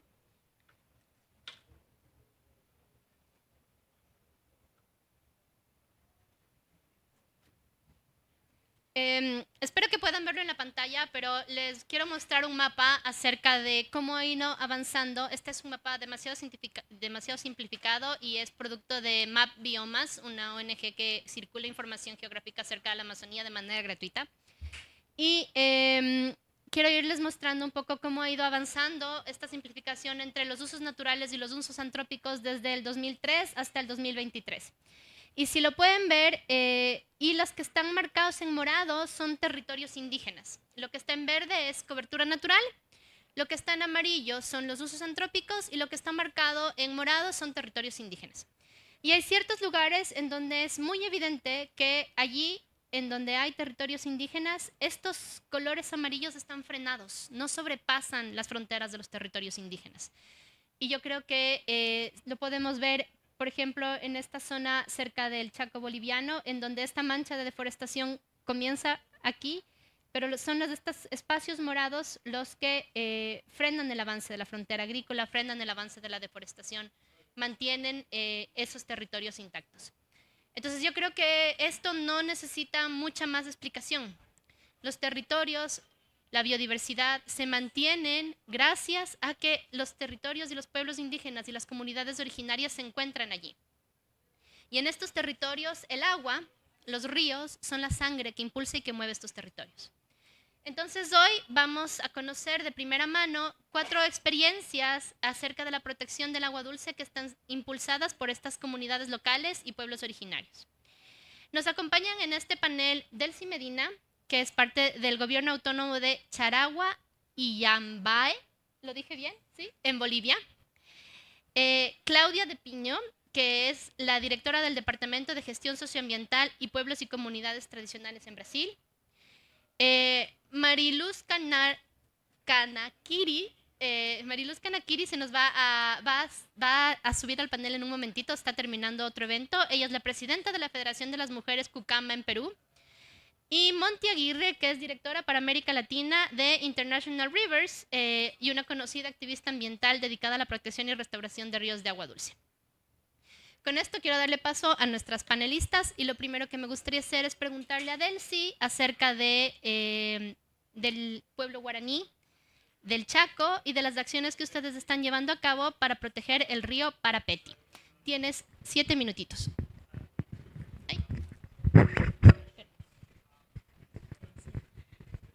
Muy buenas tardes, saludar en esta tarde a todos los presentes y agradecer por participar, agradecer a la institución PIU Natura por hacer que estemos hoy día presentes acá.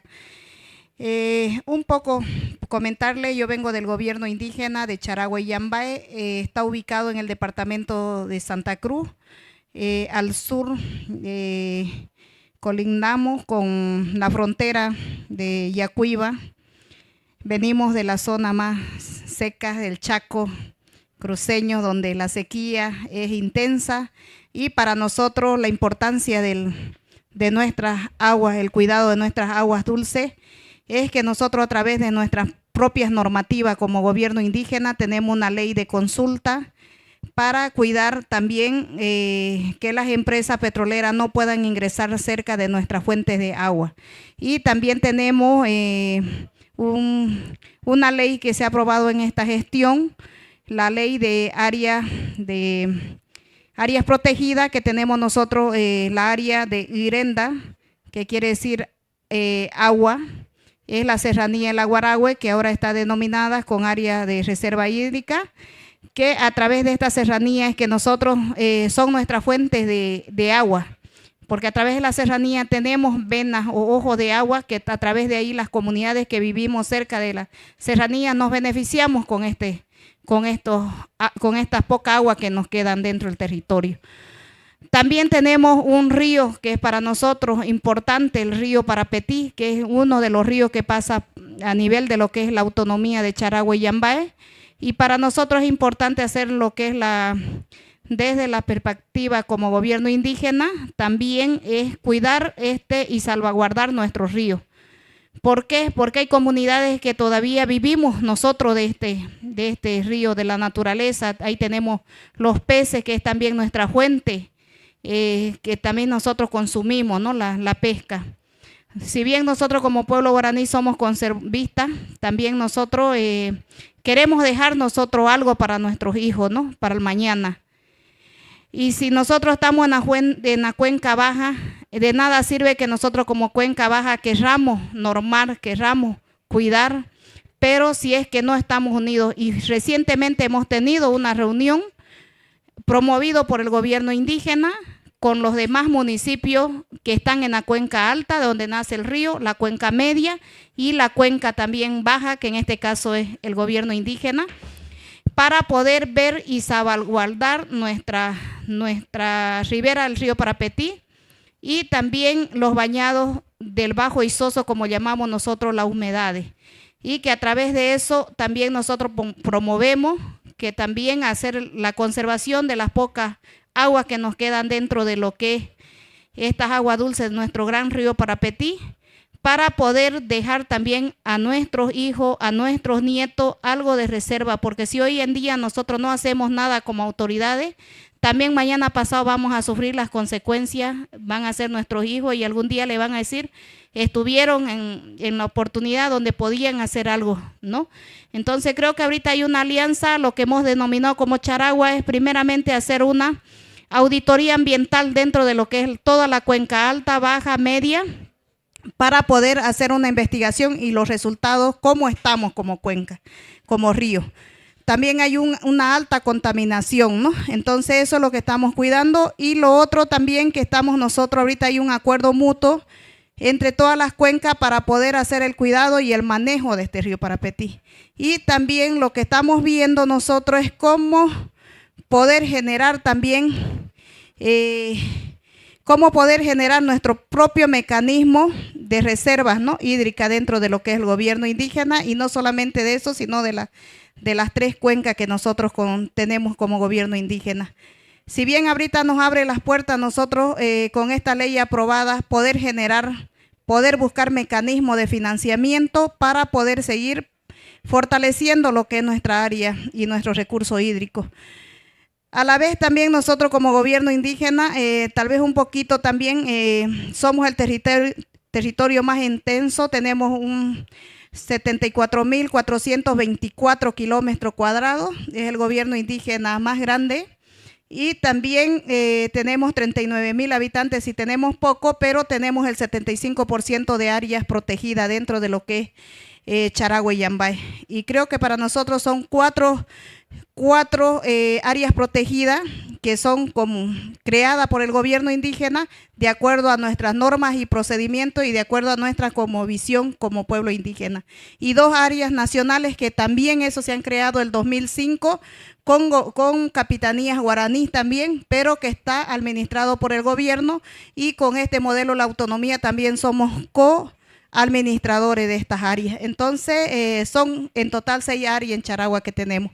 Entonces eso es lo que yo puedo comentarles, y bueno, agradecerles. Me ha gustado contar más en el tema de agua, pero yo le dejaría con un mensaje que tenemos que cuidar nosotros nuestra fuente de agua, para dejar a nuestros hijos, a nuestros nietos este cuidado, y enseñarle también, ¿no? El cuidado del medio ambiente, porque nosotros de eso vivimos, convivimos con la naturaleza, convivimos con el agua.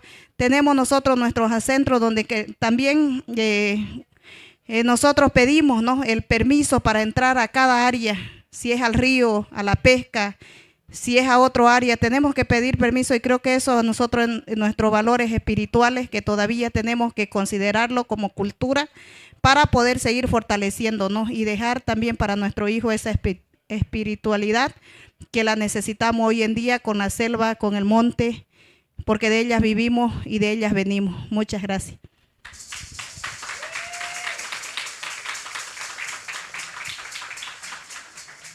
Muchas gracias, Delcy, por recordarnos esta interdependencia que tenemos del agua, del río, de sus recursos, no solamente como una fuente de agua para nuestras propias necesidades y de alimento también, sino como esta fuente de algo que le vamos a dejar a nuestros hijos, de estos valores espirituales, de esto que nos conecta con la vida. Parece que tenemos un pequeño problema con la traducción al inglés, pero lo estamos resolviendo. Mientras tanto, me gustaría poder seguir con el panel y le damos la bienvenida a Claudia, que Claudia nos va a contar acerca del pantanal. El pantanal es uno de estos ecosistemas de agua dulce megadiverso que está un poquito pasado de vista por su hermano mayor, la Amazonía, pero es uno de los espacios que más dependen de estos flujos y pulsos de agua y la conectividad del río. Entonces es un espacio que necesita unos modelos de desarrollo que tengan en cuenta estos ciclos hidrológicos. Entonces, Claudia, te agradezco mucho por contarnos acerca de su propuesta de desarrollo para el Pantanal. Muchas gracias. ¿Puedo hablar en portugués? ¿Es compreensível? Perdão, meu espanhol, quando estou nervosa, ele se foi. Gracias. Sim, todavia. Boa tarde a todas as mulheres e não mulheres. Fico muito feliz. Fico muito feliz pelo convite da IUCN e trago aqui as vozes das mulheres do Pantanal, das mulheres que continuam resistindo para continuar no bioma que tem sofrido as maiores ameaças dos últimos tempos. Eu sou uma mulher de comunidade tradicional pantaneira. O Pantanal está no Brasil em 2 estados, Mato Grosso e Mato Grosso do Sul. E eu sou da região norte do Pantanal. E aceitei o convite da ministra Marina Silva para estar no governo. Então, estou emprestada para o governo com uma missão muito grande de fazer com que a política para povos e comunidades tradicionais avancem. Então, nesse sentido, as vozes que eu trago aqui é principalmente da comunidade Barra do São Lourenço, da liderança Eliane, Dona Eliane, que vem lutando para ter o seu território reconhecido por meio da criação de uma reserva de desenvolvimento sustentável. Então, essa reserva tem uma proposta que já está no governo, ela está como proposta prioritária para a criação de uma reserva que tem a sigla RDS, no qual considera os modos de vida da comunidade, mas principalmente é uma forma de reconhecer o que essas comunidades tem feito na conservação do Pantanal. Então, a área da RDS ela é muito próxima do Parque Nacional do Pantanal, que é uma área de uso restrito, no qual essas comunidades sempre viveram livres. As comunidades do Pantanal eram comunidades que tinham liberdade de estar em qualquer lugar do Pantanal. E as cercas das fazendas, as cercas de vários tipos também, de outros tipos de reserva foram chegando e as comunidades foram ficando em um pequeno espaço. Então, a proposta da criação dessa reserva, ela não é somente uma reparação histórica com as comunidades que têm resistido no bioma, mas ela é um reconhecimento de quem sempre contribuiu e contribui para a conservação do Pantanal. A Barra do São Lourenço, liderado por mulheres muito fortes, que tem na sua manifestação cultural o artesanato com a fibra do aguapé, é uma das maiores manifestações culturais que nós temos no Pantanal. Porque as mulheres que sempre estão à frente, liderando a comunidade, elas são mulheres fortes, que sabem de onde vieram e sabem para onde vão. Elas querem continuar no território e o Estado brasileiro e o governo brasileiro têm a obrigação de reconhecer e de fazer cada vez mais com que a RDS se concretize. Então, eu que sou uma mulher que venho dessa área e que estou lá no governo, eu tenho duplas responsabilidades. Eu costumo dizer que conhece como um povo indígena guató. Então, amplia-se os direitos da comunidade e amplia-se o reconhecimento do Estado brasileiro. Então, essa experiência de luta, principalmente, né, de reconhecimento de quem sempre faz a conservação, é uma experiência que faz com que a comunidade Barra do São Lourenço seja a primeira proposta de unidade de conservação de uso sustentável no Pantanal. No Pantanal tem parque, tem estação ecológica, mas não tem nenhuma reserva, nenhuma unidade de conservação com gente. Então, essa é a primeira proposta que se tem. E é por isso que nós estamos trabalhando para que realmente a vontade da comunidade prevaleça. Então, essa experiência e que abre portas para outras experiências, para outras demandas que a nossa secretaria tem recebido, é com certeza um grande avanço e esperamos que nesse governo, né, do Brasil a gente possa realmente ter, né, uma unidade de uso sustentável no Pantanal.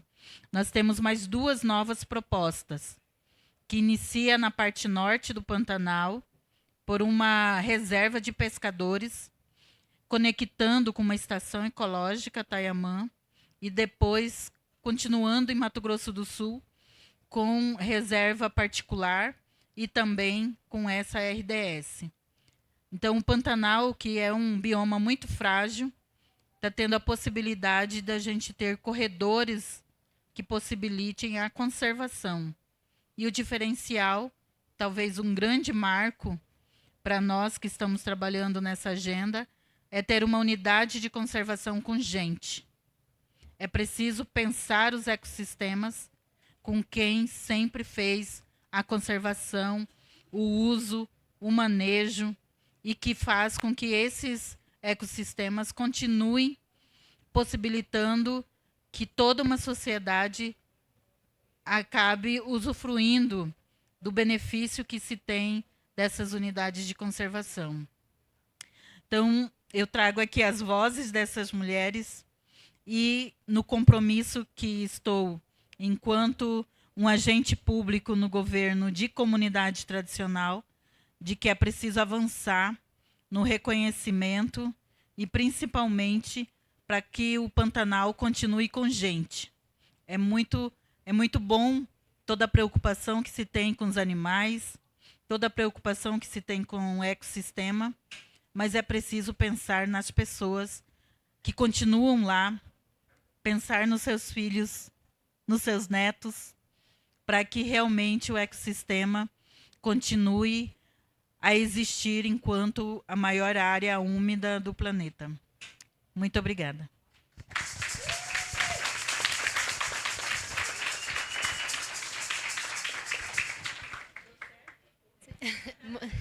¿Todos entendieron? Sí.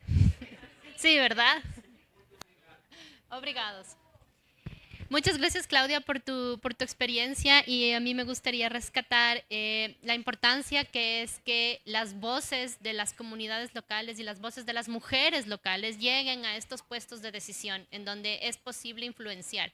Y el compromiso que ha demostrado tu gobierno en atender esta demanda de generar un espacio protegido que sostenga la biodiversidad, pero que también sostenga a los pueblos, a las mujeres que están trabajando allí. Entonces, es una demostración de la famosa voluntad política, que es lo que siempre estamos pidiendo.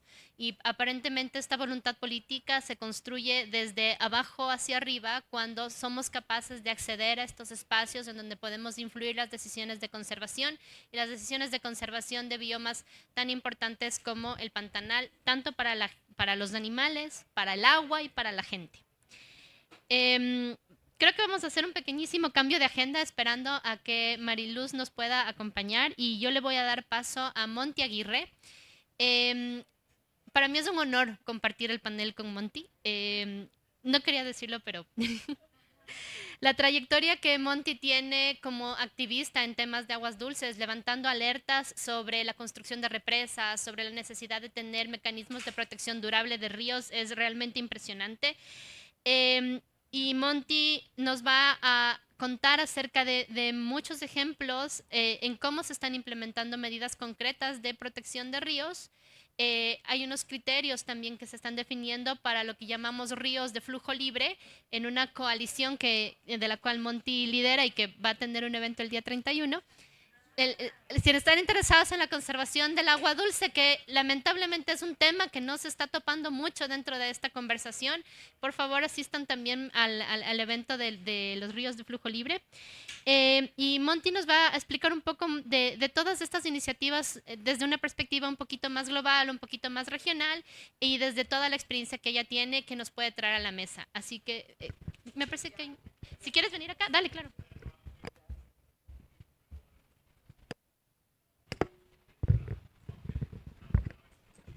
Un segundito, por favor.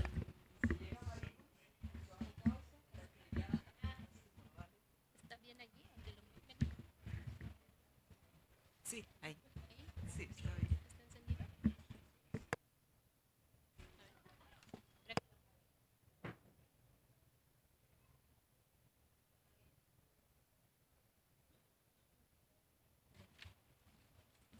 Gracias por anunciar el otro evento que vamos a tener. Aquí pueden hablar con Daniel también para que provea más información, y también aquí tenemos algunos flyers si están interesados. Entonces, de nuevo, cuando llegue Mariluz, yo voy a hacer una pausa para que ella nos cuente del río Marañón, sujeto de derechos. A todos ustedes, estimados delegados,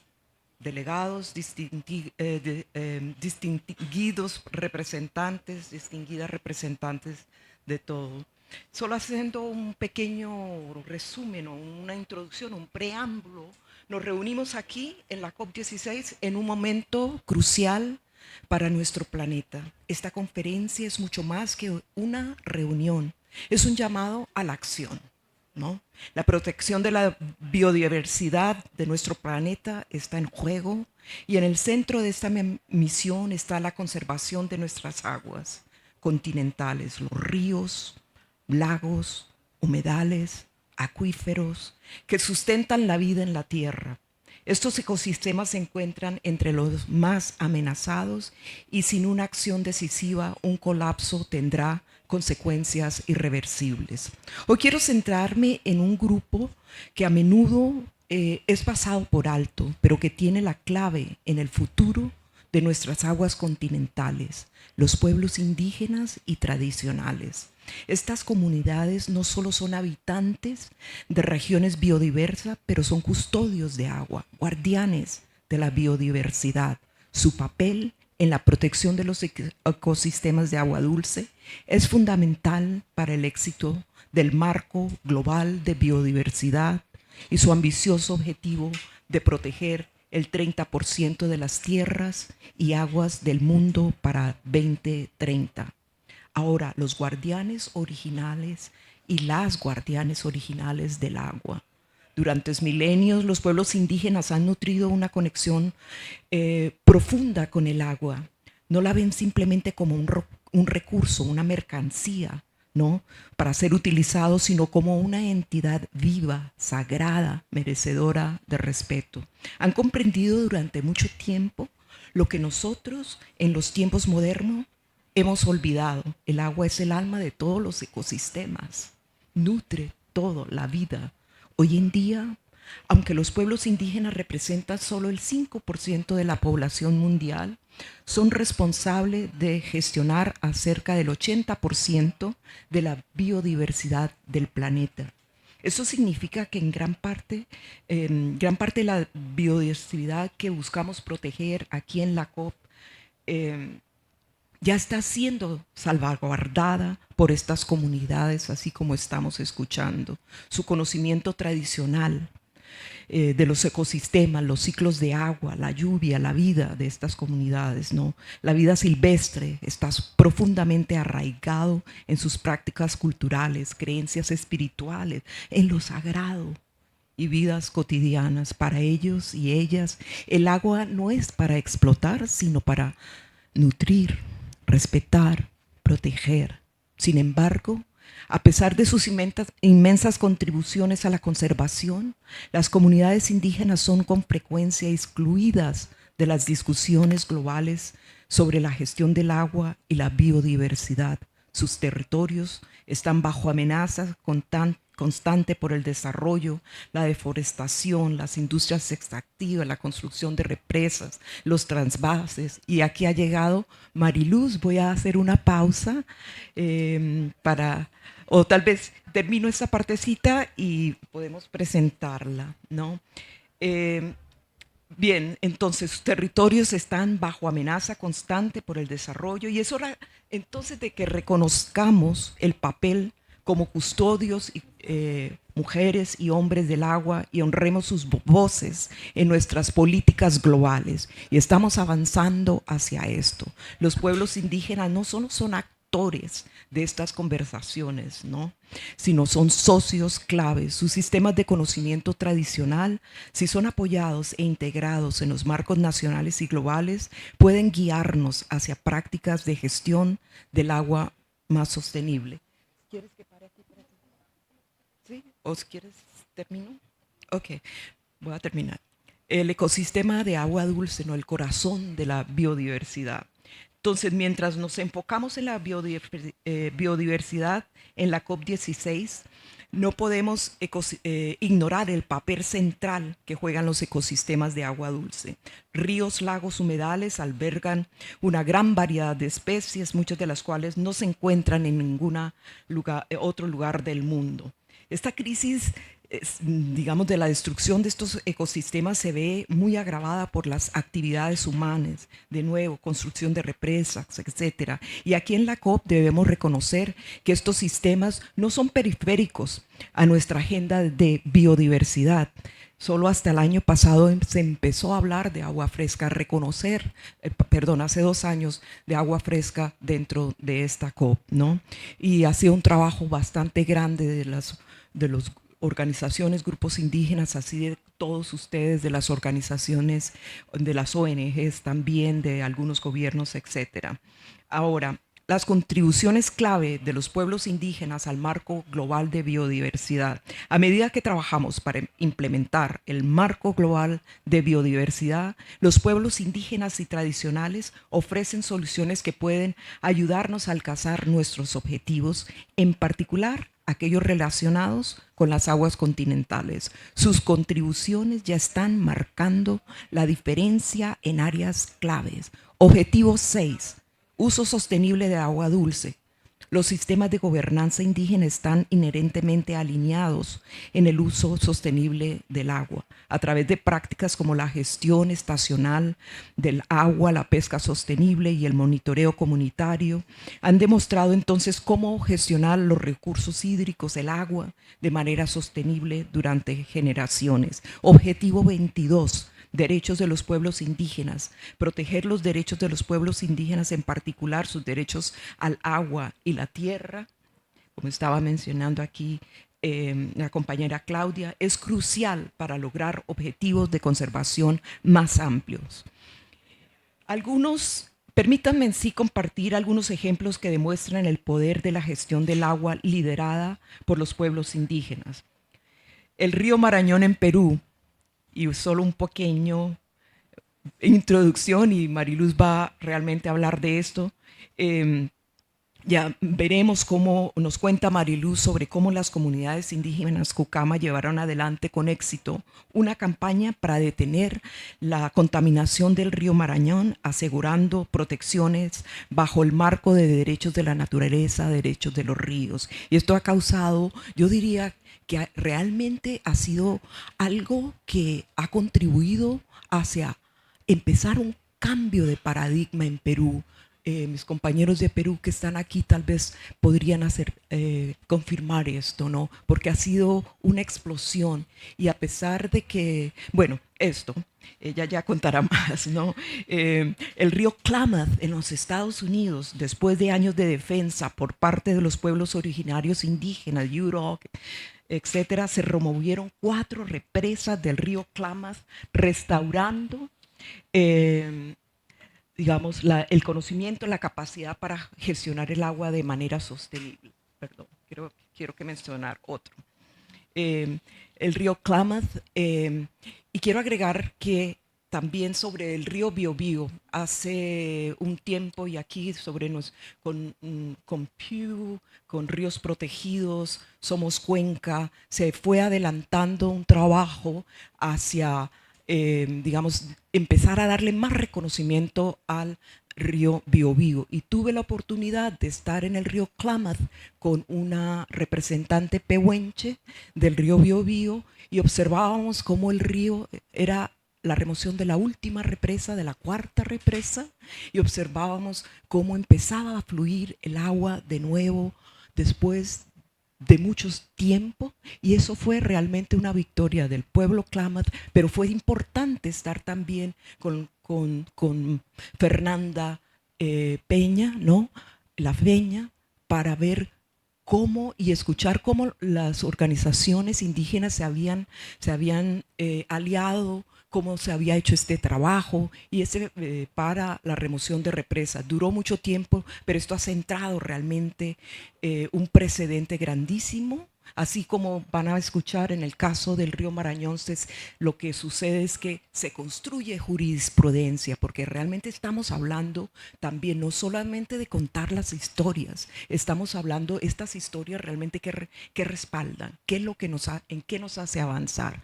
Jurisprudencia a nivel nacional e internacional, ¿no?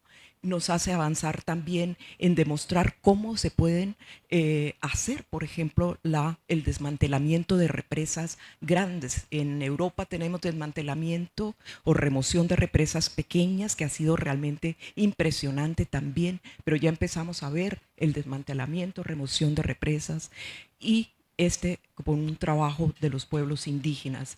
Y quiero dar paso a Mariluz pronto, y solo enfatizar que realmente es un llamado a la acción de la COP16, ¿no? A medida que miramos al futuro, que la COP sea un punto de inflexión en nuestro enfoque hacia la conservación de agua dulce.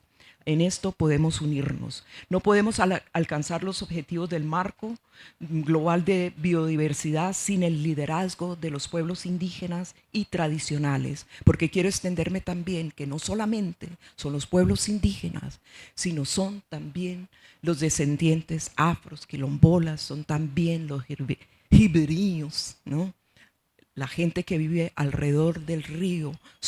Acabo de llegar de toda una discusión, toda una mañana sobre el río Magdalena, también del campesinado, que también muchas veces el campesinado es una combinación con pueblo indígena, que también está, por ejemplo, protegiendo los páramos, de donde viene, donde es como el colchón del agua, y todo esto lo están haciendo estos grupos, estas poblaciones.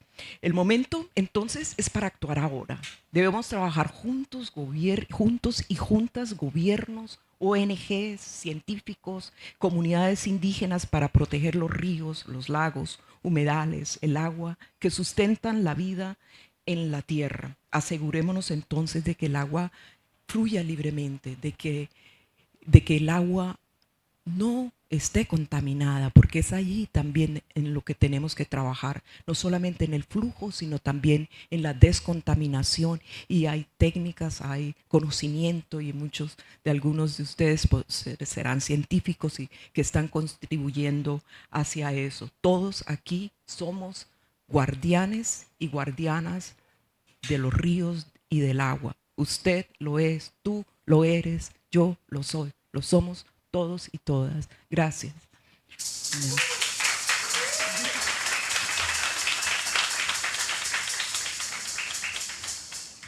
¿Vieron por qué estaba emocionada de compartir el panel con Monty? Me gustaría darle paso ahora a Mariluz. No sé si quieres hacerlo desde ahí o desde acá. Ya. Mariluz nos va a contar acerca de la lucha que las mujeres Cucama están llevando por tener el río Marañón como sujeto de derechos. Este es un caso que ha tenido mucha relevancia internacional. Es uno de los primeros casos en el Perú en donde estamos viendo esta tendencia acerca de los derechos de la naturaleza y también la reparación que las comunidades originarias están solicitando frente a estas empresas extractivas que generan pasivos ambientales en su territorio. Mariluz, muchas gracias por acompañarnos.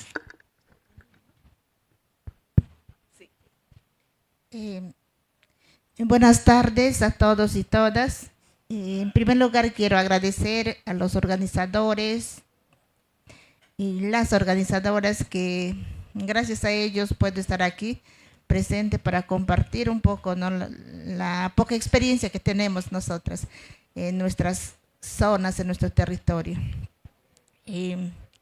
Pero antes de compartir quiero decir algo muy importante, que venir hasta acá, donde están los países, diferentes autoridades, pues yo quiero pedir públicamente que se sumen a esta gran lucha, no solamente por mi país, también en todos los países donde hay ríos, cochas, quebradas, lagunas, ¿no? Y pues porque defender la naturaleza, los ríos, territorios, es gran cosa porque es parte de nuestras vidas.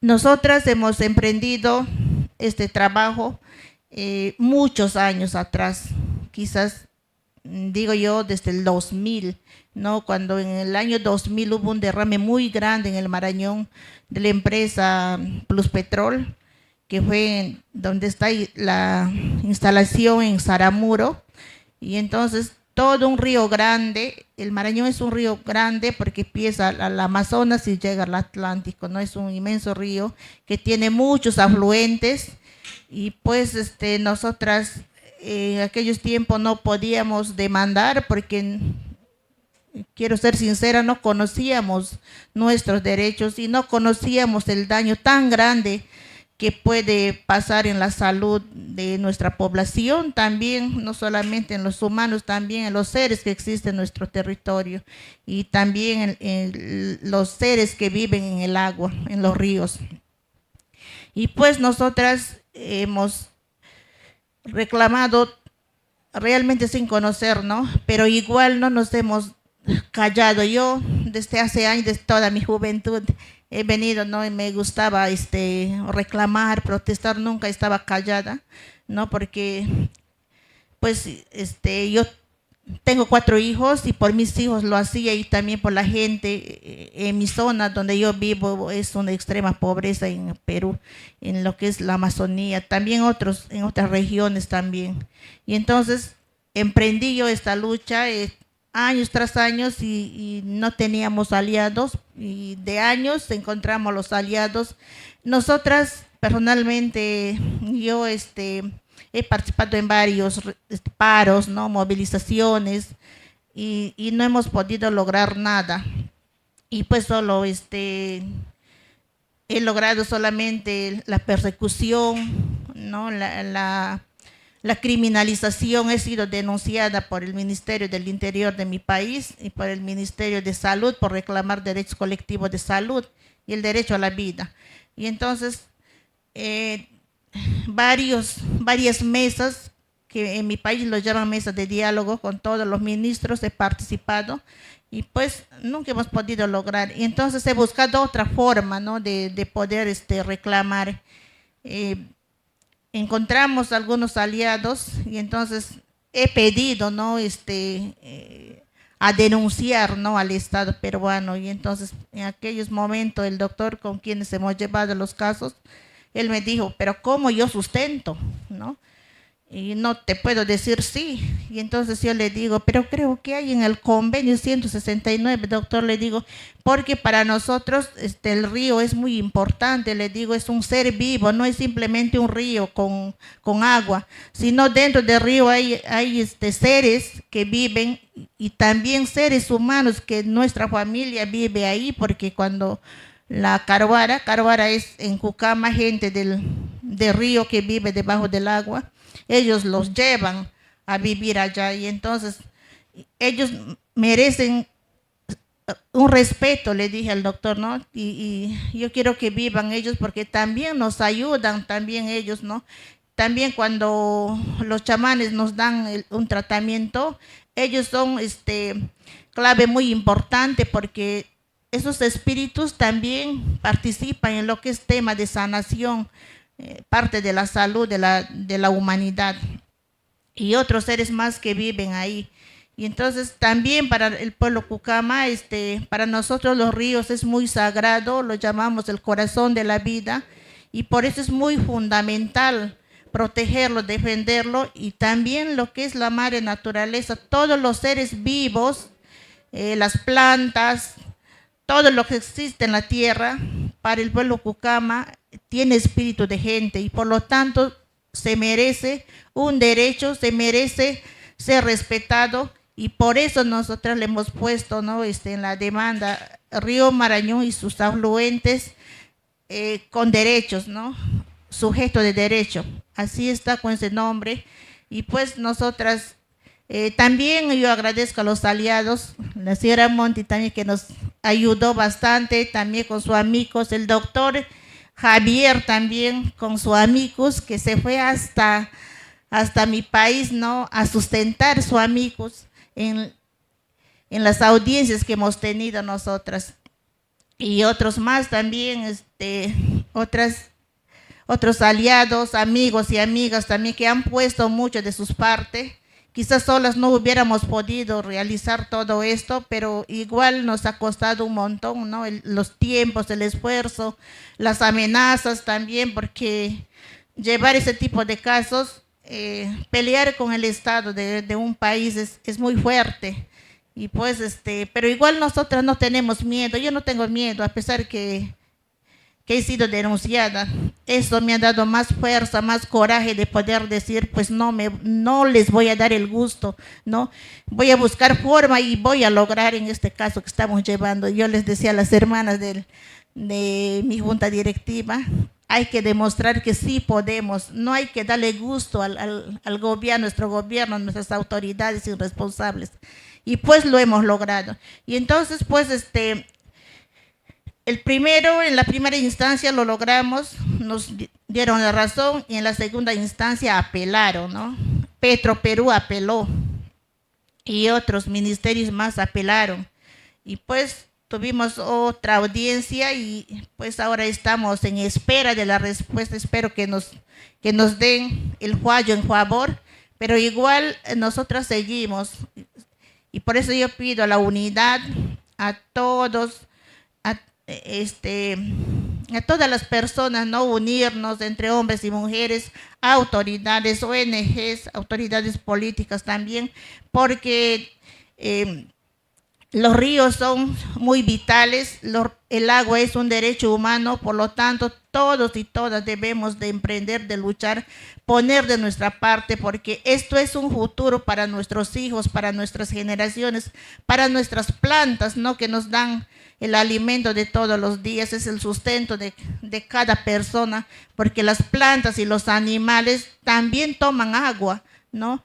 Y el río es un río, nosotros le consideramos como un padre que nos da el agua para beber, la comida que es el pescado, ¿no? Como la madre tierra también que nos da la teta para alimentarnos. Lo digo así porque el significado de cucama significa chakra y teta, ¿no? Cucama. Y entonces que nos alimenta a sus hijos con su teta. Por eso nosotras nos da más fuerza, ¿no? Y pido, ¿no? A todas y todas para unirnos, ¿no? Porque la Amazonía es el pulmón del mundo, que todos respiramos, todos y todas respiramos. Pensemos en nuestros hijos. Hagan incidencia en las universidades, en los colegios, donde se encuentran, en la institución donde trabajan. Sumémonos a esta gran lucha que es parte de nuestras vidas para dejar para nuestros hijos, para dejar en herencia a nuestras generaciones. Quiero pedir también en este momento, ¿no? También que se reconozca también las cosmovisiones de cada pueblo originario, porque ahí está el conocimiento grande.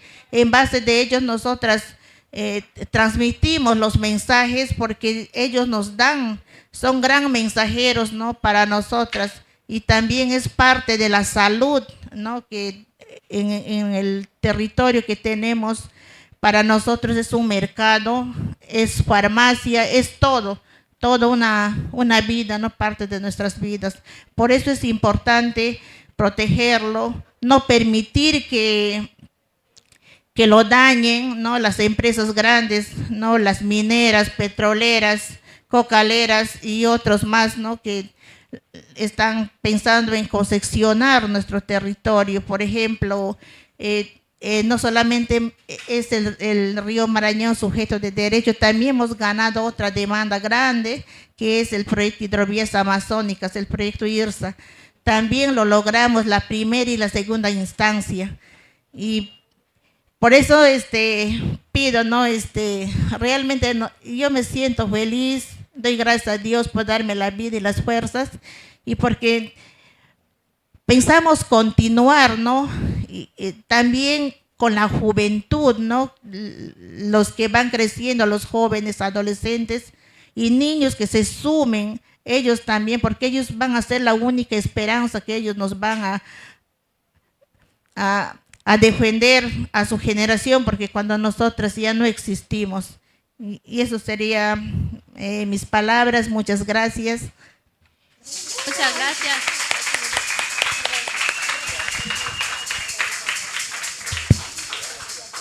Muchas gracias, Mariluz.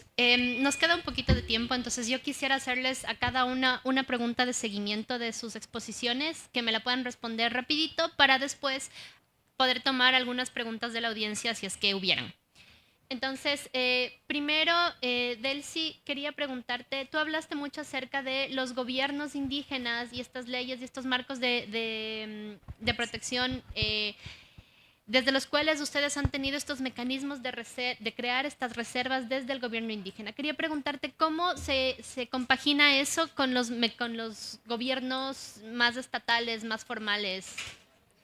Bueno, nosotros como gobierno indígena, si bien tenemos nuestra ley aprobada de áreas protegidas, también dentro de las competencias podemos nosotros crear nuestra misma normativa, porque estamos casi al nivel del gobierno departamental.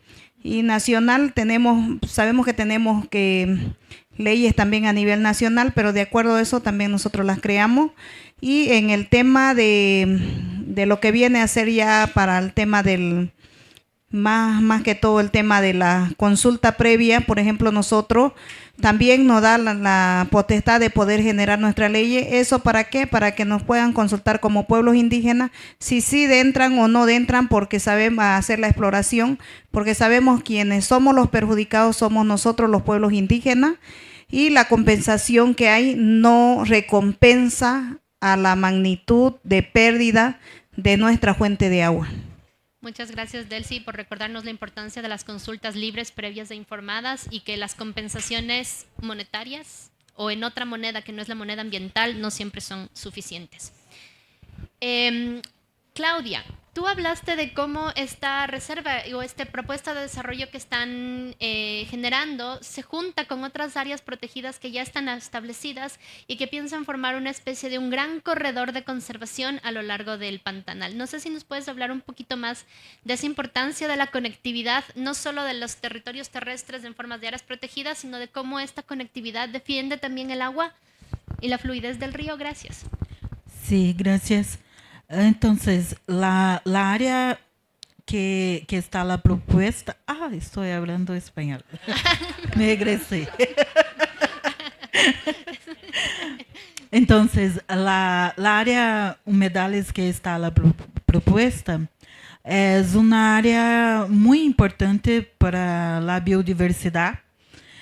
Es una área que há mucho tiempo se estaba en relatório de prioridad. Entonces, con las áreas que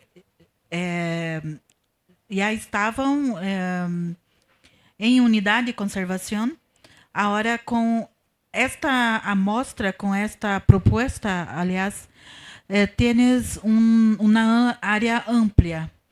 Entonces, cada área que está en la propuesta, que se juntan, se hace una área muito, muito grande.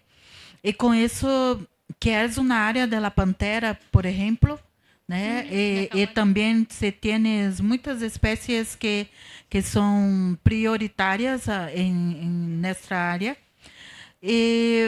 Y con la propuesta de tener la conservación y manejo de área por las personas, tienes una área un poco diferente, con gente, y todavía amplía la conservación. Y con eso tenemos en futuro una área amplia, todavía con especies peculiares, porque esta área que está en Mato Grosso y Mato Grosso do Sul se tiene especificaciones propias de Pantanal. Entonces, la propuesta es que se amplía la conservación con gente. Esta es la diferencia que tienes. A agua es el elemento primordial para toda la conectividad. Por ejemplo, en la comunidad de Barra de São Lourenço no se va de otra manera si no for por el río Paraguay. Y las otras áreas se conectan por la agua. Entonces, es una área prioritaria de conservación. Y por eso que es muy, muy importante que cada vez más se tiene áreas que se conectan, que se juntan para tener una área amplia, porque la biodiversidad no se tiene barrera, no se tiene frontería. Y cuanto más amplia, mejor para la biodiversidad, para la gente, para toda la sociedad. Muchas gracias. Mariluz, creo que la pregunta que tenemos para ti es más complicada porque tú hablaste de la criminalización que sufren los defensores ambientales. Y que muchas veces esa criminalización viene del mismo Estado, que es quien debería garantizar nuestros derechos. Entonces, quería yo preguntarte si puedes profundizar un poquito en el tema y si podrías darnos algunas recomendaciones a los que somos actores no estatales de cómo podríamos enfrentar o apoyar a las personas defensoras del ambiente. A ver, en Perú somos muchos líderes que estamos, algunos denunciados, algunos asesinados. Hace poco han asesinado a otro hermano. Hay más asesinatos a los defensores, defensoras. Ahorita mismo, por ejemplo, en Perú está la protesta grande, ¿no? Reclamando muchos derechos y la mayoría, los que van a protesta, ahora hay una nueva ley que han puesto los gobiernos de turno, y quien va a una protesta lo criminalizan, lo denuncian, lo mandan a la cárcel. ¿no? Y entonces es para nosotros los que lideramos, es muy fuerte, ¿no? Y más aún cuando los asesinan y luego se termina ahí, nadie dice nada, no tenemos un respaldo, ¿no? Y entonces no solamente a uno, pero también a la familia, a nuestros hijos, ¿no? Y eso es para nosotros duro. Por supuesto. Gracias. Gracias por contarnos una experiencia tan dura y que creo que todos nosotros deberíamos estar preocupados y haciendo algo al respecto. Monty, tal vez tú nos puedes hablar nos hablaste mucho acerca de algunas de las metas de este marco de diversidad biológica. ¿Nos puedes hablar por qué es distinto o por qué es necesario plantear indicadores específicos para los ríos? Sí, primero que todo, el agua fresca, los ríos no han sido, digamos, el tema de clima, ¿cierto? Cambio climático y tal, por cuestiones muy evidentes, comenzó a jugar un papel bastante importante, pero al mismo tiempo, no sé si es que los seres humanos hacemos esto, dividimos, para entender tal vez el mundo, algunos dividimos en partes, pero resulta que las cosas, que la naturaleza está toda conectada, que el bosque sin el agua no sobrevive, ¿no? El agua también necesita la tierra, necesita el bosque, ¿no? Necesita los animales, el pájaro, digamos, que llega y tira la semilla allí, o el pez que más bien el pez que recoge la semilla, la lleva a otro lado, de pronto viene el pájaro y coge la semilla y la lleva allá. O sea, toda esa, diríamos, magia, no, es esa realidad. Entonces, no ha sido reconocido el agua fresca, los ríos, el valor de los ríos por mucho tiempo realmente. No ha habido, inclusive, creo que, o sea, hay leyes de protección de ríos, de la más antigua tal vez es Eslovenia, ¿no? Y estas son cosas de las cuales estamos tratando, por ejemplo, en ríos protegidos, que es parte de Pew y del esfuerzo del Global River Protection Coalition, ¿no? Y de otras muchas organizaciones, inclusive otras, Earth Law Center, etcétera, ¿no? Que estamos viendo, bueno, esta es la situación que tenemos, cómo elevamos el tema de agua fresca, protección de ríos, a un nivel como el de la, digamos, de la cuestión climática, ¿no? Así como se ha elevado el tema de biodiversidad, que son, yo creo, son esos nexos, ¿no? Y ese es el esfuerzo que se está haciendo en este momento y realmente se debe al trabajo que ustedes han estado haciendo por mucho tiempo, algunos de nosotros y nosotras que hemos estado escuchando y mirando, ¿no? Y otras personas que hemos dicho, bueno, hay que hacer algo. Hemos visto cómo, por ejemplo, Estados Unidos tiene una ley de protección de ríos que tiene más de 50 años. Eso nos ha servido un poco de modelo. La ley no es, digamos, puede ir más allá. Hace 2 semanas estaba en un subcomité de la coalición allá de protección de ríos y un subcomité de pueblos indígenas, porque ellos y ellas están queriendo hacer cambios para que esta ley, que es tan antigua, también incluya los derechos de los pueblos indígenas, etcétera. O sea, está cambiando la ley también, pero lo que quiero decir es que esto ya existe como modelo y que hay otros modelos, lo que es, digamos, los derechos de la naturaleza, que digamos, realmente ha surgido con esta fuerza más que todo en 2007 empieza más o menos a gestionarse, pero era algo que ya las comunidades indígenas no sabían siempre. Cuando uno va a las comunidades indígenas y empieza, pueblos originarios, y empieza a hablar, siempre nos han dicho de esa importancia, de esa conexión y que forma parte de su cosmovisión. Entonces es también otro elemento digamos, y cuando hablamos de derechos de la naturaleza, no estamos poniendo la naturaleza por separado. Resulta que el ser humano también es parte de la naturaleza y es allí en donde se está entonces articulando cómo funciona esto.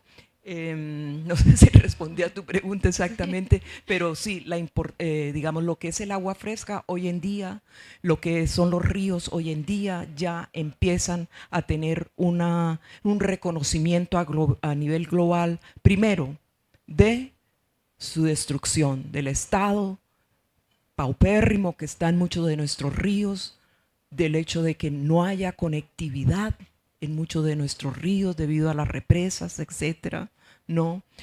También de las amenazas que continúan a pesar de que vemos que la construcción de represas está bajando, y eso es gracias a todo el trabajo que se han hecho de las comunidades y ONGs, etcétera, ¿no? Está bajando, y yo creo que esa lucha yo creo que la vamos a ganar, ¿sí? Nosotros hemos estado en esto por 40 años ya, y las amenazas, pero también cada vez más haciéndose reconocer el valor de los ríos, del agua fresca, la importancia del flujo, ¿no? De la conectividad y del flujo de los ríos. Gracias. Gracias, Monty. Quisiera saber si la audiencia tiene alguna pregunta.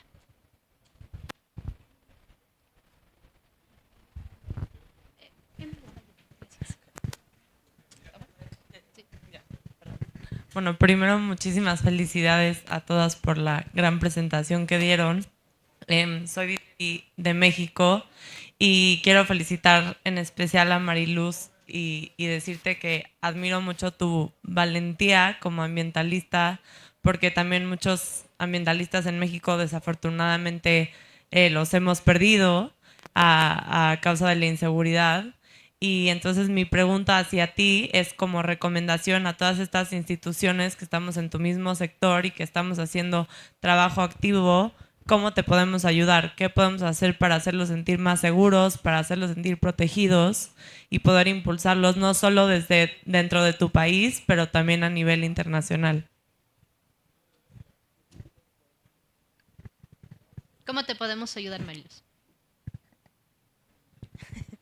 Realmente no tengo ideas, ¿no? Yo pienso que también cuando en las leyes actuales en Perú, que están en contra de los defensoras y bueno, líderes que trabajamos, ¿no? Y pues no hay una ley que a nosotros nos hace sentir seguras, ¿no? Denuncias, nadie da importancia. Yo en este momento pidiera, ¿no? Que las leyes internacionales lleguen a nuestro país y bueno, a nivel global, digo yo, ¿no? Que esas leyes sean más fuertes y que se cumplan, ¿no? Que obliguen a cumplir a los países latinos, ¿no? De los otros países más desarrollados, porque son ellos también los que, por ejemplo, las empresas que trabajan en la zona no son nacionales, la mayor parte son empresas internacionales, ¿no? Que cuando, por ejemplo, hay un derrame, no asume su responsabilidad, no pagan su derecho, por ejemplo, las empresas deben de pagar. En Perú, la mayoría, la gran parte de las empresas grandes no pagan impuestos, ¿no? Y ese impuesto sirviera, ¿no? Para muchas cosas buenas. Por ejemplo, nosotros no tenemos, la mayoría en Perú no tenemos el acceso a agua potable, ¿no? Los servicios básicos no tenemos, completamente no tenemos. Y entonces, tanto en las comunidades, también en las ciudades, por ejemplo, en los pueblos jóvenes, asentamientos, no tienen agua, no tienen los servicios básicos, y entonces así como en mi país debe haber en otros países vecinos también. Entonces yo hablo a nivel de todos, ¿no? Que se cumpliera, ¿no? Que la ley sea cumplida en los países latinos. Gracias. Sí. En América del Sur hemos firmado el acuerdo de Escazú, un acuerdo que ha surgido en nuestra región, y ahora tenemos la gran deuda de poder implementarlo y de garantizar el acceso a la justicia de los defensores ambientales. Tal vez hay otra pregunta en la audiencia.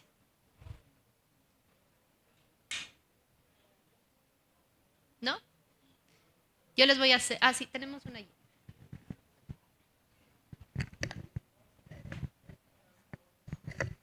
sé si es mejor hablar portugués o español. Lo que prefieras. ¿Portugués despacito? No puedo hablar español. Tenemos un problema histórico que muchas veces en las políticas relacionadas a hidroeléctricas y hidrovías, o sea, los grandes proyectos de desarrollo, no consideran los ríos como ecosistemas acuáticos, su sistema de vida.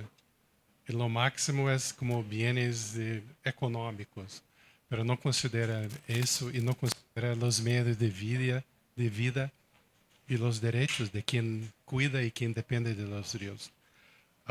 ¿Cómo hacer legislación, fortalecer el marco legal para que este problema histórico sea superado? Por un lado, en las políticas relacionadas a transporte, energía. En el caso de Pantanal es un buen ejemplo, ¿no? Que hay tanto el problema de las hidrovías, hidrovía Paraná-Paraguay, y también de hidroeléctricas como los PCHs, que son muchos, incluso con impactos cumulativos. O sea, ¿cómo hacer leyes con dientes que consigan superar este tipo de... Gracias. Tal vez pueda responder un poquito a esto. Tuve que pensar en qué idioma estaba hablando. Yo creo que esto es lo interesante. A pesar de todo lo que está pasando, de todas formas, hay digamos, hay gotas que están creciendo en términos del cambio. ¿Sí? De ese cambio paradigmático que necesitamos. Y de las cosas que estamos hablando en nuestras organizaciones es exactamente tratando de responder esta pregunta. Entonces lo vemos a diferentes niveles. Vemos lo importante de que hacer enmiendas en las constituciones que para, por ejemplo, incluyan la protección del agua o que incluyan derechos de la naturaleza, ¿sí? Porque allí, anclando, digamos, protecciones, por lo menos las podemos usar en los casos, en las cortes, ¿no? Y empezar y seguir construyendo jurisprudencia. No puedo, o sea, hay que pensar la importancia de construir jurisprudencia, porque realmente el cambio también sucede allí, en lo que digan las y los jueces, y ojalá las y los jueces con una conciencia. Solo para contarles un poquito, y creo que tú también podrías contar esa historia muy bien, Javier, porque has sido también parte del equipo del Earth Law Center en la protección del Marañón.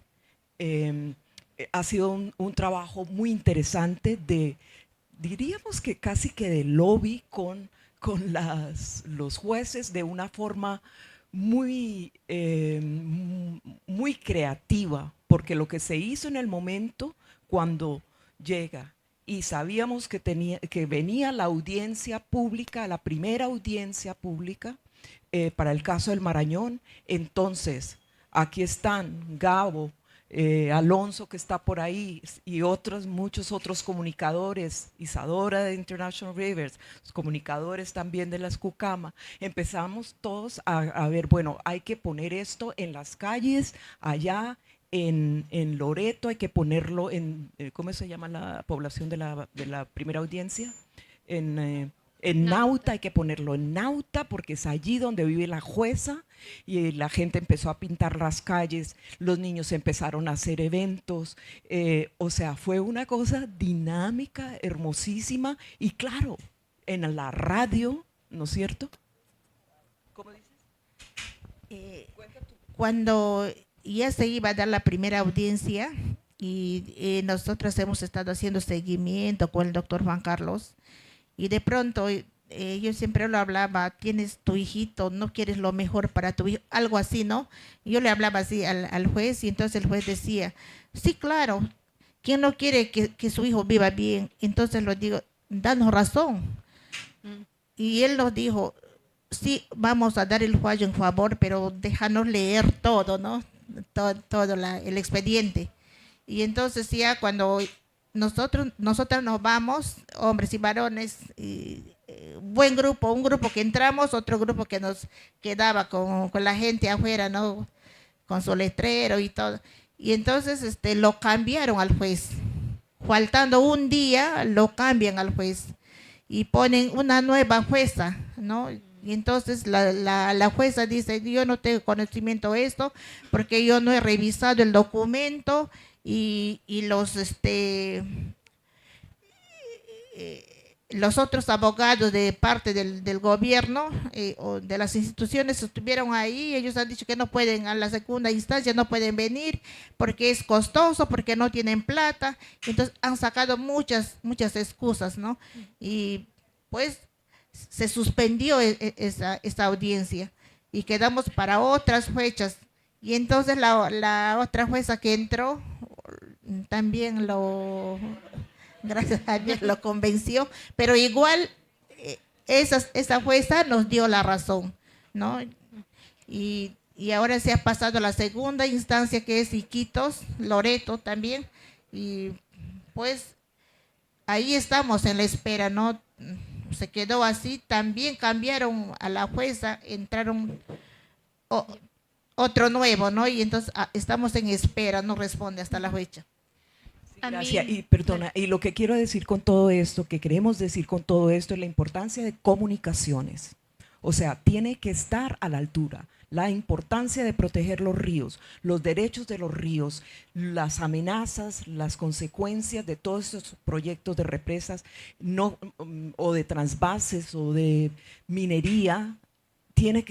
Tenemos que estar siempre, comunicaciones es supremamente importante, ¿no? También otra estrategia, por supuesto, es utilizar las leyes que tenemos. A pesar de que muchas veces las leyes, que es lo que estamos tratando de cambiar y de crear, ríos protegidos, ¿no? La coordinadora en el Perú de protección de ríos, en Colombia a través de varios grupos, en Brasil una coalición de protección de ríos, es cambiar las leyes o crear nuevas leyes o fortalecer las políticas débiles que decimos, ¿no? Como las áreas protegidas no tienen necesariamente protección del agua, o sea, pueden hasta cierto punto, pero no de una forma a largo plazo, etcétera, ¿no? Entonces, estos cambios se hacen radicales, se hacen supremamente importantes. Entonces, leyes, jueces, comunicaciones, importancia de apoyar los movimientos, apoyar los pueblos indígenas, el campesinado, todo esto, y trabajar con los científicos y las científicas, que son quienes también desde esa otra perspectiva están trayendo informaciones que podemos utilizar en los ámicos, que podemos utilizar en comunicaciones, ¿no? Y ha sido así que hemos ido construyendo todos estos movimientos en nuestra región y a pesar de todo, yo me siento muy contenta de esto. Pía también ha sido una persona clave, bien respaldada por Pew, y estamos muy contentos de que esto también esté sucediendo. Allá hay otra luchadora, Danielle, también a otro nivel, también global y dentro de Estados Unidos, etcétera. Bueno, eso. Gracias. A mí... Dale.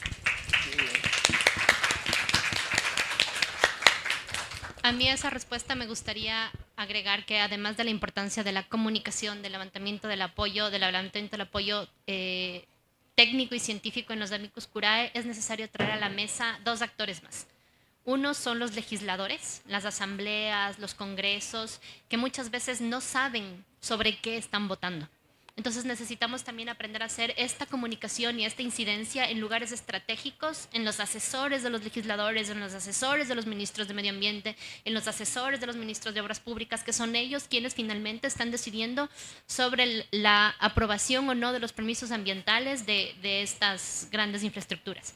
Y el otro actor que a mí me gustaría traer a esta mesa son los bancos regionales de desarrollo, que son ellos quienes finalmente financian esto, ¿no es cierto? Y cómo nosotros, desde la ciencia, desde las necesidades de las comunidades indígenas, desde las salvaguardas, podemos incluir también salvaguardas para el agua dulce. Tenemos salvaguardas para la protección de los pueblos indígenas que son necesarias, que no son lo suficientemente tomadas en cuenta. Hay que reforzar eso definitivamente. Salvaguardas de género que también es necesario reforzar. Pero ¿por qué no podemos tener salvaguardas de la biodiversidad? Y salvaguardas de la biodiversidad de agua dulce en particular. Que las acciones de represas no hagan daño a los ecosistemas vivos que son los ríos. Entonces yo creo que desde las ONGs, desde quienes hacemos ciencia, desde quienes hacemos activismo, podemos ir pensando en cómo funcionan las lógicas de estos otros actores en los que tenemos que influir estratégicamente, como dice Monty, con comunicaciones a la altura dirigidas a estas audiencias que finalmente son las que están decidiendo un poco nuestro futuro. Si no hay más preguntas, a mí me gustaría... Sí, hay una.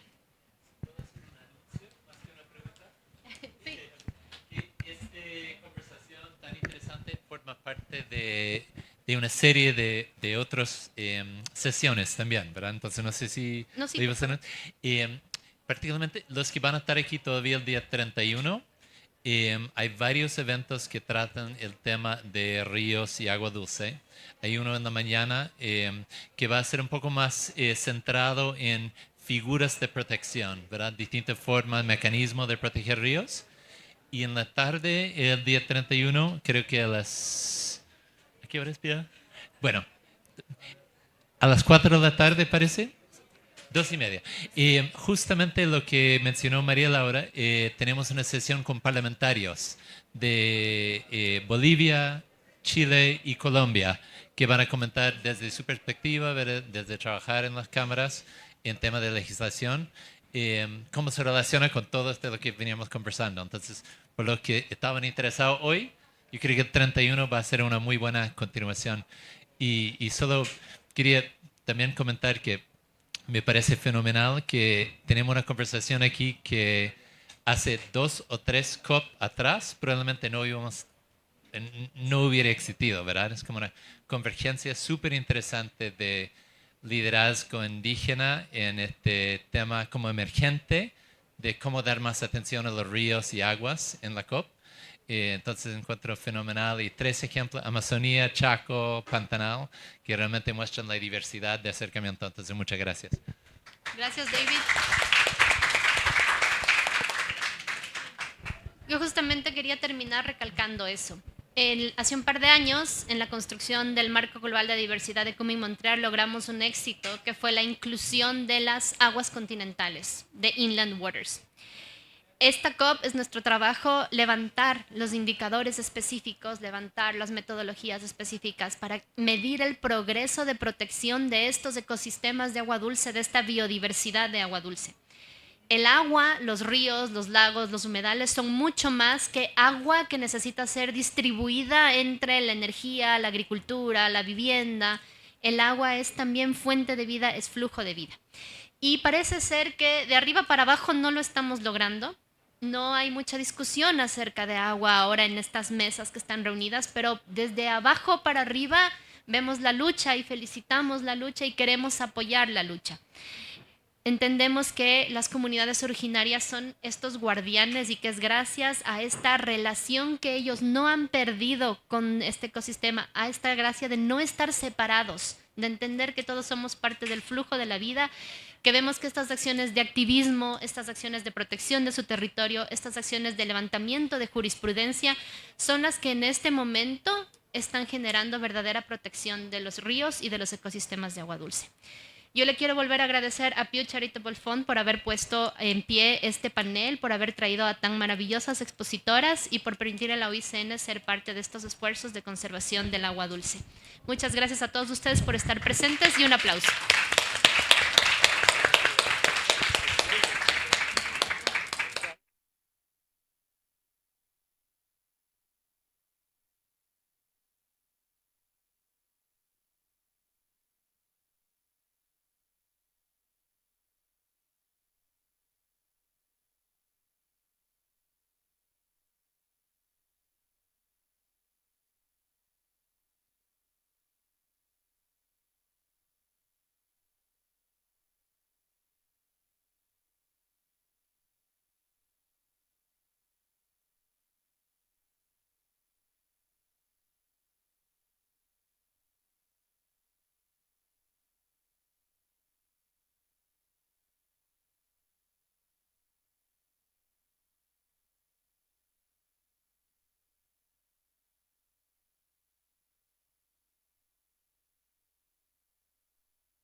Ladies and gentlemen, the next event is starting in 5 minutes. ¿Lista? ¿Ready? Ya te dejaron el otro micrófono, hay el tercero de preguntas, también si quieren. Si aparecen, porque todavía no están. Ah, vale. Sí, no hay apuro. Ahorita está entrando ya el catering igualmente. Sí, así que ya estamos con todo.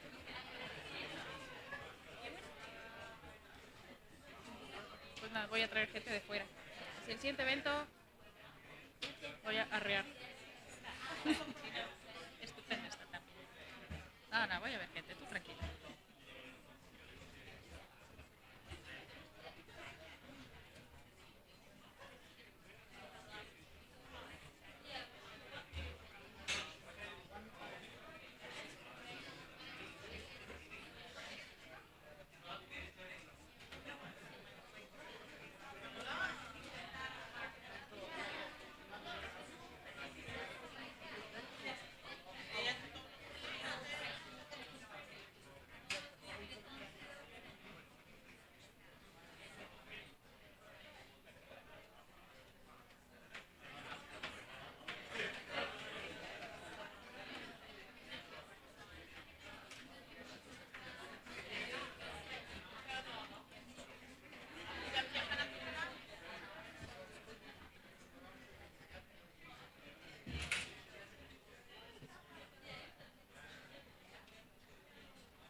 Should we start?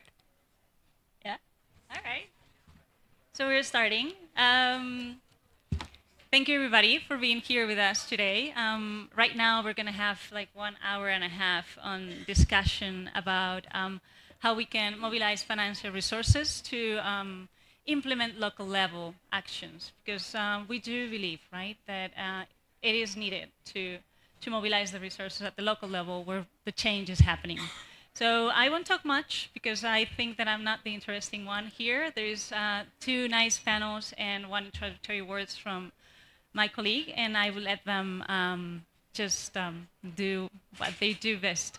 The only thing is just I just want you to know that we as Mediterraneans believe that things happen and conversation happen much better when food and drinks are around. So you will have catering if you're more than welcome to grab something and come back. There it's available. So I would like to then pass the floor to Maher Mahoub, who is this director from the Center for Mediterranean Cooperation, that he's going to give some introductory words about the challenges and opportunities on resource mobilization, actually on the case of the Mediterranean. So how this is important just for us. So Maher, please, the floor is yours. Thank you very much. Mercedes, ladies and gentlemen, esteemed colleagues, dear friends, thank you very much for joining us today at this event dedicated to mobilizing financial resources for local level implementation of the 2030 biodiversity targets in the Mediterranean region. As we gather here, we must recognize the dual challenges and opportunities that exist in our case to protect this vital area, which is the Mediterranean, known for its rich biodiversity and unique cultural landscapes. The Mediterranean is not only one of the 36 biodiversity hotspots on our planet, it also holds a diverse tapestry of ecosystems, communities, and traditional practices that have coexisted harmoniously for centuries. However, these very landscapes are now facing unprecedented anthropogenic pressures from urban development to unsustainable agricultural practices. The urgency to address these challenges has never been greater. In this context, local communities play a crucial role in biodiversity conservation. They are the stewards of their environments, possessing traditional knowledge and practices that have been passed down through generations. The Global Biodiversity Framework recognizes the importance of involving these communities in conservation efforts. By collaborating and empowering local actors, we can leverage their insights and foster a deeper connection to the landscape they inhabited. However, achieving these goals is not without its challenges. Resource mobilization for local initiative remains a significant hurdle. Many communities struggle to access funding, often because they lack the necessary network of knowledge of existing financial mechanisms. Additionally, the disconnect between local needs and the priorities of large funding bodies can further exacerbate this issue. Yet, among these challenges lies numerous opportunities. The growing recognition of the vital role that cultural landscapes and seascapes play in biodiversity conservation presents a unique opening for resources mobilization. As example, we could mention the Alliance for Mediterranean Nature and Culture that emerged as a Mediterranean platform to advocate for inclusive conservation and the recognition of these unique sites as potential IUCN. This approach aligns with similar conceptual frameworks such as socio-ecological production, landscapes and seascape, or the territories of life, or also the globally important agriculture heritage systems. All these concepts highlight the importance of those landscapes where the interaction between people and nature maintains or enhances biodiversity while providing essential goods and services. This is why today's collaboration between AMNC, IUCN, YOLDA Initiative, UNIAS, IPSI, UNDP, and ECCA Consortium, and members of the indigenous peoples and local communities is so important. It is necessary to provide support to the above-mentioned initiatives and communities that work benefiting both nature and people, particularly if we want to achieve an impact at the scale that matters. In the Mediterranean, we have unique agriculture systems, traditional land and sea use systems, cultural practices which not only contribute to local economies, but also to support rich biodiversities. Protecting these areas is critical. But how to preserve these essential areas?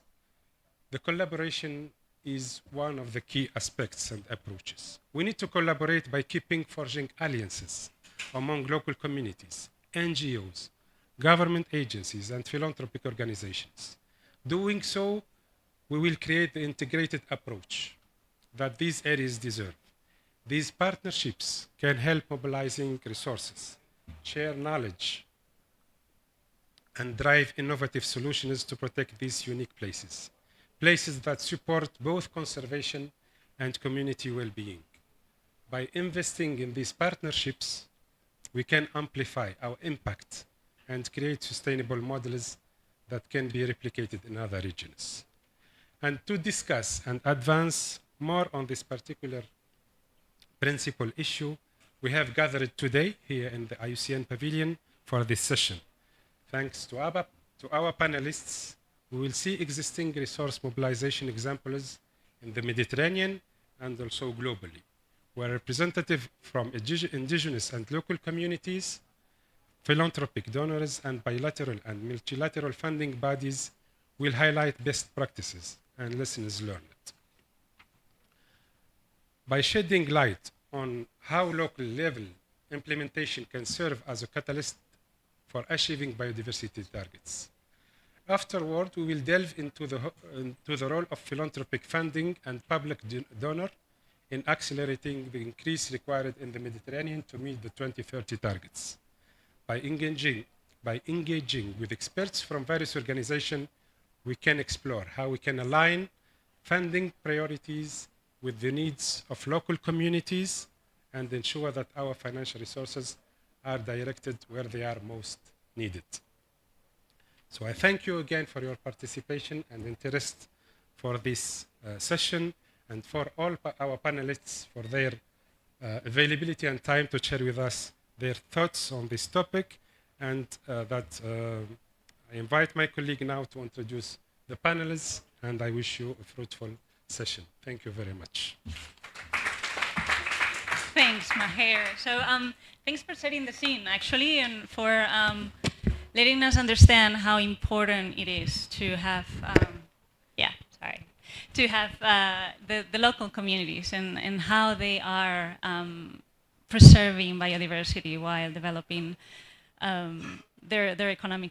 So as you can see, we now have a wonderful panel. Actually, unfortunately, we're missing Alitef, but the rest are here. So please welcome our colleagues from Yolarni, Miriam, Cindy, and Engin, that we will be discussing some ideas and some examples that are outside the Mediterranean. But we'll have Engin. Please join me now. We will have Engin that we'll be talking about the Mediterranean, but then we will have other different examples of, from Papua Guinea and from Indonesia.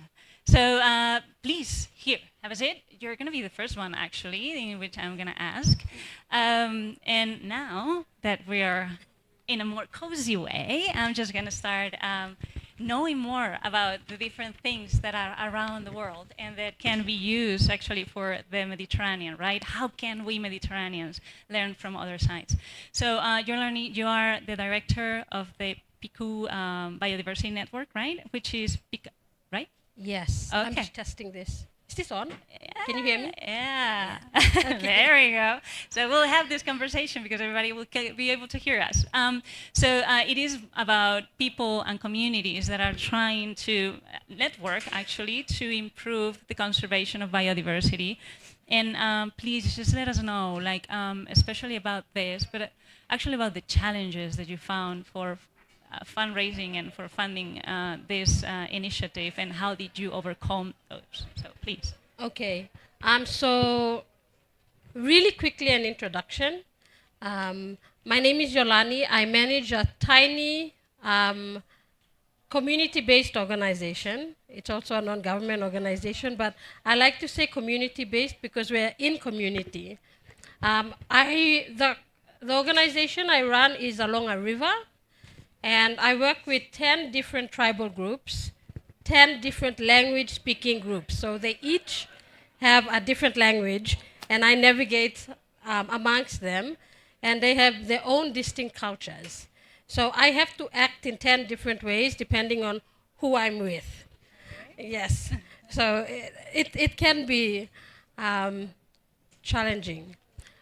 One of the things that is a challenge to me now, actually, it's always been a challenge, but it's more now I feel is important, is understanding and knowing that communities have their own priorities. They know exactly what needs to be done in their community, in their village, in their town. You see it when disaster hits. When disaster hits a place, they don't look far. They look within themselves first. They know who to run to get resources they need. And so there's a system already at play in community. And it's not something that was created 10 years ago. If you're a village that's existed for hundreds to thousands of years, and you have a whole culture that's there, it's a system that you developed already. The challenge for us today is what I realized is not getting the financial resources. once you go out and start talking about how amazing your place is, and when it's already documented as a high biodiversity area, there's already finances that are ready for it. It's what you allow yourself to get funding from. And so that's how whoever's giving or where I'm getting money from, is it an organization that will make or break my community? The funding might be 3 million in 3 years. Yes, 3 million in 3 years, I could build so much with that. But what does that 3 million do to my community? What does it do to the safety net that is our community, in our town, in our village? And the challenge within leadership inside the community, I, in the different villages I work with, am not a leader. In community, I'm a resource. I'm a leader when I step out of community, like here, like director of something.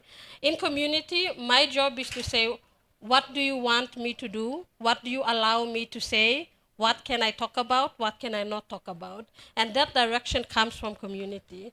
And so when I come out, the responsibility is to make sure that the values of my community are at the negotiation table. And when the values of my community do not align with the values of the people funding, that's when the challenge occurs. Is this something that we want to engage with? Do we fall into the pressure? It's okay to go hungry for a year if we're saving community for 10 years. And that's a continuous challenge that we're having. And how we work with that is to understand it's okay to say no. If you realize that 3 million in 3 years is going to kill your community in the next 10 years. Wow. All right. Thank you. Thank you very much. I want to keep staying actually in Papua New Guinea, Miriam, because I know that Synchronicity Earth, you are part of it, and I would love if you can share with the rest of the colleagues, like, what is it for? And you are, the Melanesia program, right? And I would like to hear the other perspective, like we've been hearing from Jolani, but I was wondering, like, how does your program, support sustainable land and sea use practices that could also contribute to biodiversity conservation? Like, what is the other side of what she just said? Yeah. A little bit about myself. Prior to working with Synchronicity Earth, which is a philanthropic foundation based in London, it is an intermediary, so it applies on behalf of the partners it identifies on the ground, and fundraises for them, and then redistributes that funding to the communities or the organizations it identifies. Synchronicity Earth has 6 main programs: Congo Basin Program, Asia Species Program, Ocean Program, Amphibian Program, and the Biocultural Diversity Program. I was overseeing the Biodiversity Cultural Program, and now I'm in transition into trying to establish a regional Melanesia program. I joined Synchronicity Earth 3 years ago. Prior to that, I am a conservationist. I work in Papua New Guinea for over 15 years, mostly with communities, doing biological research with different international NGOs, and recently, before going to Synchronicity Earth, with an Indigenous-led NGO. So I have seen the other side of the fence, what it is like to apply for funding to donors and the challenges, trying to prove yourself that you are capable to carry out activities or research activities in remote communities, some of the challenges. And also from the donor perspective, how to support the communities and be able to build relationships. At Synchronicity Earth, we, in Papua New Guinea, or should I say in Melanesia, we have over 7 partners. They do various projects. We do not have a call for proposal. We identify partners through our network, and then we solicit a relationship, start to establish a relationship with our partners.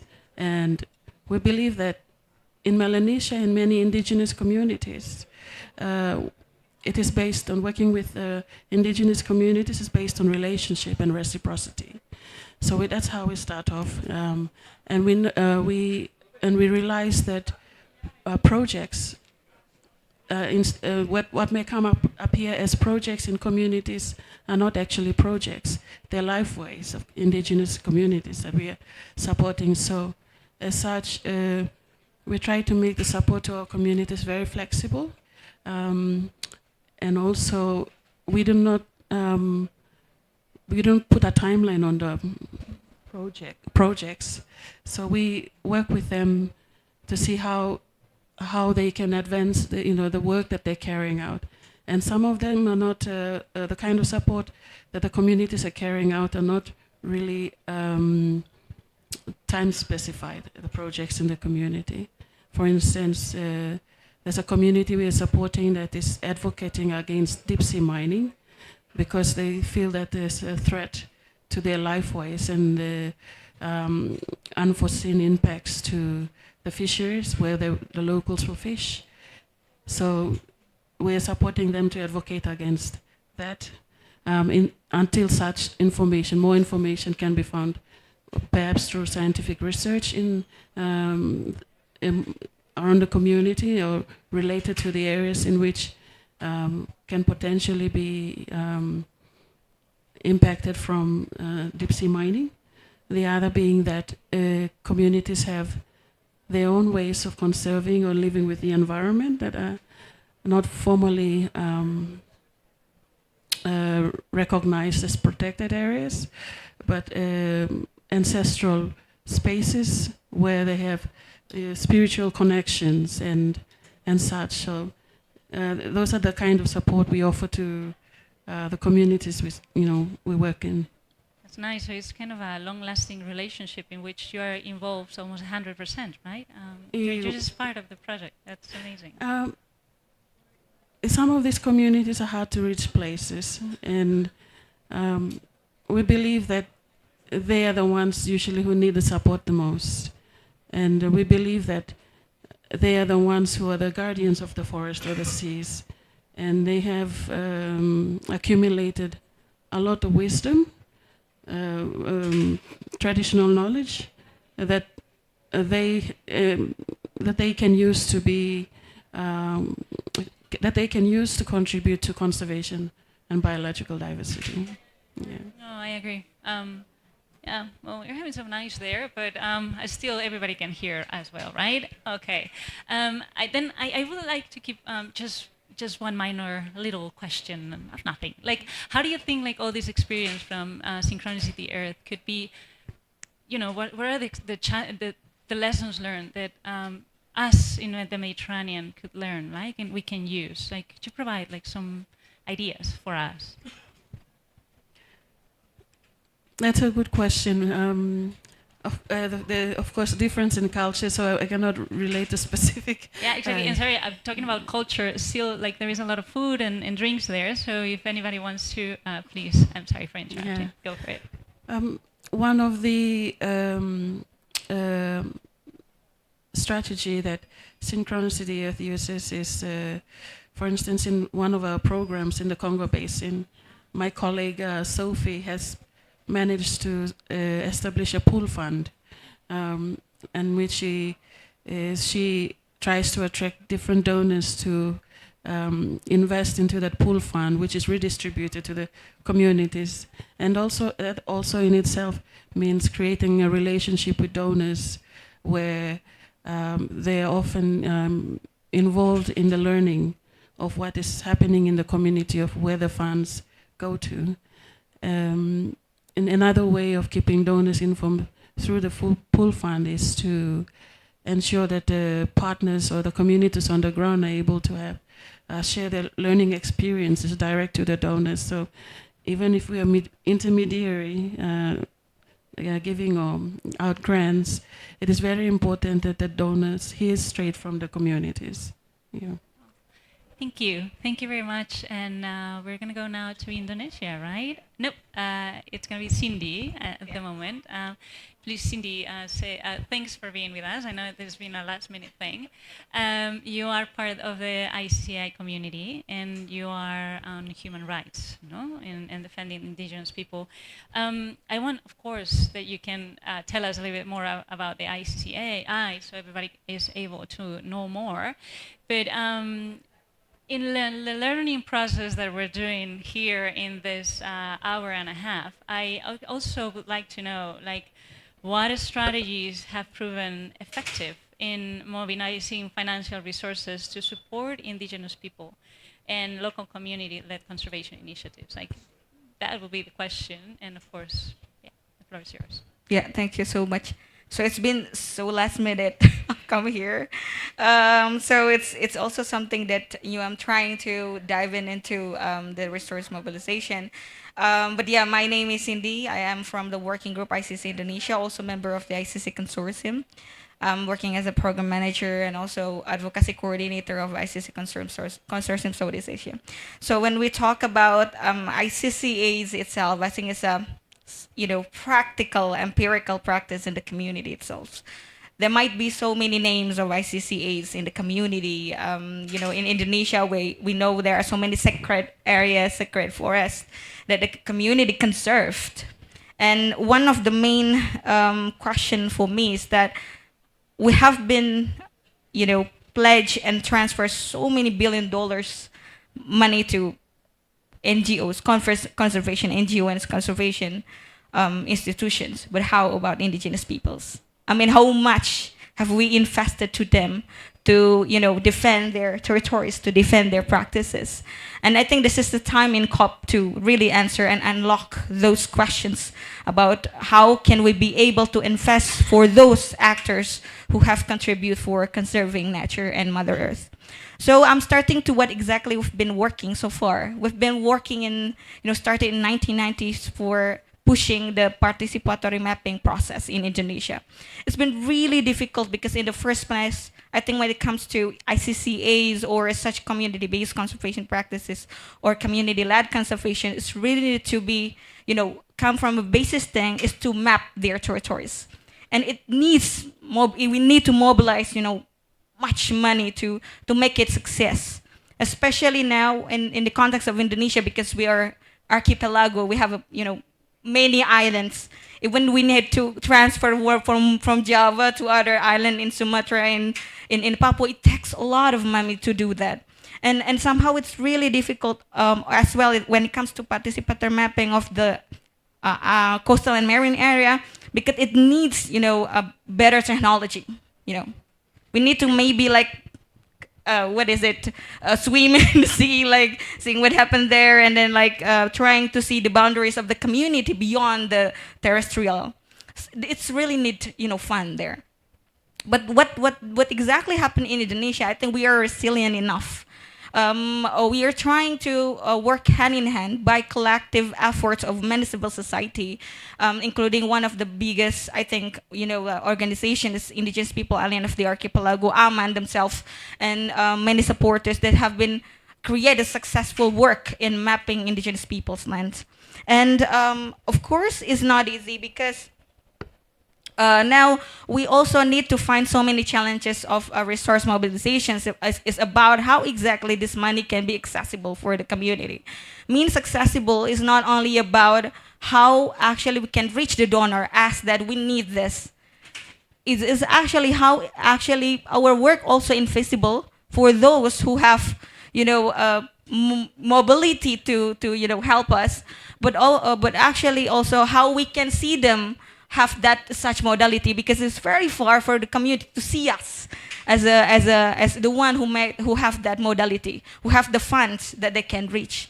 I think at that thing is very important. We have several experience working with many initiatives, such as the GF Small Grant Programs is a dedicated fund from the ICC with a small grant. But of course, there are so many challenges because it's not really enough to be resilient, because it's only like a year's process. Well, in the community, we need years. to map to now when we're talking about this challenge, it's not only a tangible challenge that they need to face, mining, extractive industry, so on and so forth. But there are so many intangible threats also, like carbon credits, biodiversity credits, something that's very far from the communities. And they need to face that in the end of the day. So how if the people are far from this resource, it wouldn't be really difficult, I think, to unlock this process. So it's very important, I think, to ensure that will be such accessible, but in the end of the day, it's also accountable enough. And I also saw there are some experiences where donors are trying to really transform. They're trying to cut the process of those administrative process that really difficult to be, to be done by the community. I've been experienced one example in Indonesia when I'm trying to help one of the donors. We're receiving narrative and finance report of the community, and it was written in the native language. How come? I mean, it's very difficult to do. But we need also to understand that it's also hard for the community to access the fund and to understand how exactly those administrative way solve for them.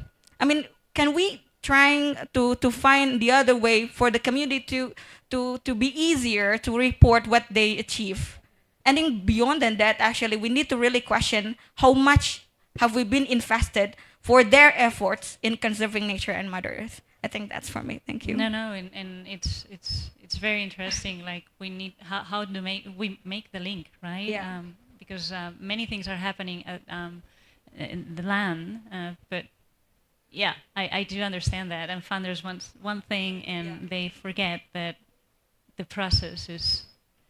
Yeah. Oh, sorry, I'm just bubbling at the moment because I really like what you were saying, and my brain is just going its way. So thank you very much. And now those were 3 examples that are outside from the Mediterranean. We just wanted to pick a little bit of each of them to see how we can think for the Mediterraneans, which is your turn, Engin. Actually, we do have the example of of the alliance that Engin is going to talk about. So Engin, you're the director of Jorda Initiative, but actually as well the coordinator of the Alliance of Mediterranean Nature and Culture.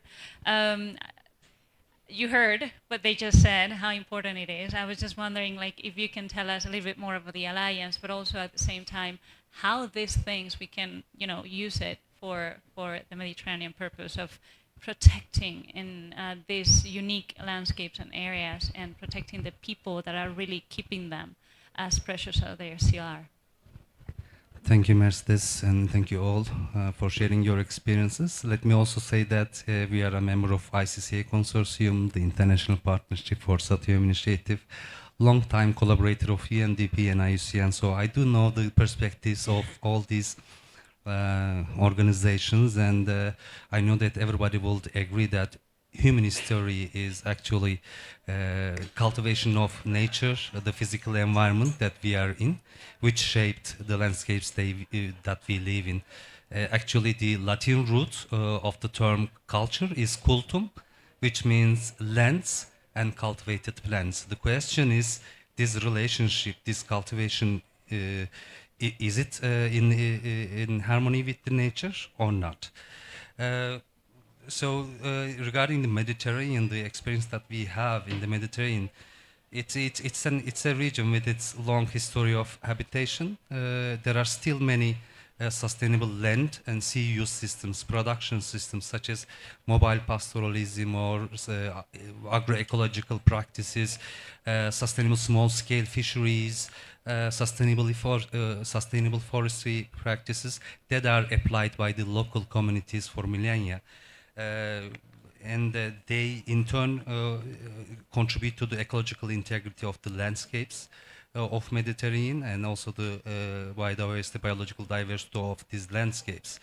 But the threats many of these communities facing today are beyond their capability to develop sustainable solutions. So either they abandon the practice totally, or they differentiate their management systems towards intensification, which in turn result in a loss of biodiversity and loss of ecosystems in the region. In response to this challenge, 13 organizations in the Mediterranean joined together in 2017 with the facilitation and the financial support of the MAVA Foundation. And we have applied multiple projects at site level in different countries and also joint projects at the regional level and global level.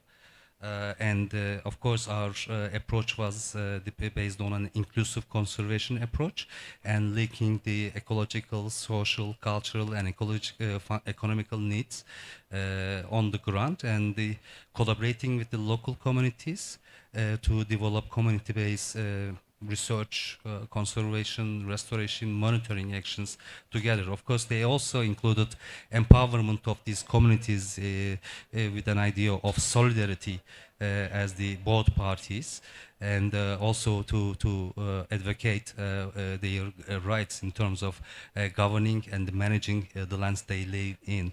We then have cross-cutting projects at the regional level for joining our forces at the policy level for advocating the messages that we are supporting, and also for knowledge exchanging, for communication, for communicating to general audience, etc. By the way, this alliance, this partnership really enabled us in terms of upscaling, or in terms of achieving the impact that at a scale that really matters, and aligning our activities in different countries under same principles. That was really important, and also developing joint actions to respond to joint responses to the challenges that we face in the region. We have lots of outputs showing the concrete outcomes, impacts in terms of preserving biodiversity and supporting the local communities in the Mediterranean.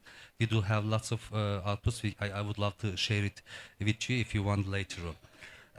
I would like to mention the role of MAVA Foundation in this process, because it is their funding that made this a success story as a reality in the region, not only because of the money that they give in, but their long-term commitment, strategical collaboration and flexibility, which we benefited from it as also a leverage to create further resources for the on-the-ground actions, and also be much more selective in reaching out to grants. But unfortunately, MOVA Foundation closed down in 2022, and it was the biggest philanthropic donor in the Mediterranean, and their closure left a huge vacuum in the Mediterranean, which hasn't been filled in yet. And we have been trying to create such funding sources for the region, and it is lovely to hear that you don't have the presence of funding resources in Melanesia, but that is a huge problem in Mediterranean. And there are, I think, based on our experiences, I can say 3 reasons. First of all, the funding institutions, not just philanthropic donors, but also others, public, corporates, etc., do not prioritize Mediterranean because of the presence of European Union. Actually, many of the countries in the region, and Middle East as well, in the region are not EU member countries, and they do need support. And actually, even within the European Union, the local communities are not acknowledged, and their rights and also their role in preserving biodiversity is not acknowledged enough. And the second reason is the global perception of indigenous peoples and local communities. So the local communities in our region do not identify them as indigenous. And but it doesn't. But the role they play is similar. Beneficial role they play with their agricultural practices or etc. The challenges they face are similar. Everything is similar, but they are still not recognized or prioritized by the global funding schemes. The third one is the unwillingness of financing institutions to support long-term commitments and also regional actions, regional strategies that are communalizing actions on the ground based on principles and strategic plans. This seems to be like a challenge. Actually, there are lots of grants which is encouraging the communities to have networks, but afterwards these funds are not supporting these networks to maintain, which is very interesting. This is especially the case in the Mediterranean. Even if you have a strategy, long-term strategy with different components that they can pick according to their investment strategies, they do not prefer this with the networks. They prefer short-term success stories. So these are the these are the examples from our nice region with the monk seals. Monk seals. I would like to mention monk seals because Mercedes she loves monk seals and it's a beautiful creature, an indicator of the biodiversity richness in the region. Yeah, and actually it mentions how endemic, right? We should protect our areas and how special they are. So thank you very much for being and telling the story just on that part, right? On what is the need. And I agree, Engin, there are many challenges that we have to, in the Mediterranean to fight against, and we need to learn what is happening, right? And why there's something that is missing. And it is great to have learned from other areas and how they are continuing the work and trying to make it possible. And I don't know if anybody from the audience will have any question for the four of them, but if not, we can go to the second panel. Yeah, please. Here, you have the second one? Yeah, I'll just pass it. There you go. I would be very quick. I'm not from the Mediterranean, but I want to be the voice of some of them. As it regards to funding to Mediterranean, and very similar challenges that I am facing from very, very similar to them is accessing to the fund at the local level for those countries, for those grassroots who their governments are under sanctions.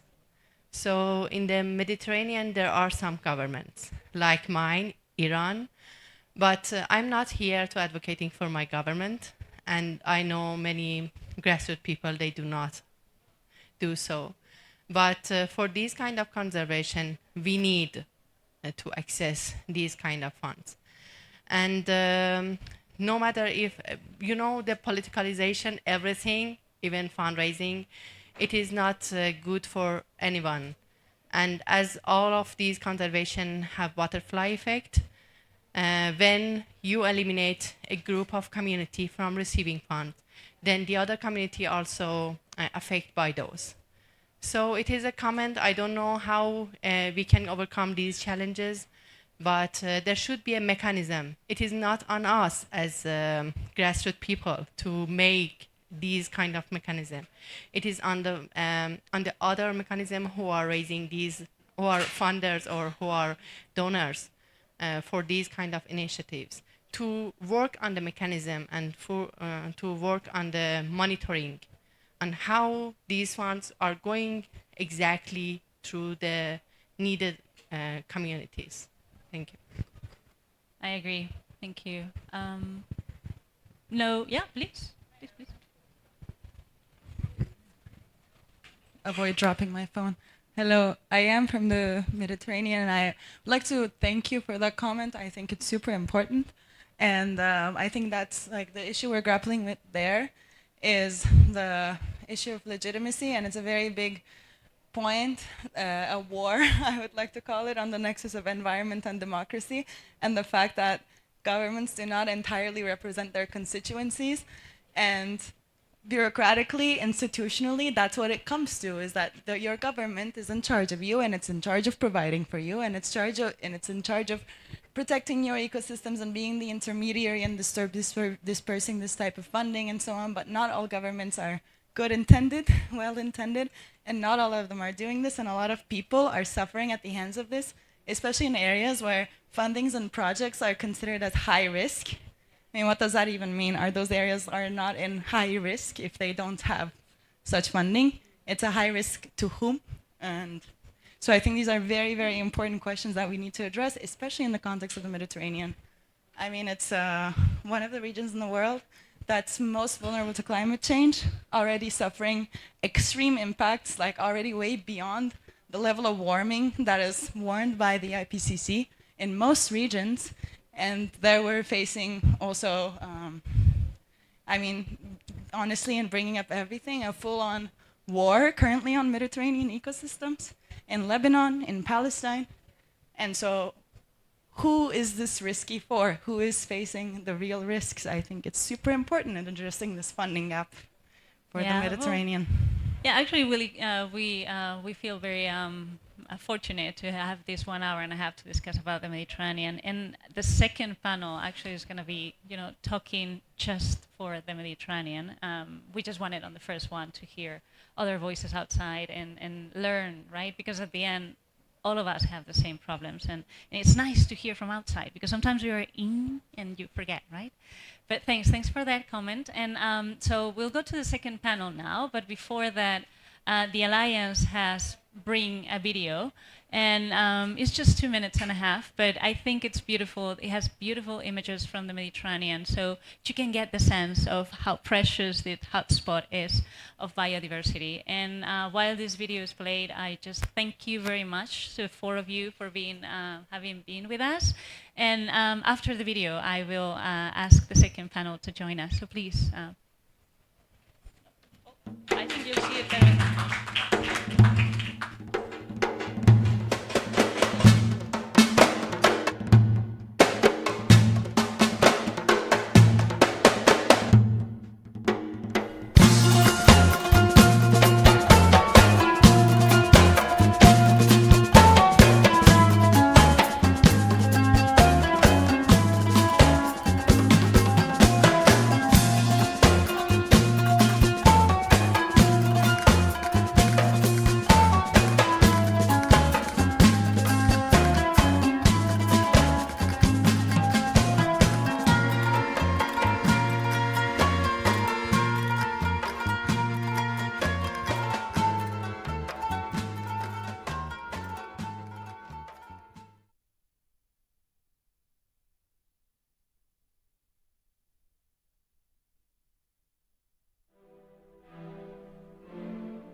Thanks for sharing, Engin. I think this is like a really nice transition for the second panel, actually.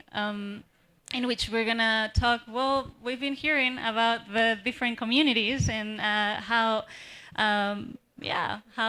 could be the role of philanthropic and private funding. So we brought three wonderful speakers that are going to be with me. Please, Oliver, Stephanie, and Geraldine, please join me in the second panel, in which we're going to talk a bit more. Here, Stephanie, please. Yeah. We're going to talk a bit more about, well, you've been hearing the first panel and how, there's challenges for the different organizations and people working in the ground.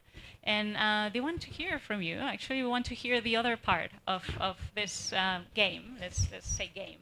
And I would like to start with you, Stephanie.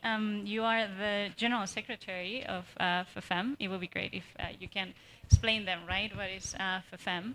But actually, one of the questions, or the first one that I want to ask you, what is the current funding priorities of FFM, and especially focusing on the Mediterranean, and how do you define or determine these priorities? Okay. So, good evening, everybody.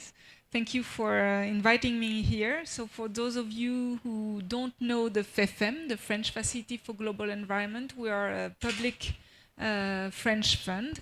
Our mandate is to finance pilot innovative projects for preservation of the global environment and sustainable development for people, for their livelihoods.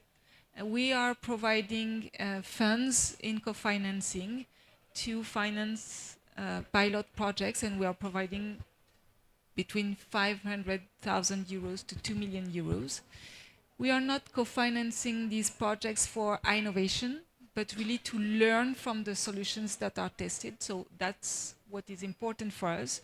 Learn lessons and share them and disseminate all the good practices, the solutions that work.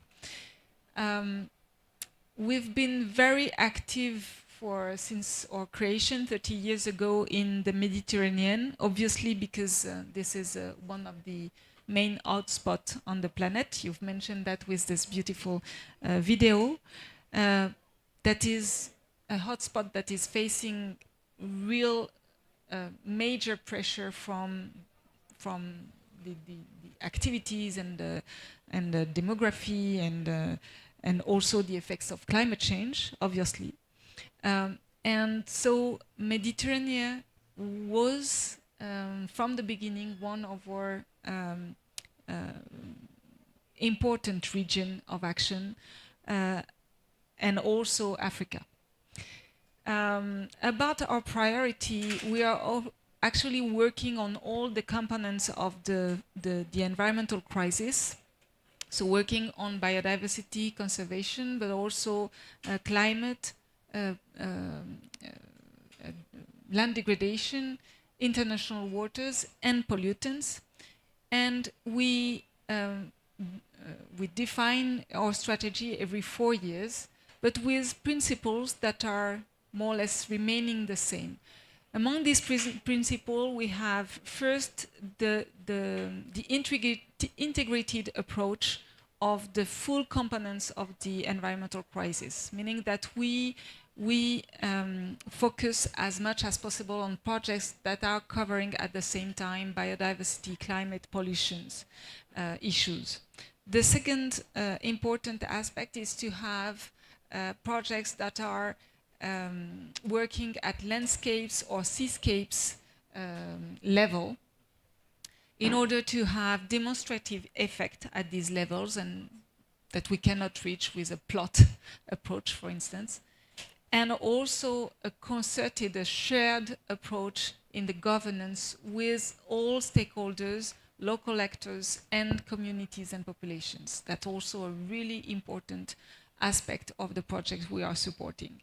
And in addition to that, we believe that the CSOs play a crucial role both in biodiversity conservation and on the ground, and in advocacy for the conservation into the public policies, into the public decisions in their countries. So for us, it's really important to accompany these structures the CSOs and the communities-led projects, and that's why the FFM launched almost 20 years ago now the first PPI, the first Programme de Petites Initiatives, first in Africa and then in North Africa, so the PPI OSCAN, co-financed with the MAVA Foundation, because you were mentioning that. And the idea was exactly to provide financing to small NGOs in order for them to implement projects that can serve the needs of these populations and the goals of the Environmental Convention, and in particular the CBD, at the ground level. So these CSOs working on the ground are contributing in the end to the CBD goals, and for instance to the 30 by 30 goal for next years. Thank you very much. And yeah, more or less I want to ask the same question, Oliver. You've been the executive director of CHEF for the past 10 years, if I got that right. And I was just wondering if you can tell us, like, how does CHEF identify and support projects to meet the 2030 biodiversity targets, and especially, well, let's focus in the Mediterranean region. Yeah, well, thank you very much for the invitation, and well, glad to see some friends and colleagues and grantees of CPF in the room. So CPF has been created 23 years ago. It's very similar to FFM in some aspects. Our mandate is very clear. It's to conserve biodiversity in the biodiversity hotspot of the planet. It was said 36 hotspots are recognized worldwide. 29 are eligible to the fund that I'm managing, and we have already invested in 25 of these 29 hotspots. So conservation biodiversity, this is a focus, but what is important is the means of delivery. The means of delivery of CPF is through the reinforcement of civil society organizations. We are not deploying anyone in the field. We provide funding to small NGOs, bigger NGOs sometimes when there is an urgent need for addressing biodiversity crisis. But this is what we're doing. And that's something very important to realize, is that we are building the capacity, we are giving the possibility of small NGOs to grow and to become major partners of biodiversity conservation on the ground.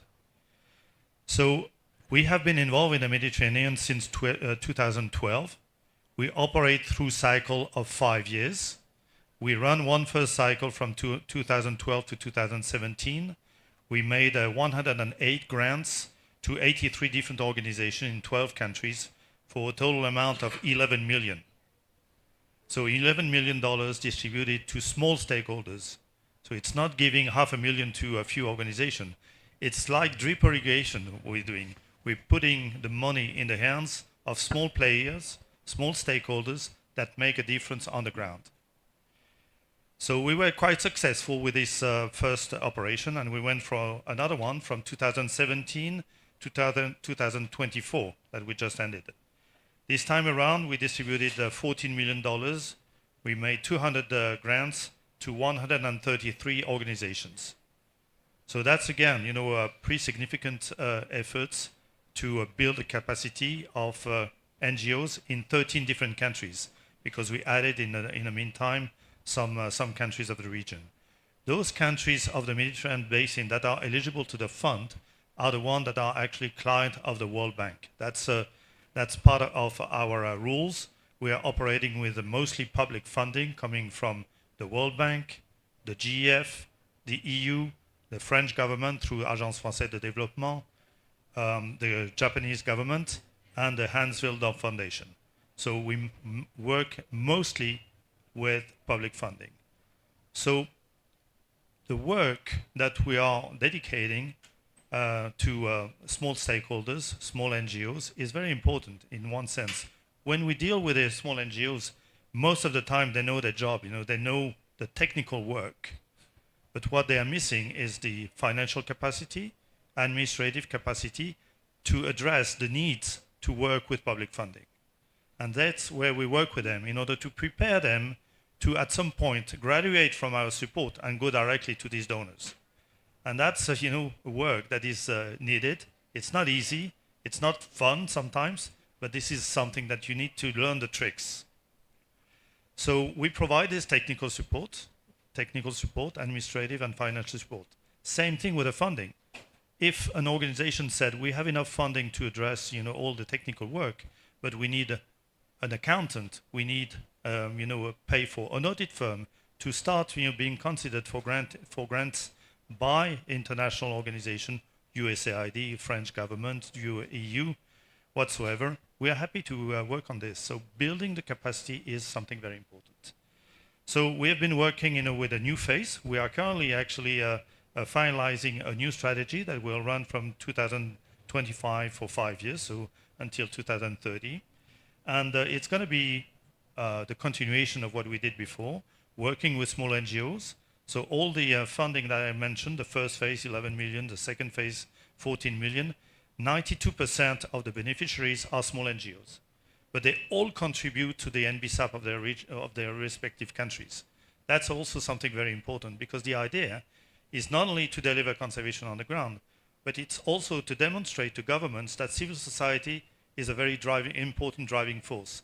That without civil society, governments won't be able to achieve the objective of the agenda they signed on: CBD, climate change, desertification, CMC, etc. So that's something very important. We demonstrate the capacity of NGO to become trusted partners of governments. In some part of the world, NGOs are working very well with governments. In other places, it's different. And in the Mediterranean, we have places where governments and NGOs are working well together. We have, unfortunately, some examples where working with the government on behalf of the NGOs can be a little bit of a challenge. So just to finish on the next phase, we're going to continue working on piloting, working on marine protected areas to reach out the 30-30 goals of the countries that are assigned to themselves. Work on new, also land protected areas. Consider OECM, so the other effective areas conservation measures, to be considered for reaching the 30 by 30. We're also starting piloting restoration, which is important. We are dealing with a hotspot that has been transformed across millennia.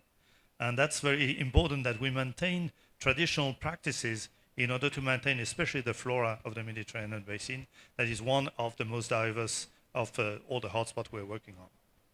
And finally, we have been also working very interestingly on micro-reserves, municipal reserves, private reserves, that are contributing to the 30 by 30 goal. So that's something we're going to continue supporting and demonstrating the role of NGOs to contribute to GBF targets, especially 3 and 4.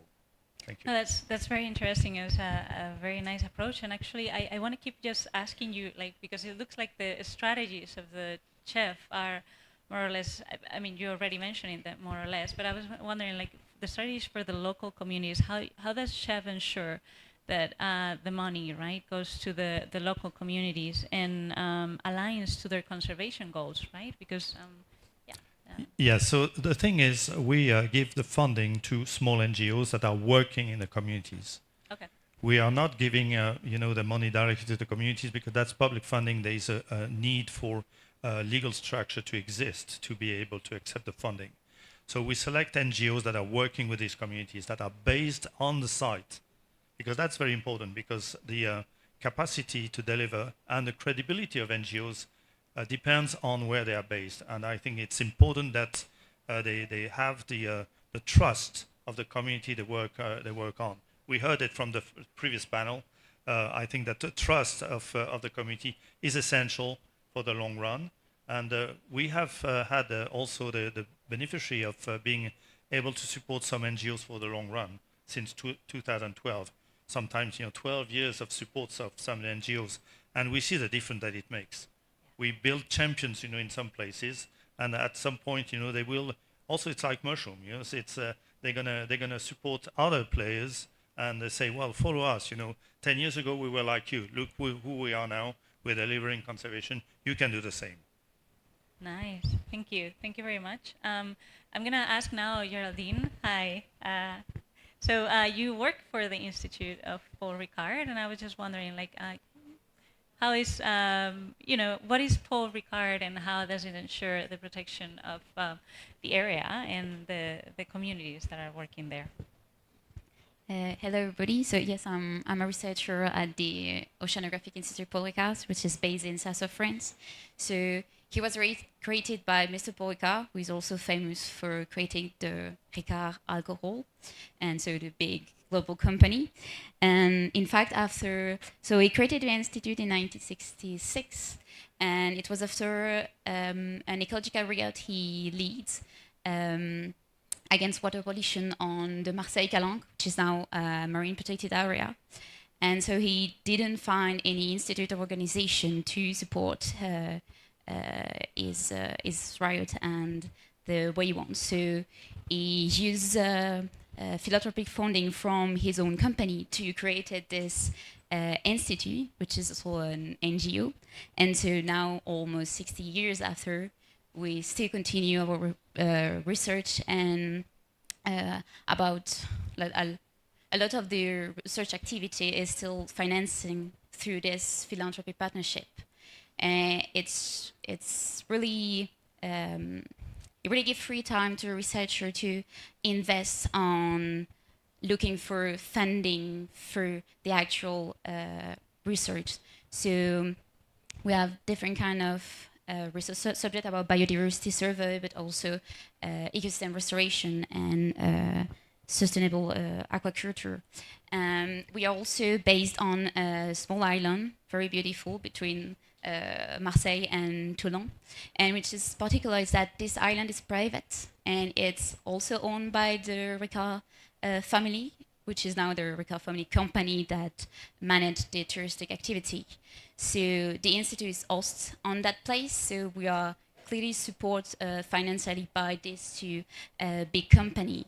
And so the island and the area is really deeply rooted to these two companies, but also to the local community around, because almost everybody around this area have a memory, a history to share with this company, but also the amazing place who everybody have a grandfather or parent who work in the island, who have worked for just a summer as young or an entire career. So we really are deeply rooted in this area to manage it. I don't know if I'm going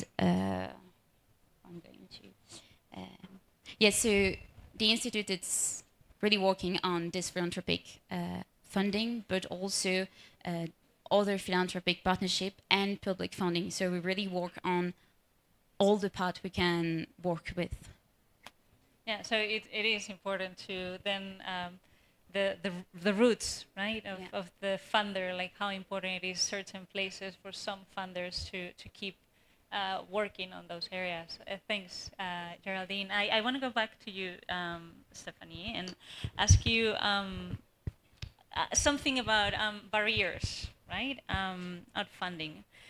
When we talk about projects that are community-based, so in your experience, what could be the main barriers that those projects employing community-based communities and solutions face when they're seeking funding from bilateral and sources, and how they can be overcome? I mean, we've been hearing, right, some problems that some of the previous panel had, and we would love to hear from the other side, like how we can overcome those. I think, yeah, a lot of things have already been said, and also by Olivier. The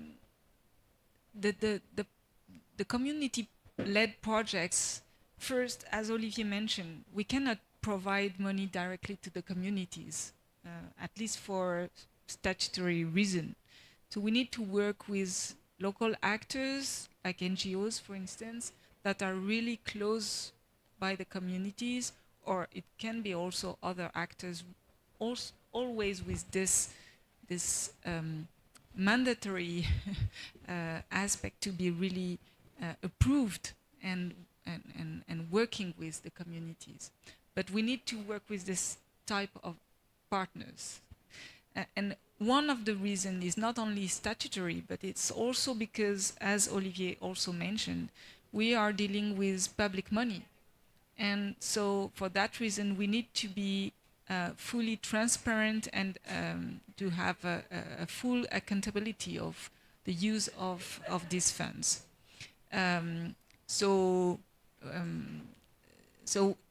with regard to that, we need also administrative and financial reports and audits and blah, blah, blah, because, I mean, it's your money, it's our money. So yeah, we have to be able also on our side to be able to say where and how was used every penny or every cents of euros or any other currency. And also another issue, I think, for this very small structure is to be able to access to the funders, to the donors, because as you were finally underlining with your first question, your organization sometimes don't know our code, let's say, or way of working, of speaking, or strategy, but also our criteria, how to handle with all the documents we are asking for. And one of you mentioned that some of the donors are trying to reduce the amount of files requested but it's and indeed we try to be flexible, but we also need to have enough elements to be convinced that it's a good project to provide money with. So on our side, I didn't mention a lot about the programme de petites initiatives, so PPI, because actually the most I mean the one who will talk the best on it is you, Maya, and you, because so the PPI is co-financed by the French Facility for Global Environment, and those are co-finances, but it's led by IUCN Med, and it's more or less like the CPF. It's providing money to the small NGOs on the ground, and with very small amounts of a few thousand of euros, and then a little tens of thousand, and maybe a little more, progressively. And one very important aspect of the PPI is that you are providing technical assistance through regional coordinators that are able to scale up the capacities of the local NGOs and the communities they are serving in providing really concrete training or reinforcement, and working with them on the way they can move forward to be able to reach to the other donors, because as also Olivier mentioned, actually there are some other donors, and you were mentioning Ernst Wildorf, you were mentioning MAVA Foundation. One other aspect that is really important is to not only to find projects financing, but also the donors, and often it's philanthropic donors, that are able to provide core financing for the structuration of the NGOs, or of the structure that can manage the project.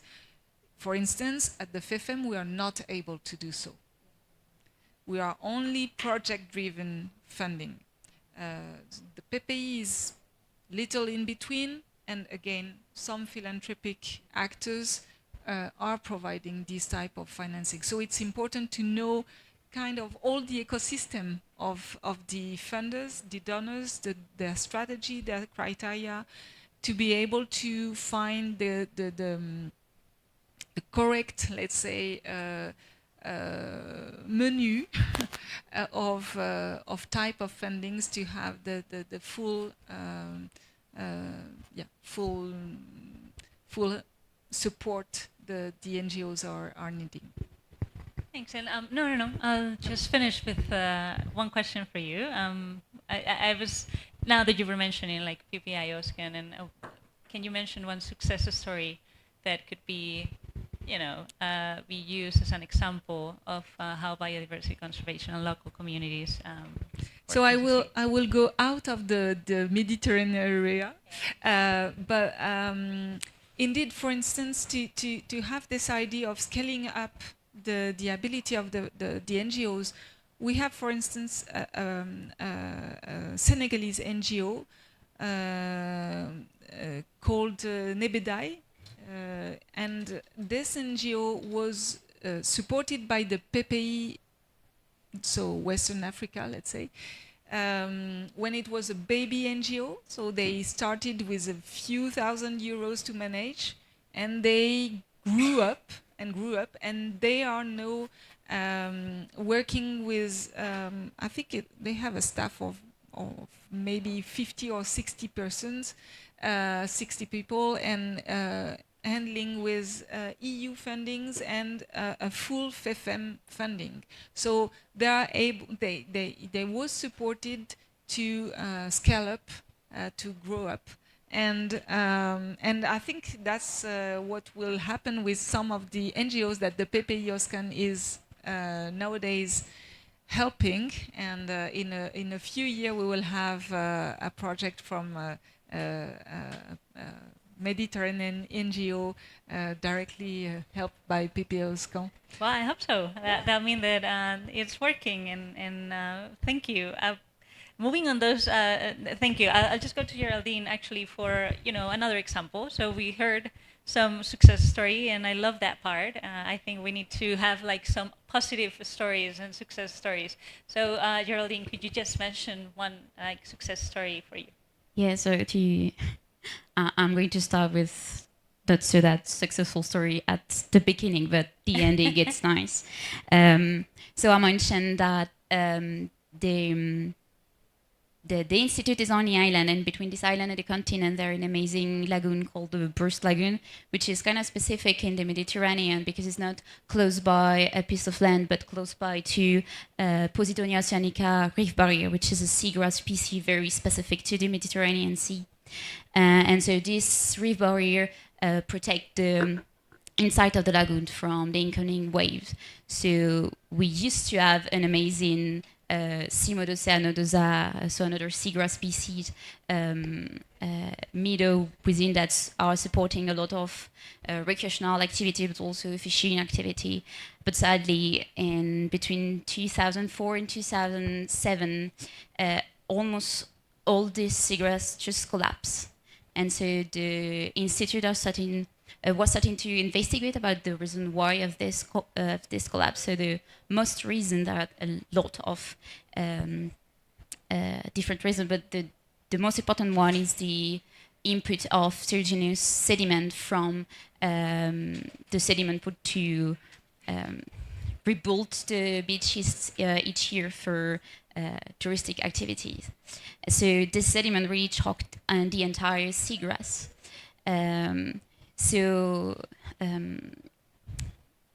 Even while this area is a Natura 2000 site. So we started also to implement some halting measure. For example, no more diving is permit in the area to avoid the trampling on the seagrass, but also big boats only paddle and kayak can go through the lagoon. And so by the time we developed a restoration ecosystem project, was supported by the French Water Agency, so through public funding. And we reinforced this halting measure, but also develop active restoration activity like the transplantation of Cimodocea plant on the area. So at first, the local community don't see was not very fond of this activity because they mainly see like the limit of the recreational or professional activity. But through time and partnership and explanation, they really understand that there is their area, their home, and if they want to, through time, enjoy this area, they need to protect them. And even recently, they started their own local organization to protect the area in raising awareness. And they entered the subject in a very nice way because they used the animal symbol of the area, which is the sea horse. Like a logo saying that if we want to see our symbol animal to come back in the area, we need to protect their home. That is actually our home too. And I think it's a really nice way to raise awareness and having the opportunity to speak about nature conservation and restoration. And after one of their first event was a public meeting, so two of my colleagues present the positive outcome of the restoration project because we see since 2018 some coming back of the seagrass, which was very enthusiastic. And the founder was also here to present the French Water Agency, and a lot of the people from the community participate to it. And there was very nice enthusiasm because after this public meeting, normally this community are going to lead a bit much the protection and the restoration, and the founder really see that in a positive eyes, and maybe this restoration project are going to continue supporting, of course, by the institute, but also with some activity with the local community. So it's really in a nice way, but I think they're gonna need maybe 10 or 20 years to restore the complete secret. But still, it's a good beginning. It's a wonderful story, yeah. I mean, where you see that biodiversity and communities at the end, right? They go together, and one needs the other. So I'm just going to finalize this because we're getting to the end, and I want to give maybe the audience have any other examples that they want to share. But before that, we heard two positive stories, and I want to hear from you, Olivier, some lessons learned. What have you, as JAF, have learned on the funding, and because that will be beneficial for... Well, first, I'm glad I didn't get a question which project I prefer the most, because that's a very difficult thing. When you deal with a lot of projects, all them, they're all good, it's hard to say. It's like which children of yours do you prefer? So that doesn't work. So no, lessons learned, I think that I mentioned one thing is work with local NGOs that are based on site, working with the community. So that's for me something very important. That's the key of the success of granting and delivering good conservation on the ground. The second element is time is key. It was mentioned before. When we talk about 1 year or 2 years of funding, it's very difficult for an NGO to deliver good work on the ground. So providing 3, 4, 5 years of funding, which is something we've been able to do with CPF, it gives NGOs the visibility for the long term. It takes time for them to develop medium and long-term goals, and that's something very, very important. I mentioned that we have been supporting some NGOs for 10 years. We have seen them evolve in something that is, we didn't even expect that this transformation would be so fast. So I think continuity is a very important element of success. The stop and go with a large amount of funding is very disruptive. So you get it was mentioned before, you get 3 million in 1 cent, and then a year you're going to starve. This is very bad. You lose talents. People that part of the NGO may move to other places because you need basically at the end of the month. You need to get something on the table, and if you can't put anything on the table, that's not good. So this continuity aspect is very important. And also, on behalf of us, the donors, allocate the right amount of funding, respecting the absorption capacity of the NGOs we are dealing with. We are sometimes dealing with a small smaller organization, we need to respect this, give the right amount that is needed for them to achieve what they propose to achieve. Don't try to overdo it, and give too much money. That would really be a bad idea. So I think that's something important. And I mentioned it before, cover technical, financial, administrative costs, because otherwise, they're going to be able to deliver on the ground good technical work, but when it comes to check how the public funding has been used, they will be in a bad position. So we don't want this. We want them to perform on all fronts at the highest level. And finally, allow NGOs to follow their own dreams and welcome new ideas, because sometimes we come with our own concept, own ideas. I think we should prevent to do this. We should really listen to what they have to say. Sometimes, the way they envision delivering conservation on the ground is not something we have thought. Sometimes they think out of the box because they live these things on a daily basis. So I think we have to respect this and really fund this new idea, fund this new their own way of delivering conservation. Otherwise, if we are too prescriptive, at the end we end up forcing them to implement our own vision, which would be totally wrong. So that's my opinion. Well, thank you. It was, yeah. I agree. So thank you very much. We have, I think it's 5 precious minutes for the audience to maybe ask a question, or maybe somebody has any additional thing that they want to share, any experience. So it's the time. It's anybody wanting to, I don't know. Yeah? Okay. Thanks, Mercedes. So I'm Terence, and I work with the UNDP implemented GEF Small Grants Program. And Engin invited me to come because a number of years ago, the MAVA Foundation came to the SGP, the GEF SGP, and in anticipation of the closure, and gave us some funding, $2.5 million, to work with some of the MAVA partners in the Mediterranean countries, amongst other things, because they knew that our program would continue to operate. And so the sort of on the positive side, we have programs in many of those Mediterranean countries with funding from the GEF, but also from Japan. And I'd like to recognize some of the partners here from Ministry of Environment Japan for the COMDEX work on socio-ecological production landscapes and seascapes. And I had the opportunity to join Engin in Lisbon for the Association of Mediterranean Nature and Culture, and we continue to work together, and also with the German government for the ICCA consortium that supports the work in Indonesia that we heard from Cindy in the first panel about. So my comment and sort of question is that we've also talked a lot in the past with Olivier about grant making with CPF, and then now in the GEF 8, UNDP and CI are working together.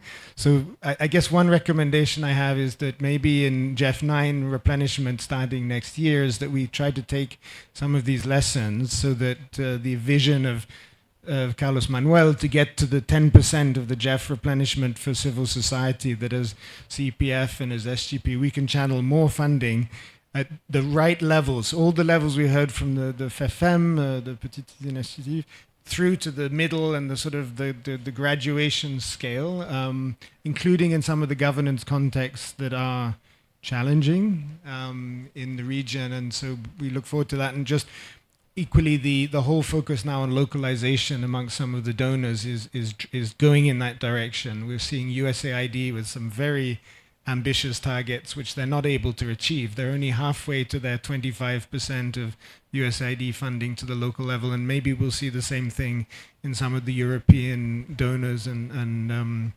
the EU and so on. So we just, great panel, and look forward to working with you. Thank you very much. So we still have 4 minutes. Nobody wants to use them for a question?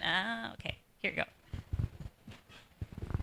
Well, a question kind of referring to also what was discussed in the first panel from the funder perspective, like what does actually determine for you, for your institutes, I don't know who wants to take the question, but whether you release your funding for a longer term or for a short term, is it really like short success stories as we understand it, or what type of factors go into there? Well, I'm going to For CPF, as I said, we are measuring the impact of the grants according to 4 pillars. One is biodiversity conserved, it's human well-being achieved, capacity built, and enabling condition in place. And we have 16 indicators. And these 16 indicators to measure this success in these 4 pillars. And we ask the grantees from the beginning to measure this. So it's obviously we make field visit, but it's not something we do. They are measuring the progress they are making. So they are not under pressure. You know, it's the idea is for them to deliver conservation while building their own capacity. So there's absolutely no incentive for them to say something wrong, you know.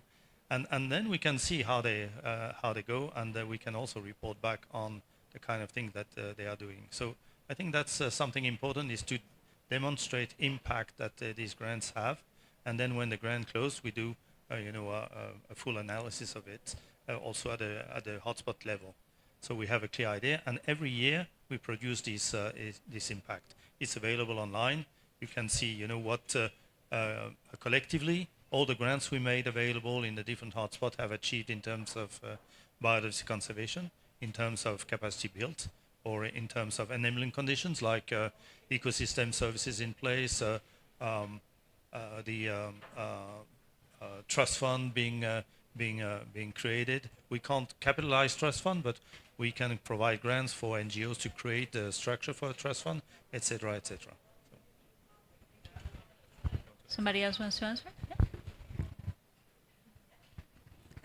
Just maybe for us, I think there is really 2 different tools. The PPE is more working with the NGOs, and so for the NGO reinforcement and strengthening. For the FFM normal funding, we are based on a project base.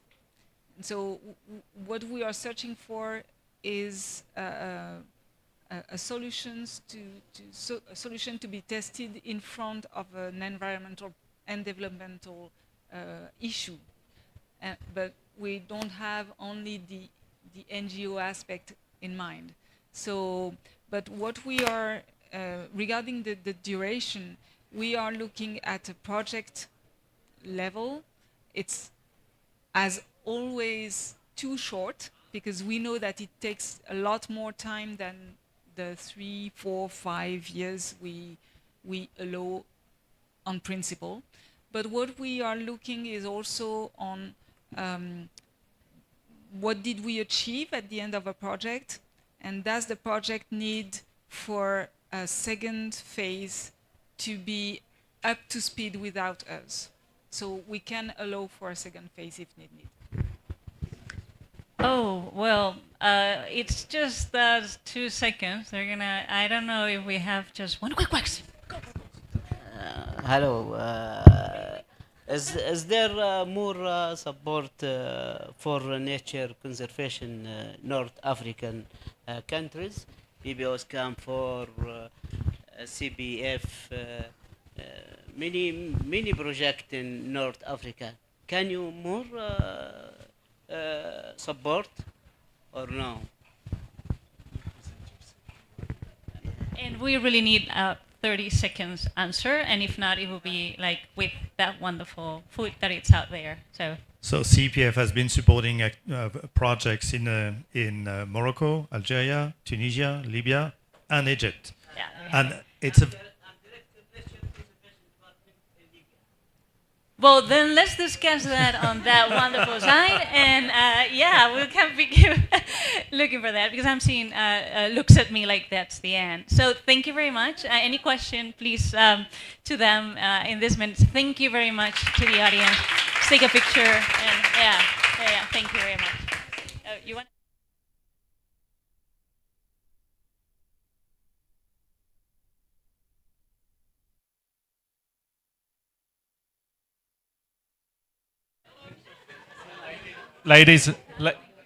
Ladies and gentlemen, there's food and drink. We just ask you can take your quick photo, and then please move around there, because we've got another event in starting in a few minutes. Thank you.